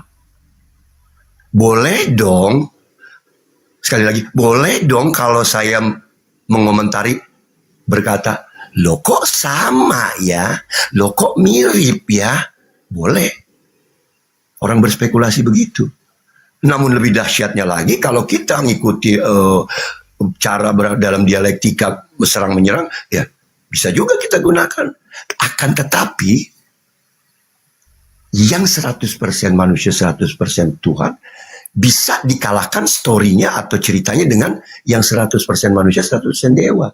Kenapa saya berani mengatakan Yesus bisa kalah sama Hercules? Hercules itu yang cuma, saya ulang lagi, yang cuma 100% manusia, 100% dewa. Jangankan sama benda tajam, di rudal, di roket pun mungkin film Hollywood akan bikin versi barunya. Nggak mempan Hercules. Nah, ini yang 100% manusia, 100% dewa. Lah kok yang 100% Tuhan, 100% manusia tembus dipaku di tiang salib? Artinya, secara tidak sadar kalian mendegradasi pemikiran dogmatis dan doktrin kalian, sehingga penggunaan kata 100% manusia, 100% Tuhan justru menjebak diri kalian sendiri. Jadi saya sarankan, kurangilah argumen-argumen yang menggunakan argumen yang tidak berdasar. Kenapa? Karena itu bisa disisipi pengakuan daripada kekristenan dibumbui oleh mitos paganisme ajaran Yunani kuno. Benar nggak? Benar ya. Iya. Nggak, lagian Bang begini loh, kalau memang mereka ini berkata bahwa Yesus 100% manusia, 100% Tuhan, mereka sebenarnya lagi mengolok-ngolok ajaran mereka sendiri, karena di mana sih Tuhan bisa mati? Nanti yang paling aneh begini, kenapa Tuhan kau itu lapar? Oh itu kedagingannya. Kenapa Tuhan kau itu mati? Oh itu kedagingannya. Mereka selalu ngambil fisiknya tetapi tidak mengambil ajarannya. Kalau memang dia adalah 100% manusia, 100% Tuhan. Nah sekarang kita lihat ya Bang. Waktu dia jadi manusia, dia beribadah. Nah kenapa ibadah dia waktu jadi manusia ini nggak diikuti? Berarti kan itu maunya Tuhan terhadap umatnya. bahwa apa yang dia lakukan, karena gini, kalau kita bilang dia beribadah, dia siapa yang memberi pahala gitu loh. Kalau ada Tuhan beribadah, ya kalau dia nggak mencontohkan, untuk apa dia beribadah? Iya kan? Harusnya dia menjadi contoh. Nah kayak kita ya, kita ini selalu mengidolakan Nabi Muhammad karena dia khalifah untuk umat manusia. Tetapi kita lebih fokus utamakan ajarannya. Karena kalau kita mau mencontoh Nabi Muhammad itu susah. Dia setiap malam tahajud. Ya kan? Karena dia Nabi dan Rasul. Nah kalau ada pun yang mampu mungkin satu-satu lah. Tetapi kan kita lebih kepada apa yang diajarkan beliau. Apa yang dia sarankan. Yang kita ikuti kan. Karena memang, makanya aku tadi pagi gini Bang Jeru. Aku tuh terus terang aja ya. Tadi pagi aku terbangun jam 4 lewat gitu. Tapi aku bilang gini, aku tidur lagi lah soalnya tadi malam kayak susah tidur kan. Aku tidur lagi maksudnya nanti bangun. Kebablasan aku sampai jam berapa. Tapi tetap aja aku sholat Bang Jeru. Udah kan memang ya kalau sudah terlanjur ya kita sudah kepengen tidur lagi, ketiduran. Akhirnya kebangun jam berapa udah aku sholat aja. Ya kan walaupun mungkin sudah lewat waktunya nggak apa-apa. Aku sholat jam 6 lewat kayak 6:30 sholat aja aku. Tapi aku baru sadar begini Bang Jeru, ya Allah, Allah ini begitu detail ya memberikan kita sesuatu. Menurut aku tuh ajaran manis. Kenapa? Itu cuma 2 rakaat Bang. Kita tuh kan males banget melalui apa ya, kita bangun pagi-pagi untuk kayaknya, tapi kita dikasih 2 rakaat. Bayangkan begitu manisnya pesan Allah. Dia hanya memberikan kita sholat cuma 2 rakaat loh pagi-pagi. Itu kan pesan manis Bang Jeru. Kok bisa ya Allah ini memberikan kita malah yang 2 rakaat itu pagi. Kenapa nggak dikasihnya aja 4 pagi ya kan, dan yang lain-lain itu 2 kayak apa? Ini enggak. Udah gitu ada yang saling debat lagi soal kunut apa enggak. Iya. Ya kan, padahal mestinya gini loh, kalau ditanya bukan soal kunut, mau pakai kunut kek, mau nggak pakai kunut. Yang bahaya itu yang nggak sholat. Iya. Jadi seperti aku bilang tadi Bang, kita ini bukan Tuhan ya. Janganlah kita selalu apa ya, kayak ya kalau masalah doa, kita tahu ya bahkan Al-Fatihah itu kan setelah Al-Fatihah kita bisa membaca surat yang lain, bisa tidak kan. Yang paling penting Al-Fatihahnya kan. Tetapi nggak pernah tuh kita berdebat akan itu, bener nggak? Aneh ya. Iya. Jadi saya bilang, jadi begini ya Kristen, saya ini sebagai manusia mengingatkan. Bang Jeru tahu nggak ada tuh bang namanya Abang Gerhana. Dia itu Advent sebenarnya. Dia sempat 3 kali bicara sama aku Bang. Dan terakhir pembicaraan kami, dan itu aku juga nggak sadar ya. Maksudnya aku waktu bicara sama dia itu ya seperti biasa lah. Kalau aku kan goalnya aku membuat mereka berpikir aja. Kalau mereka ini sudah berpikir kritis juga ya. Nah, udahlah setelah itu biarkan istilahnya kalau memang Allah mengguiding dia sebagai mendapat hidayah ya alhamdulillah pikirku gitu kan. Tetapi aku cuman kepengen mereka berpikir aja, udah. Itu goal aku itu aja, nggak mau muluk-muluk aku. Jadi waktu dia bilang pertama dia pancing aku gini, "Madam, aku mau bertanding sama kamu. Siapa saksi nih?" katanya gitu. "Oh, siapa aja, Bang?" Aku bilang kayak gitu. "Kalau kamu mau bertanding sampai mati, aku mau berdialog sama kamu karena aku agama yang berdalil. Aku percaya diri," aku bilang gitu. Tiba-tiba detik-detik dia bilang, "Madam, saya sudah mualaf, saya sudah masuk Islam baru 2 hari. Saya tadi pagi ikut Idul Adha." "Serius?" aku bilang. "Iya." Wah, semua kami. Jadi aku bilang kayak gini, "Bang, apa yang membuat abang jadinya memutuskan?" Aku gituin kan.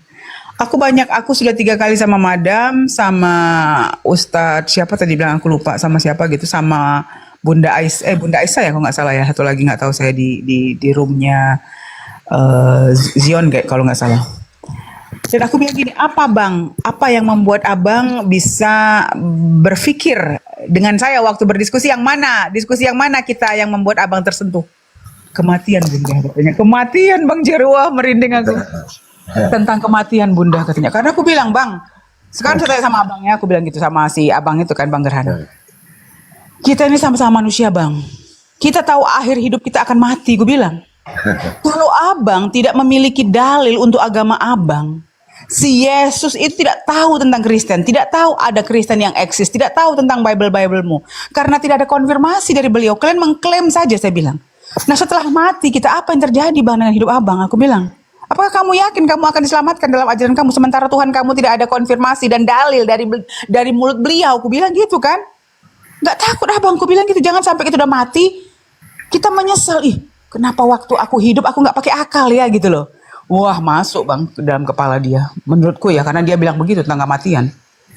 Gitu aku gituin. Nah itu aku bilang, aku sebagai manusia ini sebenarnya kamu mau sembah siapapun itu urusanmu, aku bilang gitu. Tapi aku memiliki dalil di dalam Islam itu Allah kami mengkonfirmasi agama yang dia ridhoi. Dan kalau kita bandingkan kitab aku sama kitab kamu, jauh lah bang. Aku bilang kalau kitab kami semua saintifik juga sudah mengkonfirmasi bahwa pertama Al-Quran ini memang mereka percaya ini kayaknya bukan manusia yang nulis, ini pasti Tuhan. Kenapa? Lah ada ilmu saintifik yang sudah dibicarakan 1400 tahun yang lalu, jauh sebelum ada sains. Bagaimana kamu mau meragukan itu kan gitu? Siapa manusia pertama yang bisa menulis itu dan mengerti tentang sains? Bener nggak? Iya. Nah disitulah dia langsung, wah, aku pun kayak merinding waktu itu. Wah masya Allah, pikirku gitu. Baguslah dia. Ya betul. Tadi yang pertama di awal Madam katakan mengenai Rasulullah, mengenai ajaran Kristen. Kita bisa mulai dengan teman Kristen, kita bisa mulai dengan menanyakan apa sih definisi Kristen? Atau begini deh, di dalam, karena kita sama-sama Muslim ya.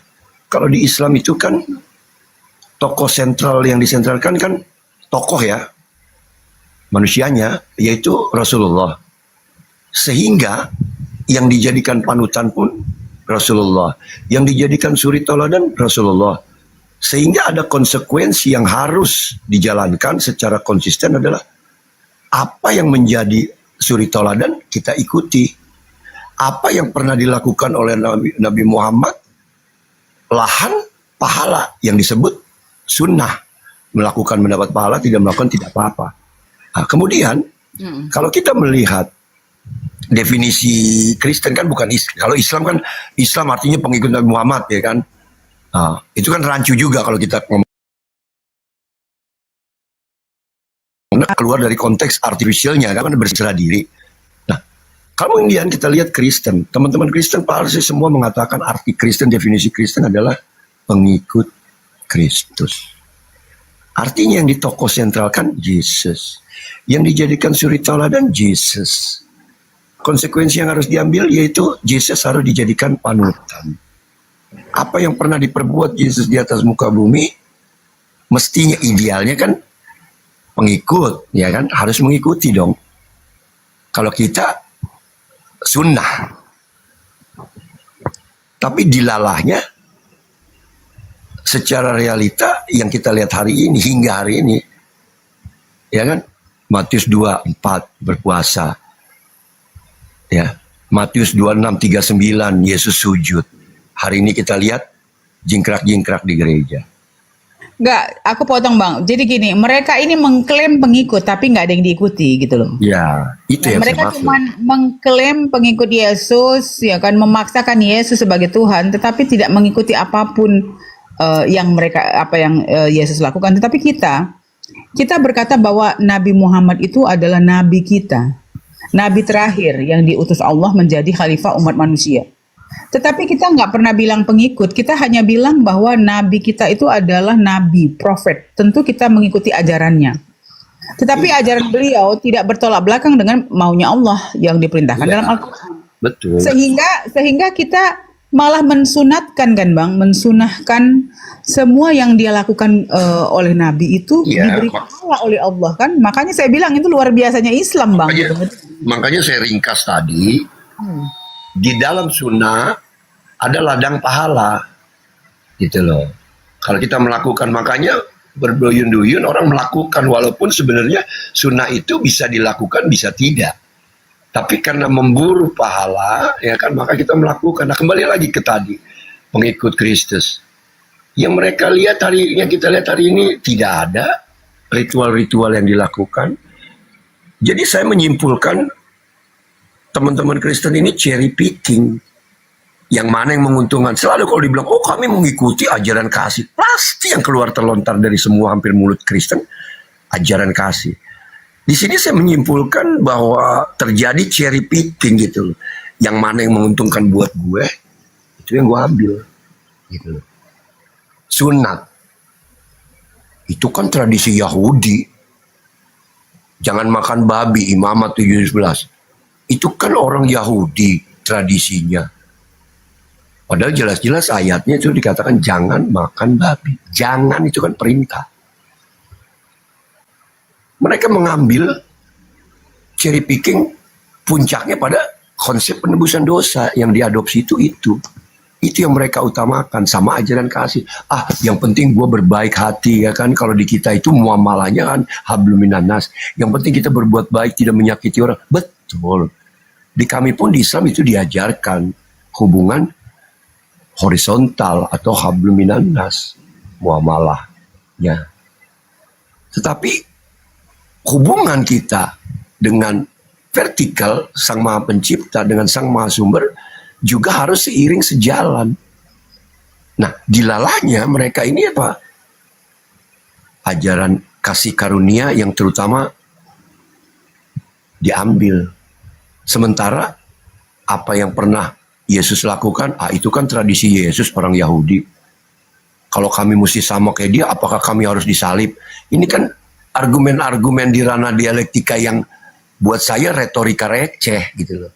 Nggak menyentuh ke substansinya. Kayak gitu loh, benar.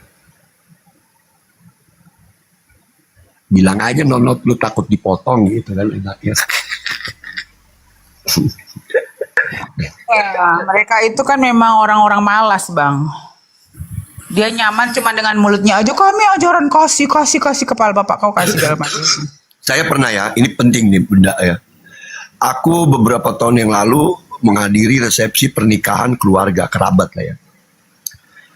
Salah satu ponakanku ya, jatuhnya ponakan karena mamanya itu sepupu 3 kali aku. Dia Kristen. Om Jeru, apa kabar? Sambil santai lah kita sambil makan gitu kan di Parasmanan. Ceriat lah, terlibat bincang-bincang sedikit ya.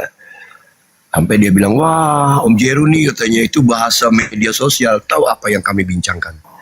Mengenai ayat di Matius yang mengatakan bukan apa yang masuk ke dalam mulutmu, tetapi apa yang keluar dari mulutmu. Terus kemudian topik kedua, sunat hati. Ternyata, saya tambahkan, ponakan ini sekolah STT. Sekolah Tinggi Teologi, calon pendeta lah. Entah calon pastor, entah calon pendeta lah. Kami membahas itu. Pada saat dia dengar saya gitu, dia langsung bisa mengidentifikasi saya. Pasti Om Jeru ini terlibat di TikTok ya, katanya debat lintas iman. Ini peristiwanya 3 tahun yang lalu kan di resepsi keluarga. Ternyata itu hanya pemutarbalikan argumen. Bukan itu. Ponakan saya menjelaskan begini yang dimaksud. Bukan apa yang masuk ke mulutmu, tetapi apa yang keluar dari mulutmu adalah keluar dari mulut itu hindari menggosip, menggibah, mencaci maki, menghujat. Ini kan terlontar dari indera yang namanya mulut kan, yang keluar dari mulut, lontaran Iya, kata. tugasnya mulut kalau sudah diucap bukan untuk makan. Kita tahu bahwa mulut itu untuk makan. Jadi kalau dia bilang Nanti dulu Bunda. Satu kan. Oh ternyata itu. Tapi di ranah media sosial mereka bilang dalam konteks makan babi yang diharamkan. Itu salah Om. Itu orang-orang Kristen itu dia bilang Om Jeru nggak ngerti paham. Saya ini paham. Kemudian yang Om Jeru bilang sunat hati. Mereka bilang itu tradisi Yahudi. Betul tradisi Yahudi. Tetapi makna dan kaidah yang lebih dalam lagi adalah sunat hati itu maksudnya Om Jeru, kata sekolah ponakan saya sekolah di STT ini, mensunat, memangkas, memotong di dalam hati kita penyakit-penyakit buruk manusia, yaitu prasangka buruk, negative thinking, suudzon, iri, dengki. Oh begitu ya. Nah, jadi kalau ada sekarang Oten ngomong soal apa yang bukan masuk dalammu tapi keluar, gua bantai habis. Cuman memelintir aja lu. Sunat hati lu pelintir juga karena takut nonot lu dipotong. Karena makna dan kaidahnya saya tahu. Bersumber dari ponakan. Ya sekolah STT itu. Assalamualaikum warahmatullahi wabarakatuh. Waalaikumsalam warahmatullahi wabarakatuh. Nggak, jadi gini Bang, kalau menurut aku ya, itu kebodohan orang. Kan kalau maaf nih kalau dibilang disunat kan, kalian kan cuman dikupas kulitnya ya, tapi kalau dibilang kan bukan dipotong. Jadi kalau memang dia pintar, itu kan sudah dianjurkan dalam kesehatan gitu. Jadi itu di Jepang sama di Amerika itu orang nggak berpikir tentang ajaran Islam atau nggak. Memang itu penting untuk kesehatan gitu loh. Karena ada bakteri-bakteri di ujung itu kan, kulup itu, dan WHO juga udah menerbitkan bahwa khitan itu memang WHO, lembaga dunia, sudah mengaminkan bahwa itu demi kesehatan, sudah tidak bicara soal agama. Ya. Makanya saya bilang Jadi banyak sekali yang saya dapat di luar media sosial, kalimat atau argumen-argumen di ranah dialektika di media sosial, ternyata di luar media sosial saya dapatkan arti dan makna kaidah sebenarnya. Dua hal itu tadi, apa yang masuk dalam mulut, bukan apa yang masuk dalam mulutmu, tetapi apa yang keluar dari mulutmu. Kemudian istilah sunat hati, ya, kami kan bukan Yahudi, ya kan, kami sunat hati, ya, itu bisa dibantah, ya kan. Kemudian di Matius, apa yang masuk dalam, bukan yang masuk dalam mulutmu tapi apa yang keluar juga, itu bisa dibantah dialektika mereka, argumen mereka ya, dengan mengatakan kenapa kami tidak makan babi padahal Yesus mengharamkan, Yesus tidak makan babi, karena di PB kami berucap seperti itu, bukan yang masuk dalam mulut tetapi yang keluar. Itu dipelintir juga dalam bahasa TikTok, media sosial. Arti dan makna sebenarnya yaitu yang dimaksud bukan apa yang keluar dari mulutmu tetapi bukan yang masuk tetapi apa yang keluar, adalah makna sebenarnya adalah, ini orang STT yang ngomong, ponakan saya, adalah keluar dari mulut berupa hujatan, maki caci makian, fitnahan, ngegibah, ngegosip. Itu kan keluar dari alat indera mulut kan. Emang oten-oten ini memang kurang ajar. Dipelintir-pelintir. Bilang aja lu mau makan babi, babi enak buat lu, ya kan. Bilang aja lu takut dipotong nonot lu, sehingga lu bilang pakai sunat hati. Ini Bang Jero, mungkin opung ini belum disunat, ini opung TB ini. Betul kan opung? Opung, apa kabar? Selamat pagi Opung. Ini kawan lama juga ini TikTok. Kawan lama ini kita. Apa kabar Opung? Jerusalem. Sehat. Jerusalem di sini. Sehat Opung? Sehat. Opung kenal Pak Vivo nggak? Enggak. Oh, itu juga senior, itu lama itu, saya nggak ketemu tuh sama beliau. Nama akunnya Vivo tuh kan. Suara-suaranya mirip sih, mirip-mirip dikit sama Opung TB. Iya Pak TB, bagaimana kabarnya? Terus apa yang kita mau bicarakan di sini, atau ada yang mau Opung sampaikan? Barangkali kita diskusi santai lah ya. Karena sesungguhnya kita ini semua ya Opung ya, perlu kita sadari, kita ini sebenarnya semua sesama anak putra bangsa. Yang membedakan kita kan hanya agama dan keyakinan. Betul ya Opung? Betul. Ini Opung kurang semangat, belum ngopi atau belum sarapan atau gimana ini? Suaranya lemas nih. takut ada aku soalnya, dia paling gak suka sama aku karena aku kan orangnya gak bisa bullshit. Betul-betul kok naik kau. Kalau ada aku nggak bisa bersuara keras. Udah aku.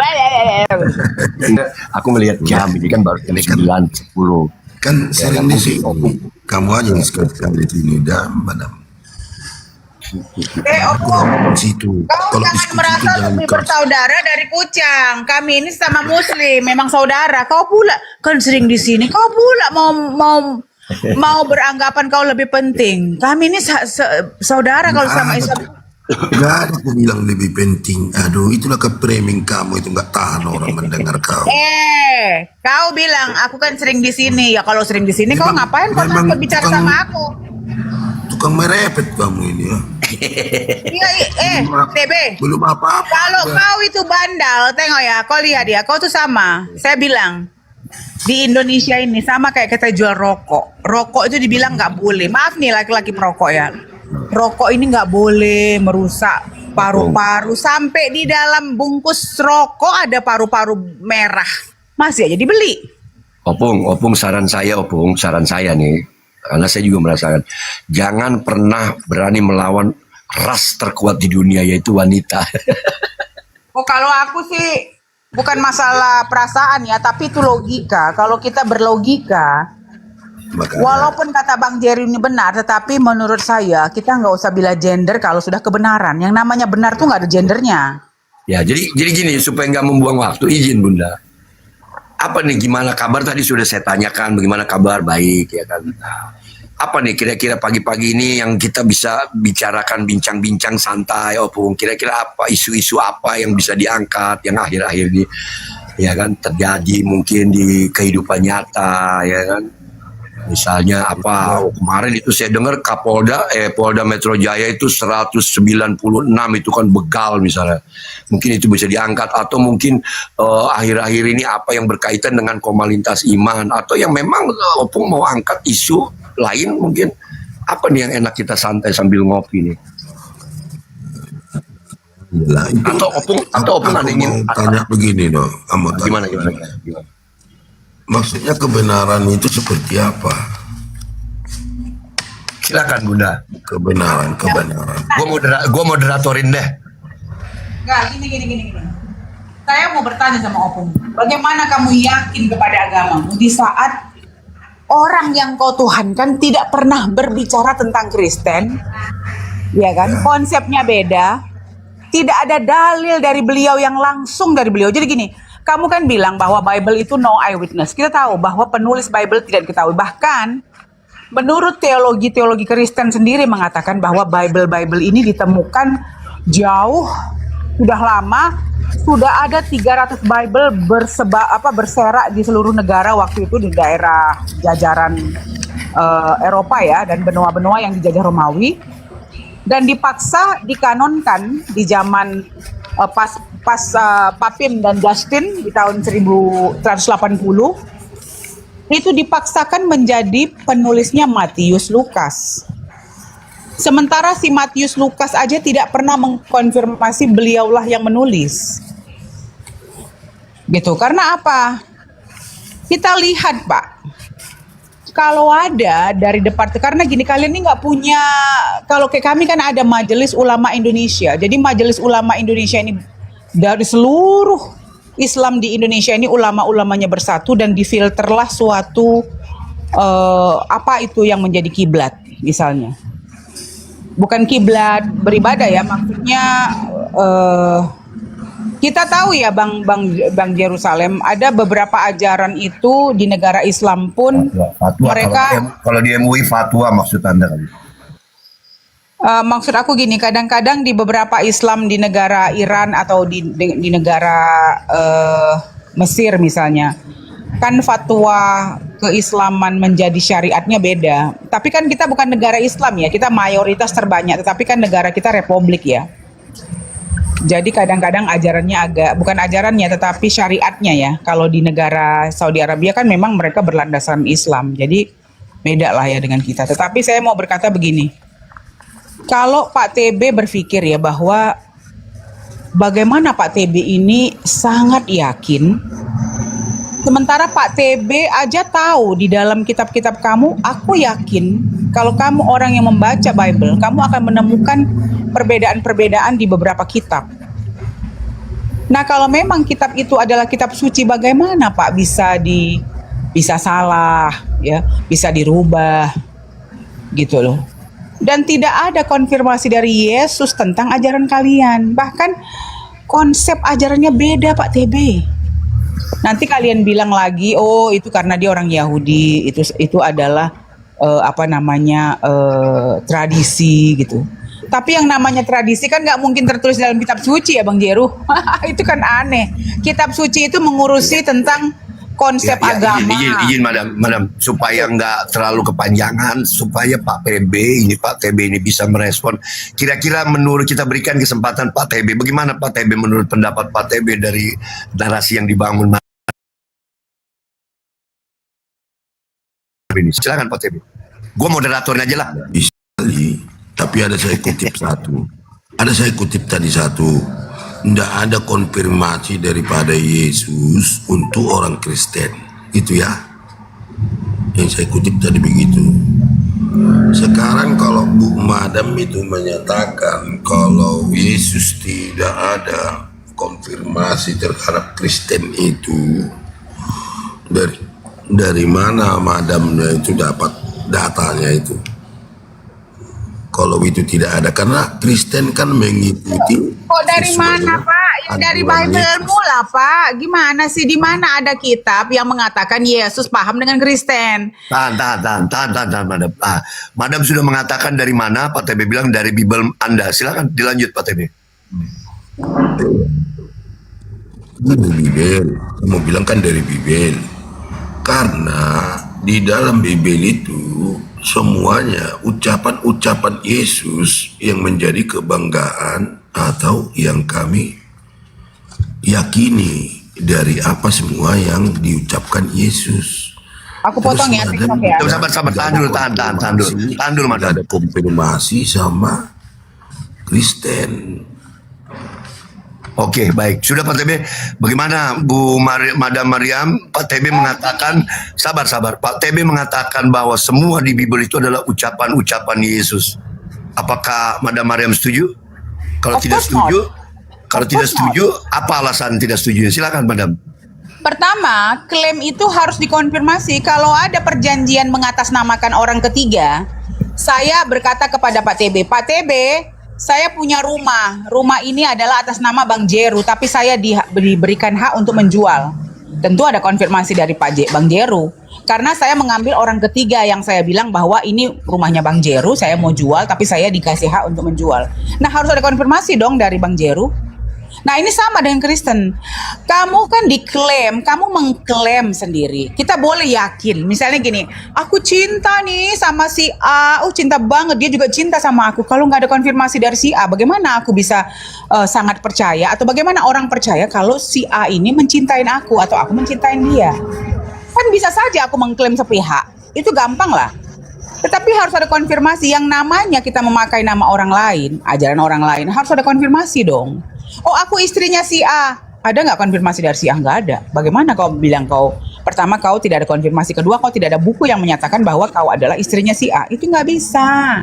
Di dunia apapun di dunia ini, kalau kamu mau beli baju, mau beli rumah, beli handphone, beli apapun, pasti ada konfirmasi orang yang memiliki nama tersebut. Kalau tidak ada konfirmasi dari beliau, bahkan konsep ajarannya aja beda. Konsep ajaran Yesus, dia berdoanya kamu lihat. Kamu itu mengklaim Yesus sebagai Tuhan. Coba kita lihat. Saya ini mengetahui hidupnya Yesus dari Bible-mu loh.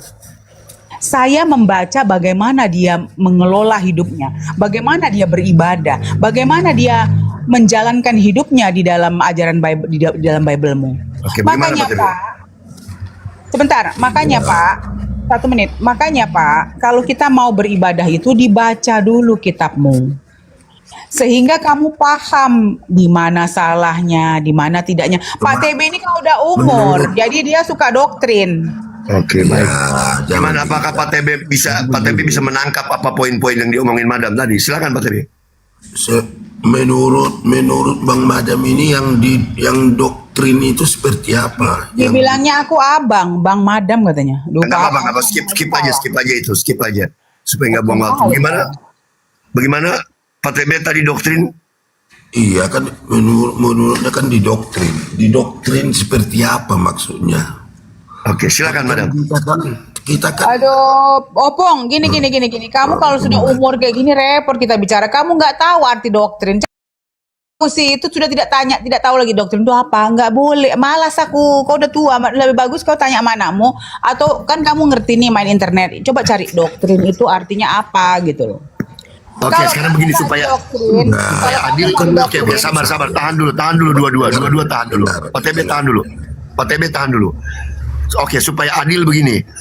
Menurut Pak TB, definisi doktrin itu apa? Menurut Madam apa? Coba kita mulai dengan Madam dulu. Apa yang dimaksud dengan doktrin? Doktrin itu kan pengaruh.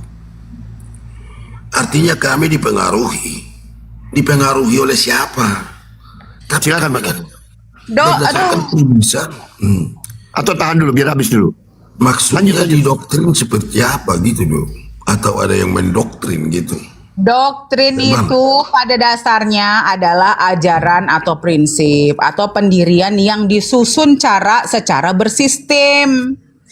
Sistematis ya. Capek kali loh Pak, masa aku mau diskusi ngajarin lagi atau bahasa-bahasa Indonesia. Oke, Sebentar, menurut belum Madam, selesai, Bang. Abangku belum. Istilah ini merujuk pada pedoman atau intisari ajaran dalam bidang tertentu seperti politik, hukum, atau agama yang dijadikan pedoman atau panduan untuk bertindak maupun menyusun kebijakan. Jadi pemahaman yang lebih dalam ya kita harus Bapak tahu bahwa doktrin yang ditanamkan dengan orang Kristen aja beda-beda Pak. Doktrin Katolik beda, sistem prinsip ajarannya itu maksudnya. Pak, kalau kita mau diskusi jangan ngajarin begini lah, capek.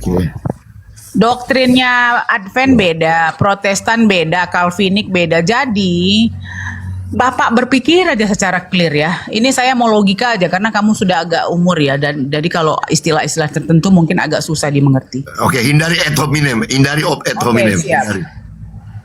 Kita bayangkan ya Pak, jangankan kamu nyebrang ke Islam, gak usah ke Islam kamu. Sesama Kristen aja kalian mempunyai 65.000 pemahaman. 65.000 pemahaman ini orang topik yang kalian imani cuma satu, yaitu Yesus. Satu orang jadi 65.000 ajaran. Jadi Protestan itu keluar setelah dia nggak suka ajaran Katolik. Wah, saya protes lah, keluarlah Katolik. Keluarlah Protestan. Nggak suka Protestan, keluarlah Calvinik. Keluarlah yang lain sampai Advent. Makanya Advent itu kemarin ditanya, kalian ini dari mana? Dari di bawah Protestan ya? Enggak. Kenapa kitabnya 66 nggak bisa jawab? Pokoknya 66 aja katanya. Jadi saya ngelihat diskusinya, kenapa saya selalu ngomong Kodondi? Karena memang baru-baru saya lihat itu di YouTube Kodondi sama 2 orang Advent itu, bapak dari itu juga dari Sumatera. Dari diskusinya aja jelas mereka berdua itu tidak secara akademis ya. Kita kalau diskusi itu Pak jangan masuk imani gitu. Kalau masuk dalam konsep iman nggak bisa diskusi karena kalau diskusi itu harus berdasarkan dalil akademisi, sejarah-sejarah yang tercatatkan di dalam dunia Kristen itu nggak boleh dibuang. Kalau iman Pak, kita bicara iman nih. Misalnya di Indonesia ini ada 5 orang yang imannya beda-beda. Nah, di agama kamu Protestan kan nggak boleh patung. Agama aku juga nggak boleh. Nanti kalau ada orang Hindu dia menyembah patung, wah kita bentrokan. Kenapa? Imannya yang dipilih. Kalau iman nggak akan masuk kita, tetapi secara akademisi, secara sejarah, secara kita baru masuk ke konteks. Oke, Nah, 4 menit 12 detik bisa kita berikan kesempatan mungkin Madam sama Pak TB silakan Pak TB. Siap. Ya, saya mau begini. Saya tertarik dengan Amina ini menyatakan 65.000 demon kan gitu, 65.000 denom. Saya mau tanya sama Pak Amina ini, keyakinan, bisakah kamu menentukan berapa besar keyakinanmu terhadap Sang Pencipta langit dan bumi atau kepada Tuhan? Bisa kamu prediksi seberapa besar apa tolak ukurmu menyatakan keyakinanmu? Pak TB yang terhormat. Dengan yang Udah. lain Nggak juga usah ya, yang 65.000 tadi itu, yang 65.000 denom tadi itu kamu jelaskan seberapa besar keyakinannya, tolak ukurnya terhadap Tuhan. Ini aneh ya si Jero ini, si TB ini. 65.000 denom itu tercatat bahwa kalian memiliki yang tercatat 65.000 denom. Ya, makanya kamu harus bisa. Diam dulu. Kau ini memang orang tua ini susah. Kalau kau pertanyakan iman dia, kok aku yang tahu, aku aja nggak kenal mereka. Sabar, santai, diskusinya santai ya, tidak penuh dengan emosi.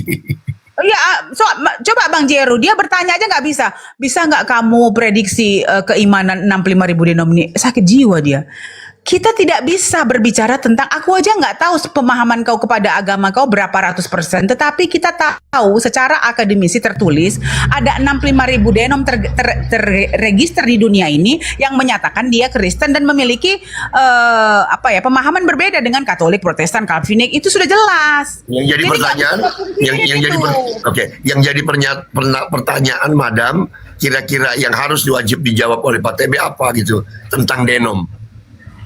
Lah, itu nggak bisa dijawab, itu hanya bisa dia pertanyaannya apa kira-kira supaya diskusinya nggak jalan tempat. Mungkin Pak TB mau merespon, tapi Pak TB bingung dari tadi pernyataan. Dari tadi pernyataan bukan saya bertanya, Madam. Saya bertanya. Boleh? Saya bertanya ke Bapak. Oke, silakan yang lain berinteraksi. Saya nggak berinteraksi, saya mau bertanya aja. Silakan lanjutkan, saya mau bertanya aja.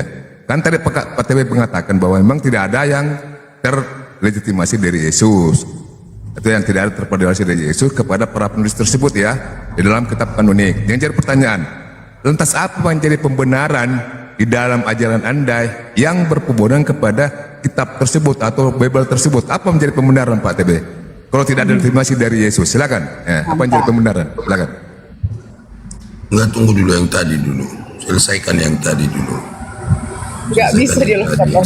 Saya kan bingung tadi. Oke, saya catat ya pernyataan Pak Farid, Pak TB, Opung, selesai dulu yang satu ya. Oke, silakan. Bang Jero, izin Bang Jero sebentar, TB sebentar. Tadi pertanyaannya gini Bang Jero. Iya. Sebesar apa iman Islam terhadap Sang Pencipta? Ya Allah, jangan kau tanya aku, kau tanya ini teman-teman saudaraku Islam ini. Sebesar apa? Sebesar apa iman kita Bang Jero dan abang-abangku yang lain kepada Sang Pencipta? Jangankan kau tanya, semua orang bisa jawab. Nggak bisa diukur. Kita kasih kesempatan, Ya silakan Dok. Kalau itu tidak bisa kamu ukur, maka demikianlah juga orang lain terhadap Tuhan. Ya, diukur dong. Kalau kita bilang bahwa kalau kita bilang bahwa tolak ukur kebenaran 100 ya 100%, bener nggak abang-abangku? Ya. Benar, Madam. Coba. Jadi gini, Bang TB, Pak TB sebentar. Kalau kami Pak TB, mau itu Muhammadiyah, mau itu dia Sunni, begitu dibilang seberapa besar imanmu kepada Allah. Wah, kalau kita bilang 100% tolak ukur kebenaran, kita bisa bilang 110%, 100.000%. Atau begini, saya coba tengahin dengan mencoba menjawab, ikut terlibat dalam menjawab.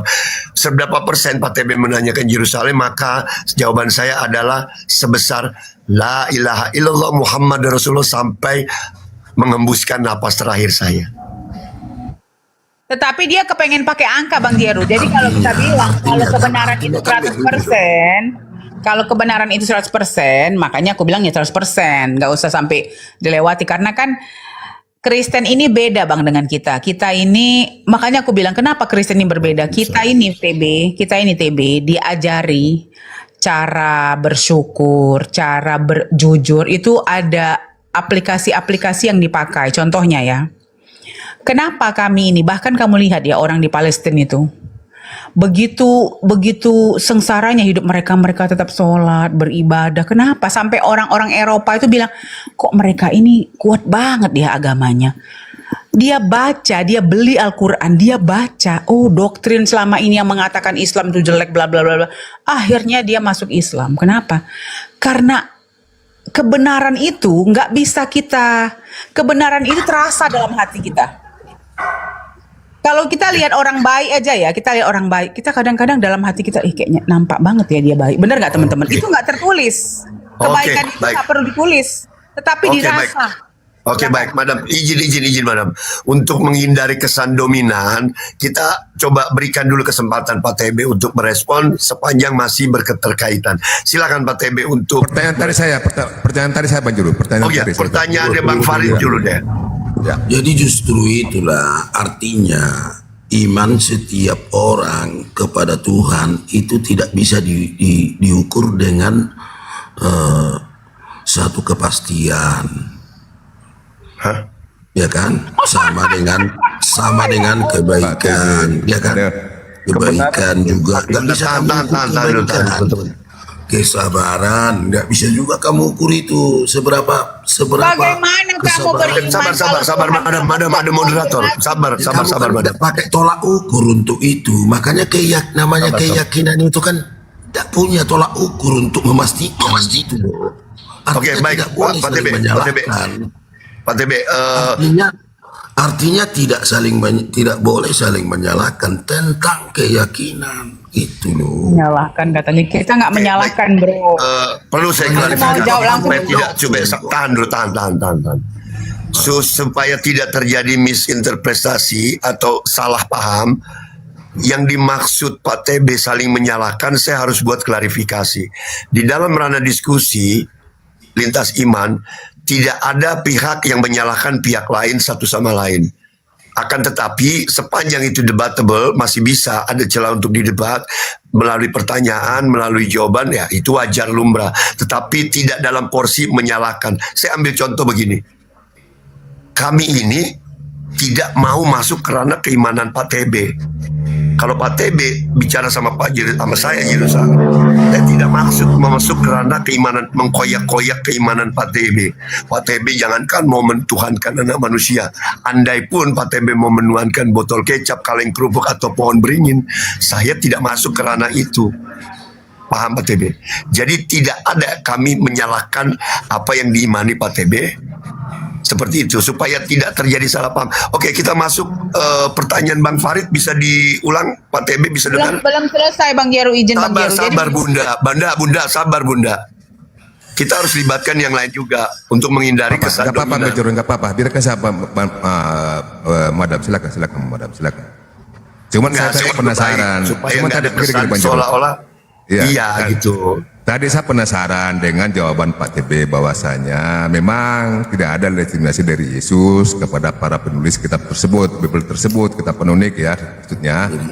Nah, makanya aku tanya, kalau nggak ada legitimasi dari Yesus, terus apa yang jadi pembenaran di dalam ajaran Anda, kekristenan yang berpedoman kepada Bible gitu loh. Dan saya, apa menjadi pembenaran keyakinan Anda sebagai orang Kristen meyakini bahwa Yesus adalah Tuhan gitu loh. Padahal tidak ada legitimasi. Nah, gitu. Tadi Bang Farid, sabar madam. Tapi tadi Bang Farid, Pak TB sudah ngomong ke madam bahwa semua di Bible adalah ucapan Yesus. Oh gitu. Ya, apa-apa. Enggak kan, itu udah naik kedua Bang Jeru. Maaf nih, kita kan bicara, makanya saya bilang tadi, saya tidak menyalahkan iman dia, tapi kita menyalahkan dalil konfirmasi dari Tuhan. Makanya saya bilang, kalau kita berbicara sama Bapak ini, karena dia udah umur ya, dia bingung. Karena yang saya tanya adalah konfirmasi dari Tuhan iman. Ya imanmu ya urusan. Saya tadi kan udah bilang bahwa kalau diskusi jangan pakai iman, tapi pakai bukti. Sekarang bagaimana kamu beriman kepada sesuatu yang tidak ada konfirmasi dari Tuhanmu? Itu namanya iman buta.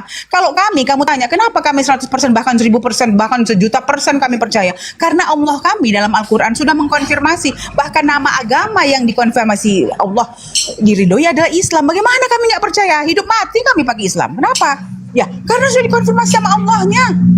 Nah, sekarang Bible kamu mau berkata bahwa Bible kamu itu perkataan Tuhan. Sedangkan Biblemu aja salah-salah, itu teologi kamu yang bicara. Bahkan teologi kamu berkata bahwa Bible kamu ini tidak tahu, no eyewitness, nggak tahu siapa penulisnya. Nah, di situ kita pertanyaan bagaimana, masuk ke pertanyaan Bang Farid, bagaimana kamu beriman kepada sesuatu yang tidak ada konfirmasi? Sama seperti begini, tidak mungkin ada cinta buta. Ada seorang Michael Jackson, saya mencintai, itu namanya fun. Saya mencintai, namanya Seven. Tetapi yang namanya cinta harus saling mencintai. Saya mencintai A, si A harus mengungkapkan dan membuktikan dia cinta sama saya juga begitu. Tidak bisa cinta buta, tidak bisa ada iman buta. Harus ada konfirmasi dari orang yang kamu sembah. Bagaimana kamu merasa kamu akan masuk ke dalam surganya beliau kalau memang Tuhanmu itu si Yesus ya? Kau masuk ke dalam surganya Yesus kalau dia berkata selama hidupnya, aku datang hanya untuk Bani Israel yang sesat. Kamu di mana? Bahkan dalam Biblemu berkata orang yang mengaku Yahudi tapi berdusta dibilang jemaat iblis. Nah, Anda di bagian mananya, Pak? Anda bagian yang mananya ini? Ini perkataan Yesus asli, bukan Matius, Lukas, memang yang mencatatkan mereka. Tetapi kamu bilang, perkataan-perkataan bertulis merah itu adalah perkataan Yesus asli.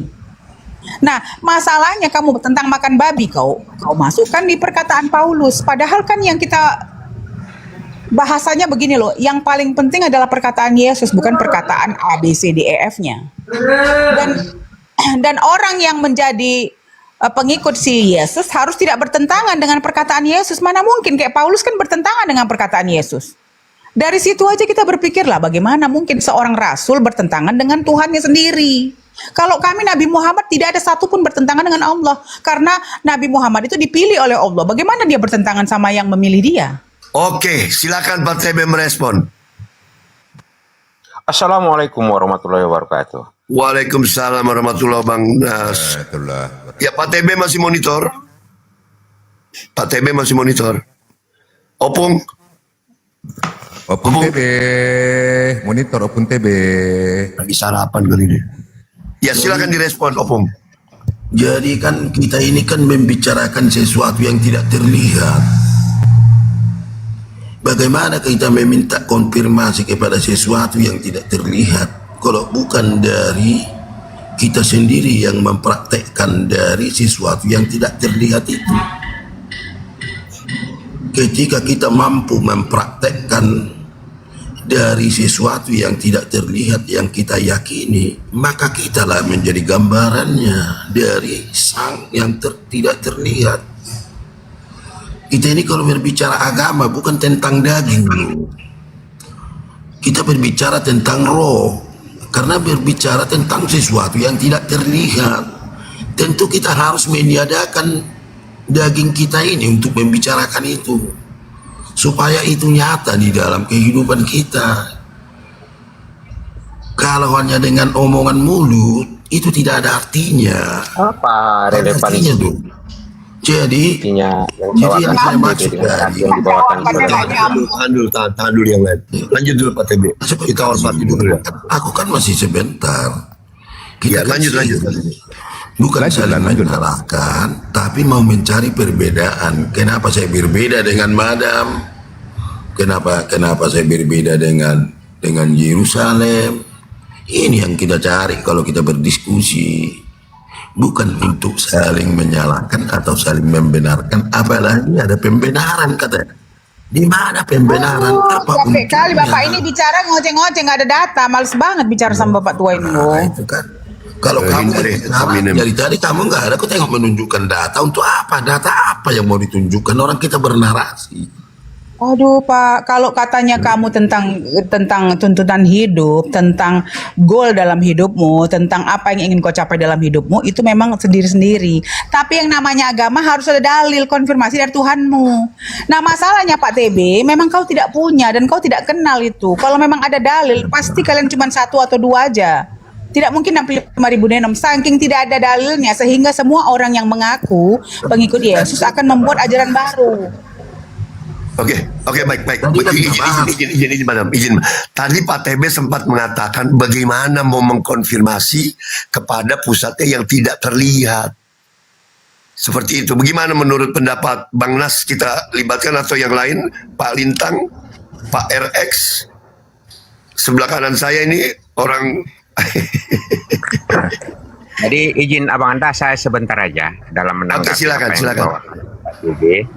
Jadi seperti mana mungkin saya salah, kalau salah dikoreksi. Bible itu ditulis berdasarkan, ini menurut teologi Kristen, terhadap apa yang diajarkan Tuhan Yesus semasa hidup, dan penulisannya didampingi oleh Roh Kudus selaku logosnya Tuhan. Jadi di sini apabila kita mengetahui bahwasanya kalau memang Bible itu ditulis berdasarkan ya penulisan ataupun pengarangan oleh murid-murid yang kepenuhan Roh Kudus, direvisi setiap tahun, artinya jemaat Kristen yang merevisi Bible itu ya lebih pintar daripada murid-murid yang menuliskan Bible itu. Karena direvisi setiap tahunnya sesuai dengan kondisi. Kalau pendapat saya sementara itu demikian. Yang sini menjadikan jemaat lebih pintar daripada Roh Kudus yang mengilhami penulisan Bible. Lanjut Bang Jero, terima kasih. Oke, nggak mungkin ada lagi yang mau disampaikan Pak Sabu Jagat karena Anda menghabiskan 1 menit 10 detik. Tidak cukup? Oke, baik, silakan Pak TB. Pak TB silakan. Makanya TB. tadi saya bilang Bang, kita kan makanya kadang-kadang kita berdiskusi agama ini memang harus penuh dengan kerendahan hati. Kalau kami ya sebagai orang Kristen, kenapa kami harus merendahkan hati dan bahkan sampai meniadakan daging kita ini, supaya yang bekerja di dalam kita itu adalah roh yang dijanjikan oleh Yesus menjelaskan tentang sesuatu yang tidak terlihat itu. Aduh. Kalau dengan kemampuan pikiran kami, kalau dengan kemampuan pikiran saya tidak akan mampu menjelaskan bagaimana kebesaran Saya sedikit Banjuru ya, boleh sedikit aja Banjuru. Ya. Nanti dulu. Sabar. Penasaran saya ini Pak TB. Sabar, Bang Farid. Abis Ayo, ini Bang silakan. Farid, saya cuma mau Siap. ngomong, Pak TB yang tadi Anda narasikan merespon Pak Sapu Jagat sama sekali nggak menyentuh substansinya. Mungkin bisa diulang kali. Apa coba Pak TB yang dipertanyakan oleh atau yang dinyatakan oleh Pak Sapu Jagat? Apa itu pertanyaannya? Coba silakan Pak Sapu Jagat. Tolong fokus Opung. Iya, enggak ada. Coba. Jadi di dalam hal ini, karena Bible itu direvisi dalam artian mengikut pada perkembangan bahasa. Sementara Bible itu kan ditulis berdasarkan kesaksian murid-murid terhadap pengajaran Yesus semasa hidup. Dan mereka menulis didampingi oleh mereka adalah kepenuhan Roh Kudus. Ternyata di belakangan ini setiap tahun direvisi atau setiap era itu direvisi. Artinya jemaat Kristen sekarang ini lebih pintar daripada murid-murid yang kepenuhan Roh Kudus. Lebih pintar dari Roh Kudus nampaknya Pak TB. Apa pendapat Bang TB? Silakan. Oke, saya pertajam dikit, maksudnya kira-kira dalam parodinya adalah LAI lebih hebat dari Roh Kudus. Boleh saya mengatakan kayak gitu? Persisnya Bangku. Mereka kan manusia. Mereka bersepakat untuk melakukan sesuatu yang tidak bertentangan satu dengan sama lain. Oke. Tetapi di lapangan sama hal seperti saya itu tadi, saya bukan pelaku di situ. Saya nggak pernah tahu itu. Dan kami memang bukan lagi berdasarkan tulisan yang ada di dalam Bible itu. Jadi setiap kami menjelaskan sesuatu dengan yang tidak terlihat itu meminta kepada apalagi aku Bang, aku nggak sabar kali dengan jawaban dia. Untuk bisa menjelaskan tentang apa rencananya, tentang apa keinginannya di dalam kehidupan saya. Udah aku izin ya. Jadi begini, oke. Tuntunan Pak TB untuk mengetahui itu, untuk mengetahui tentang. Aduh, diam dulu Pak TB, stres kepalaku. Kamu tuh bicara ngawur ngidul. Saya izin ya, maaf nih. Aku bukan menguasai, cuman aku nggak sabar karena gini, dia tuh nggak ngerti teologi agamanya sendiri. Kamu ini beriman kepada apa yang kau akui. Bagaimana kau beriman kepada suatu ajaran yang tidak tertulis dan terkonfirmasi? Saya contohnya begini ya. Kamu diam dulu, tutup dulu. Undang-Undang Dasar 1945 di Indonesia ini aja begitu ada undang-undang baru itu dikonfirmasi oleh DPR, semua mengizinkan, semua udah setuju, baru terkonfirmasi jadi undang-undang negara ini. Kita ada berapa juta manusia di Indonesia ini, kita akan mengakui, menyetujui bahwa undang-undang yang baru dibuat akhirnya menjadi undang-undang. Nah, berdasarkan undang-undang ini tolak ukur kita. Tolak ukur misalnya di undang-undang Indonesia ini bahwa setiap warga negara harus memiliki satu agama. Itu adalah aturan yang sudah diakui oleh semua orang Indonesia. Sehingga itulah jadi iman atau faith orang Indonesia. Apa? Setiap warga negara Indonesia harus mempunyai satu agama. Karena pedoman dasar Indonesia itu satu ketuhanan yang Maha Esa. Nah, itulah tolak ukur kita. Nah, pertanyaan saya dari tadi, jangan ngalur ngidul semuanya, bahwa bagaimana kamu beriman kepada sesuatu yang tidak terkonfirmasi. Masa Pak TB nggak ngerti-ngerti imanmu Pak TB? Tidak bisa kita beriman ujuk-ujuk tanpa kita jadi gini ya, saya beriman. Bagaimana cara iman saya? Waktu saya kecil, saya tumbuh secara Islam karena orang tua saya Islam, tetapi saya bisa belajar. Di dalam kepala saya baca kitab suci saya. Di dalam Islam ada kitab benar tulis Allah yang kami sembah, yang kamu bilang tidak lihat itu, memperkenalkan dirinya dalam surat-surat tertentu di dalam Al-Quran. Saya baca, saya pelajari, saya percaya, baru datang iman saya. Begitu caranya memiliki iman. Tidak bisa iman buta.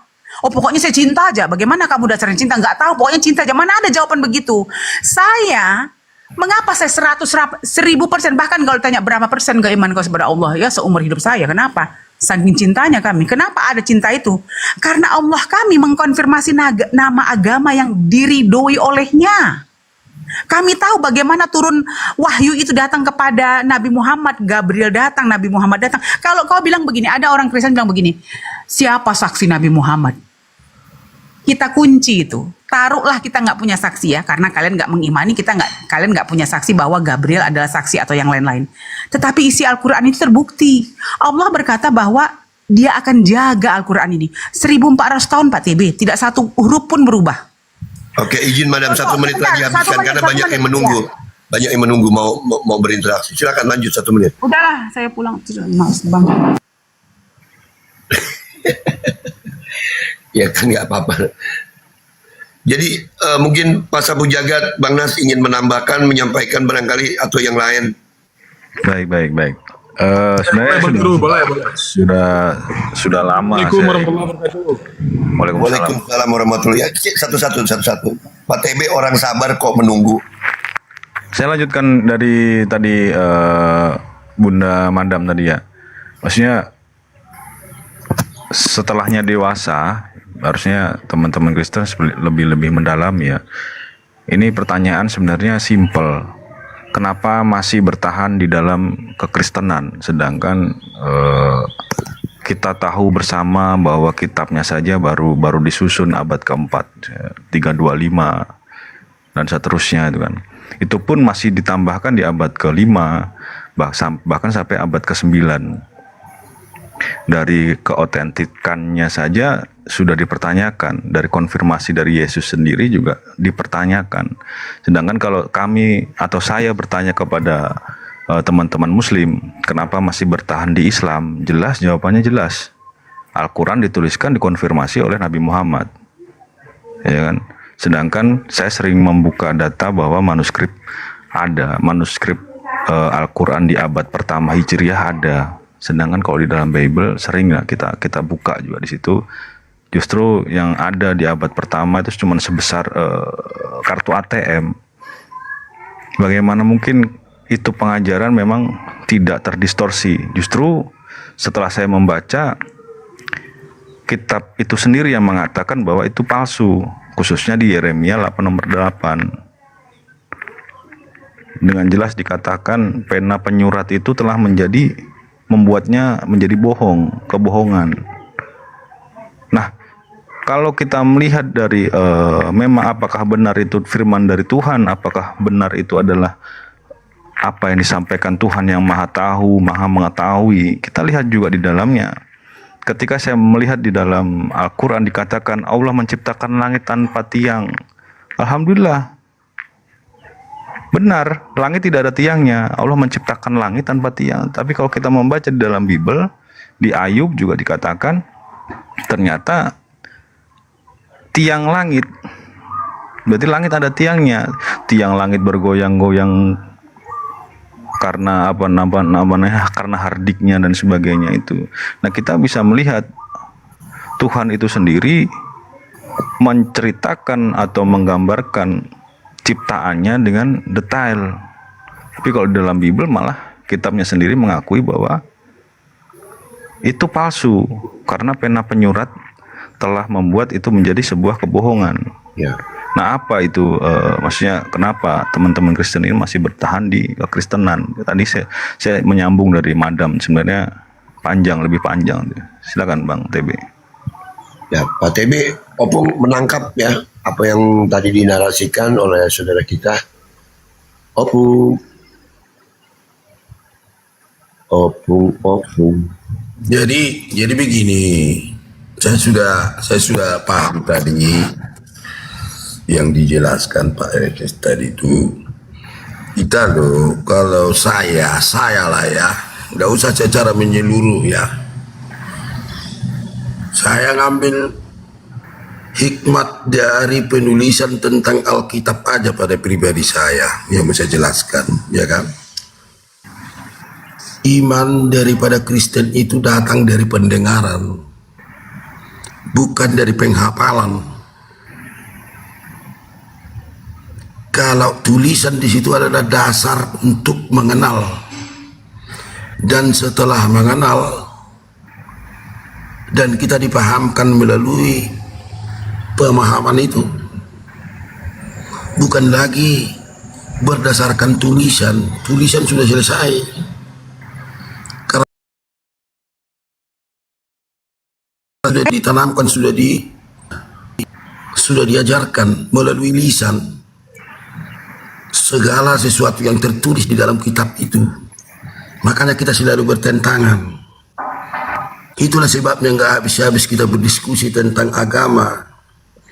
Sebab iman itu timbul bukan dari penghafalan, pembacaan dari apa yang tertulis, tetapi pendengaran yang disertai dengan kebesaran Tuhan untuk menyampaikan di dalam pikiran kita itu. Karena kita ini kan milik Tuhan loh, roh kita ini milik Tuhan. Tentu dia akan mengajarkan hal itu di dalam roh, bukan di dalam daging. Kalau daging kita kadang-kadang gak setimpal dengan apa yang kita omongkan. Makanya menjadi satu pembodohan bagi teman-teman muslim ketika kami berbicara tentang kerohanian. Saya izin Oke, lanjut Pak. Itu perbedaan kita satu yang saya bilang. Jadi artinya kan begini, kita saling memahami tentang hal itu. Itu maksud saya. Ini berarti sejalan dengan apa yang dikatakan Pak Sabu Jaga tadi, karena bukan dihafal, tidak, memang malah tidak bisa dihafal. Bagaimana kalau dihafal, sedangkan kitabnya saja dari abad pertama, abad kelima itu berubah-ubah, makanya tidak bisa dihafalkan. Mana yang benar kalau begitu, gitu kan? Kan jelas itu. Justru setiap tahunnya direvisi, setiap masanya direvisi. Makanya tidak bisa dihafalkan, sampai kiamat pun tidak bakal bisa dihafalkan itu Bible.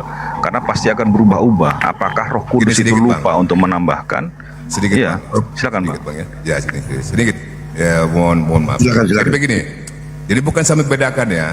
Bible yang Anda imani sebagai pedoman hidup umat Kristen dan Al-Quran yang telah kami imani sebagai umat Islam. Bukan sama bedakan Pak Upun. Gini, Al-Quran menjelaskan ya di dalam surah apa ya? Surah berapa ya? Lupa saya. Afala yaktubuna Quran walau kana min indi ghairallahi lawajadu fikih apa? Bihaqillah bang kasira ya. Artinya ini gimana? Saya lupa ayat di mana? Coba cari ayatnya di mana ayatnya ini? Lupa saya ayatnya ini.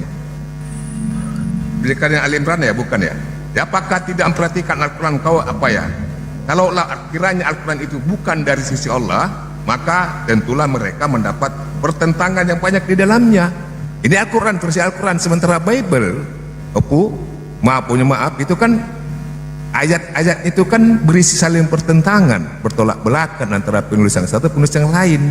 Coba kita perhatikan, simak baik-baik apa yang saling bertentangan. Coba Pak TB baca pun TB, itu saling bertentangan, berbeda dengan Al-Quran yang tadi saya sampaikan tadi, ya kan? Begitu.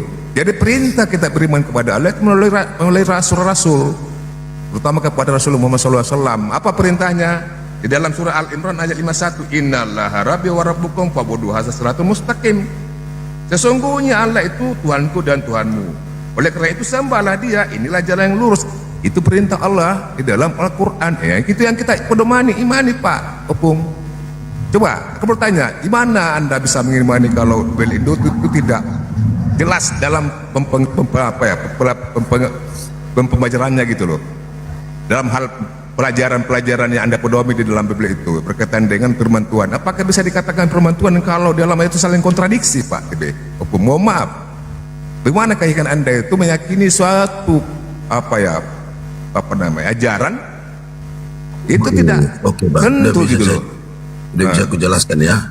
Nah, silakan. Mengenai revisi penulisan yang kontradiksi. Tulisan yang ada di dalam kitab itu adalah tulisan manusia maka kemampuan manusia untuk menulis ke dalam satu buku apa yang dianjurkan oleh Tuhan belum tentu 100% bisa ditulis. Contoh, sedangkan bahasa manusia dengan bahasa Tuhan itu berbeda loh. Jadi itulah sebabnya terjadi konseli. Karena membahas tentang catatan ini, apa sebenarnya yang dimaksud dengan catatan ini. Bisa satu sama lain berbeda pengertiannya dari apa pengucapannya ini. Maka inilah yang dikonsili, yang dirapatkan gitu loh. Supaya satu pengertian tentang tulisan itu.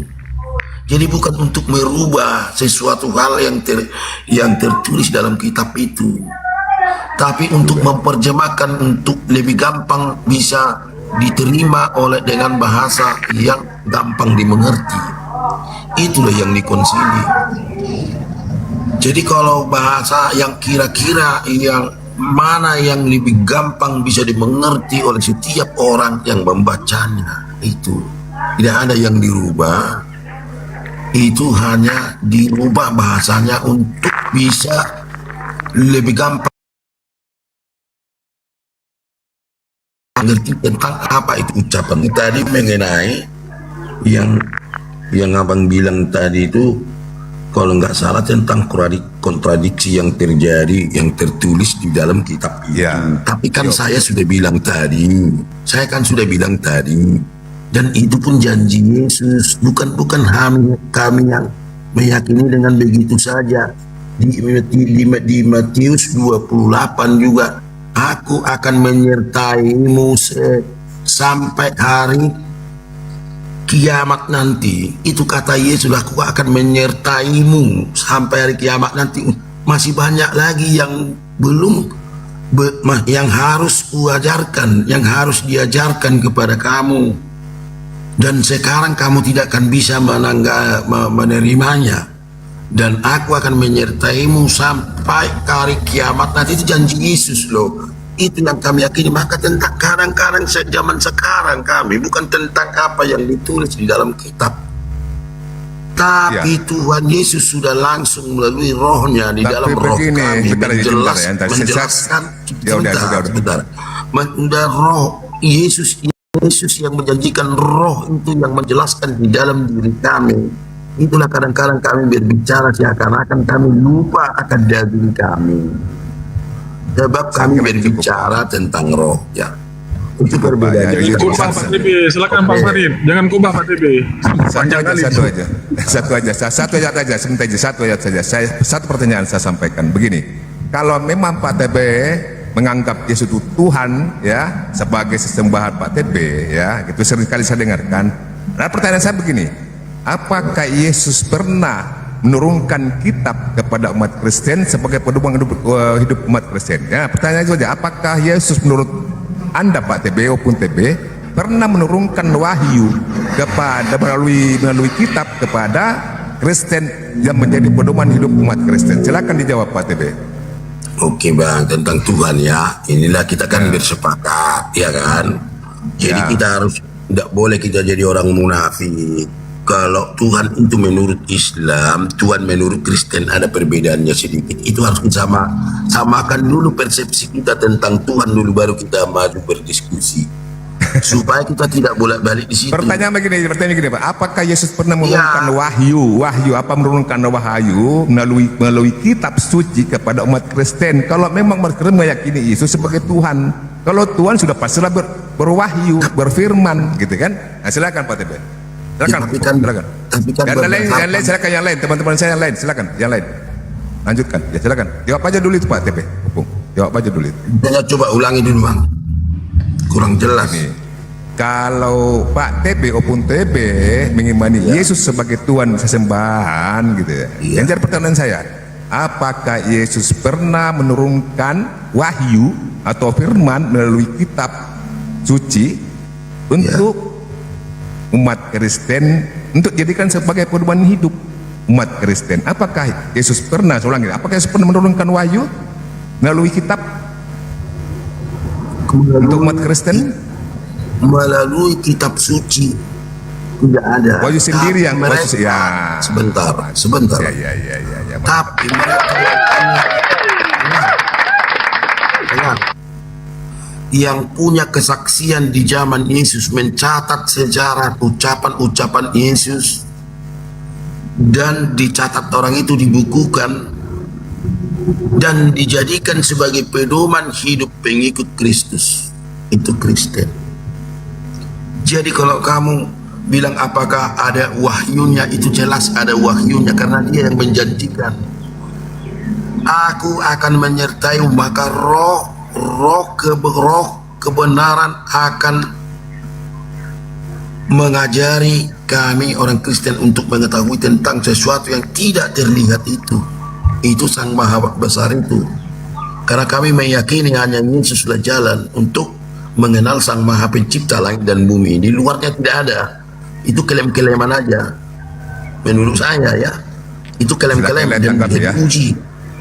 Pak RS, itu maksud saya. Jadi wahyu itu selalu ada, Bang. Jadi orang yang setiap saat, sebentar. Iya, kita paham itu arahnya kemana, tapi Pak Tebi jangan khotbah. Setiap saat memang lama itu.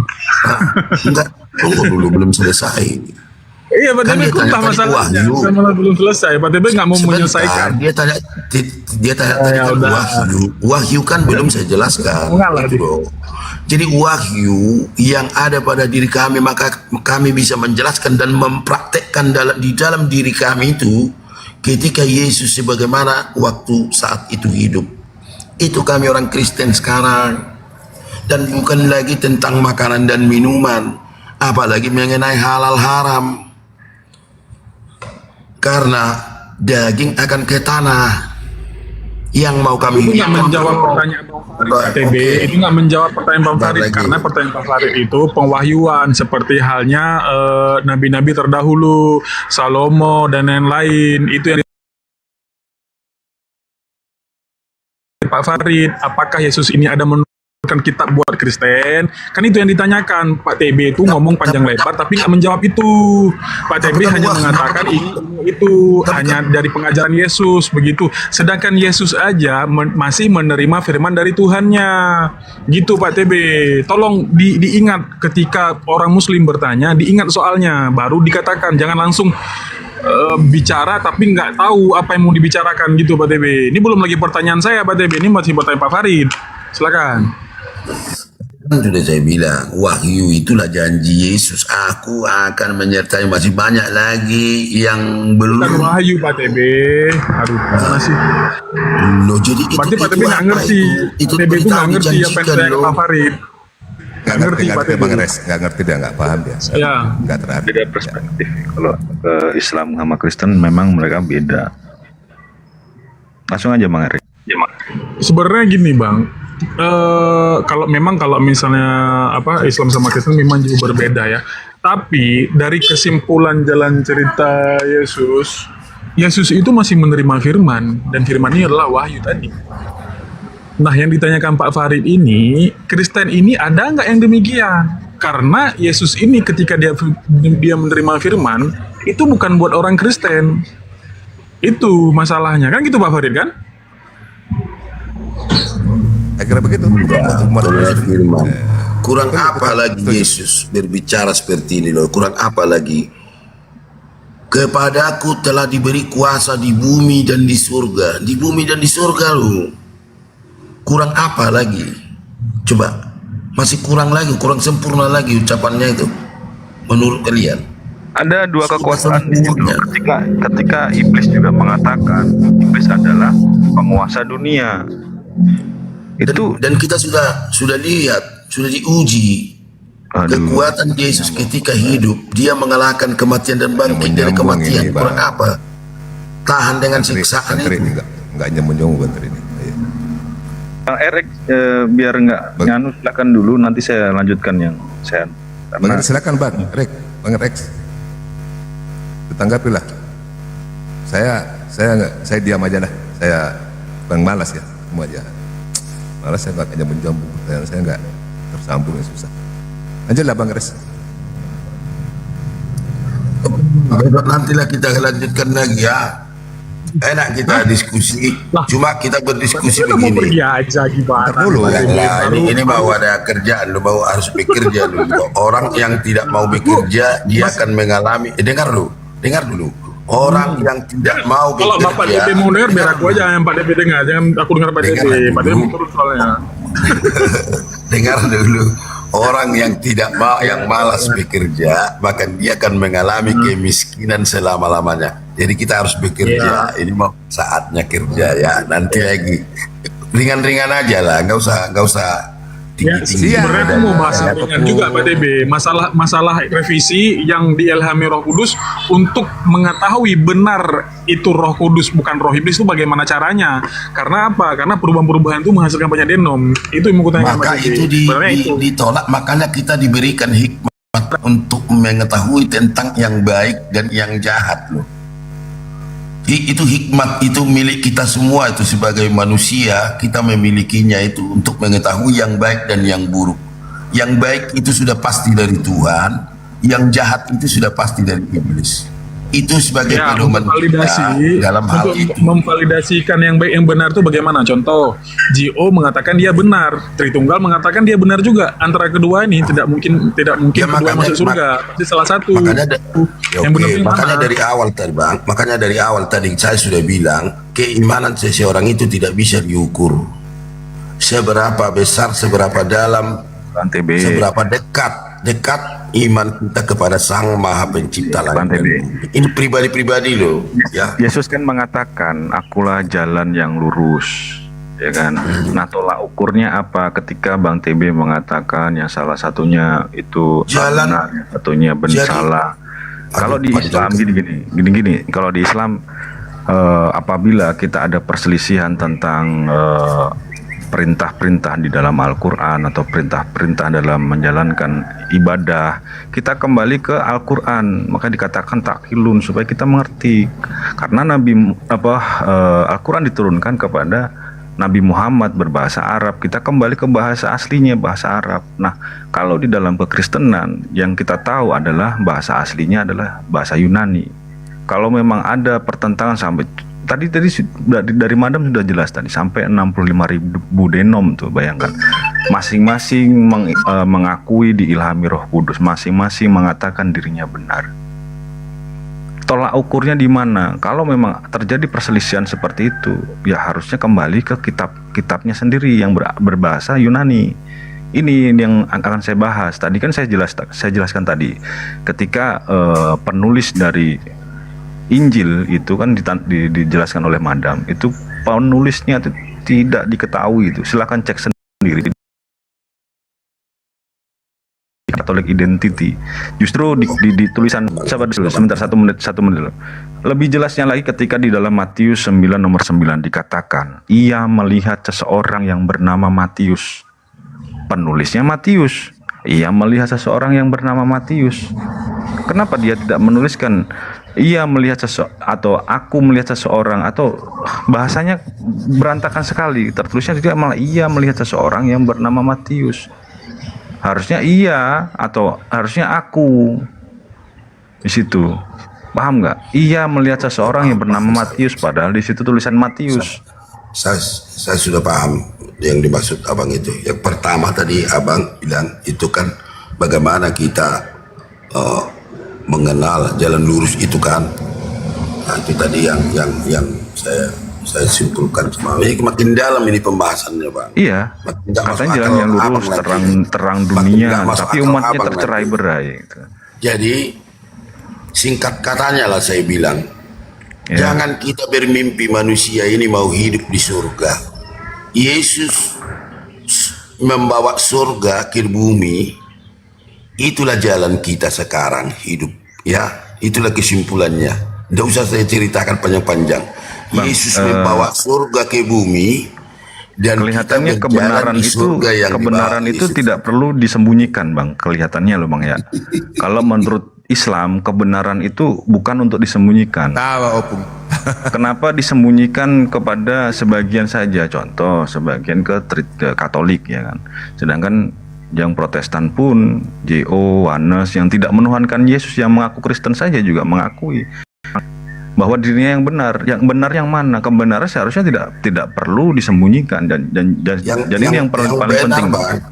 Yang benar. Kebenaran itu tidak perlu banyak kata untuk menjelaskan kebenaran. Ini yang paling utama. Justru kalau cara menjelaskan dengan terputar-putar, berbelit-belit dengan kata-kata yang tidak bisa dipahami, itu justru untuk menutupi sesuatu hal yang bukan kebenaran atau kebohongan. Ini yang paling utama. Saya simpel ini Bang, simpel.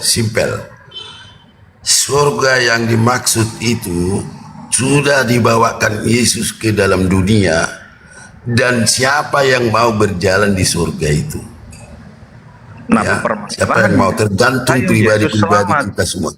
Nah, jadi jangan mimpi kita, kalau menurut saya, tapi saya menurut pribadi, jangan mimpi mau hidup di surga. Yang dijanjikan hidup kekal selama-lamanya. Yang dijanjikan surga itu jalan kita sendiri. Bagaimana kamu hidup berdasarkan tuntunan dari ajaran yang abang pahami. Bukannya Kristen itu meyakini bahwa yang percaya Yesus akan diselamatkan, yang percaya Yesus selamat. Bukannya di Kristen seperti itu. Yang selamat yang berjalan di jalan surga yang dibangun Yesus loh. Berarti bukan yang percaya sama Yesus. Dia sudah membangun jalan ke surga. Mereka yang berjalan di jalan Yesus, mereka lah yang selamat, yang akan hidup kekal sampai selama-lamanya. Iya, yang berjalan di jalannya Yesus kan berarti yang percaya dengan ajaran yang diajarkan Yesus kan. Sudah termasuk lah itu, sudah komplit itu semua. Nah justru malah Kristen ini dibangun dari orang-orang yang tidak percaya dengan Yesus. Itu kan abang mau bukti? Abang mau bukti? Sebentar Pak, Bang Sabu Jagat. Menolak keilmuan tentang BMKG. Bang, abang kalau berdiskusi jujur, bisa abang merubah besok tidak hari Sabtu. Nah, itu masalahnya itu kodrat. Itu sudah kodrat. Ya udah, begitulah permasalahannya tidak bisa dirubah. Itu harus terjadi biar bagaimanapun itu harus terjadi. Pada kejadian itu permasalahannya Yesus sampai mengutus murid-muridnya menjual pedang, berjaga semalaman. Iya kan? Karena orang-orang yang tidak percaya dengan Yesus ingin menangkap Yesus, ingin menyalibkan Yesus. Justru siapa yang menginginkan penyalipan itu bisa dilihat, iblis yang merasuki Yudas. Maka Yesus berkata di Yohanes 8:44,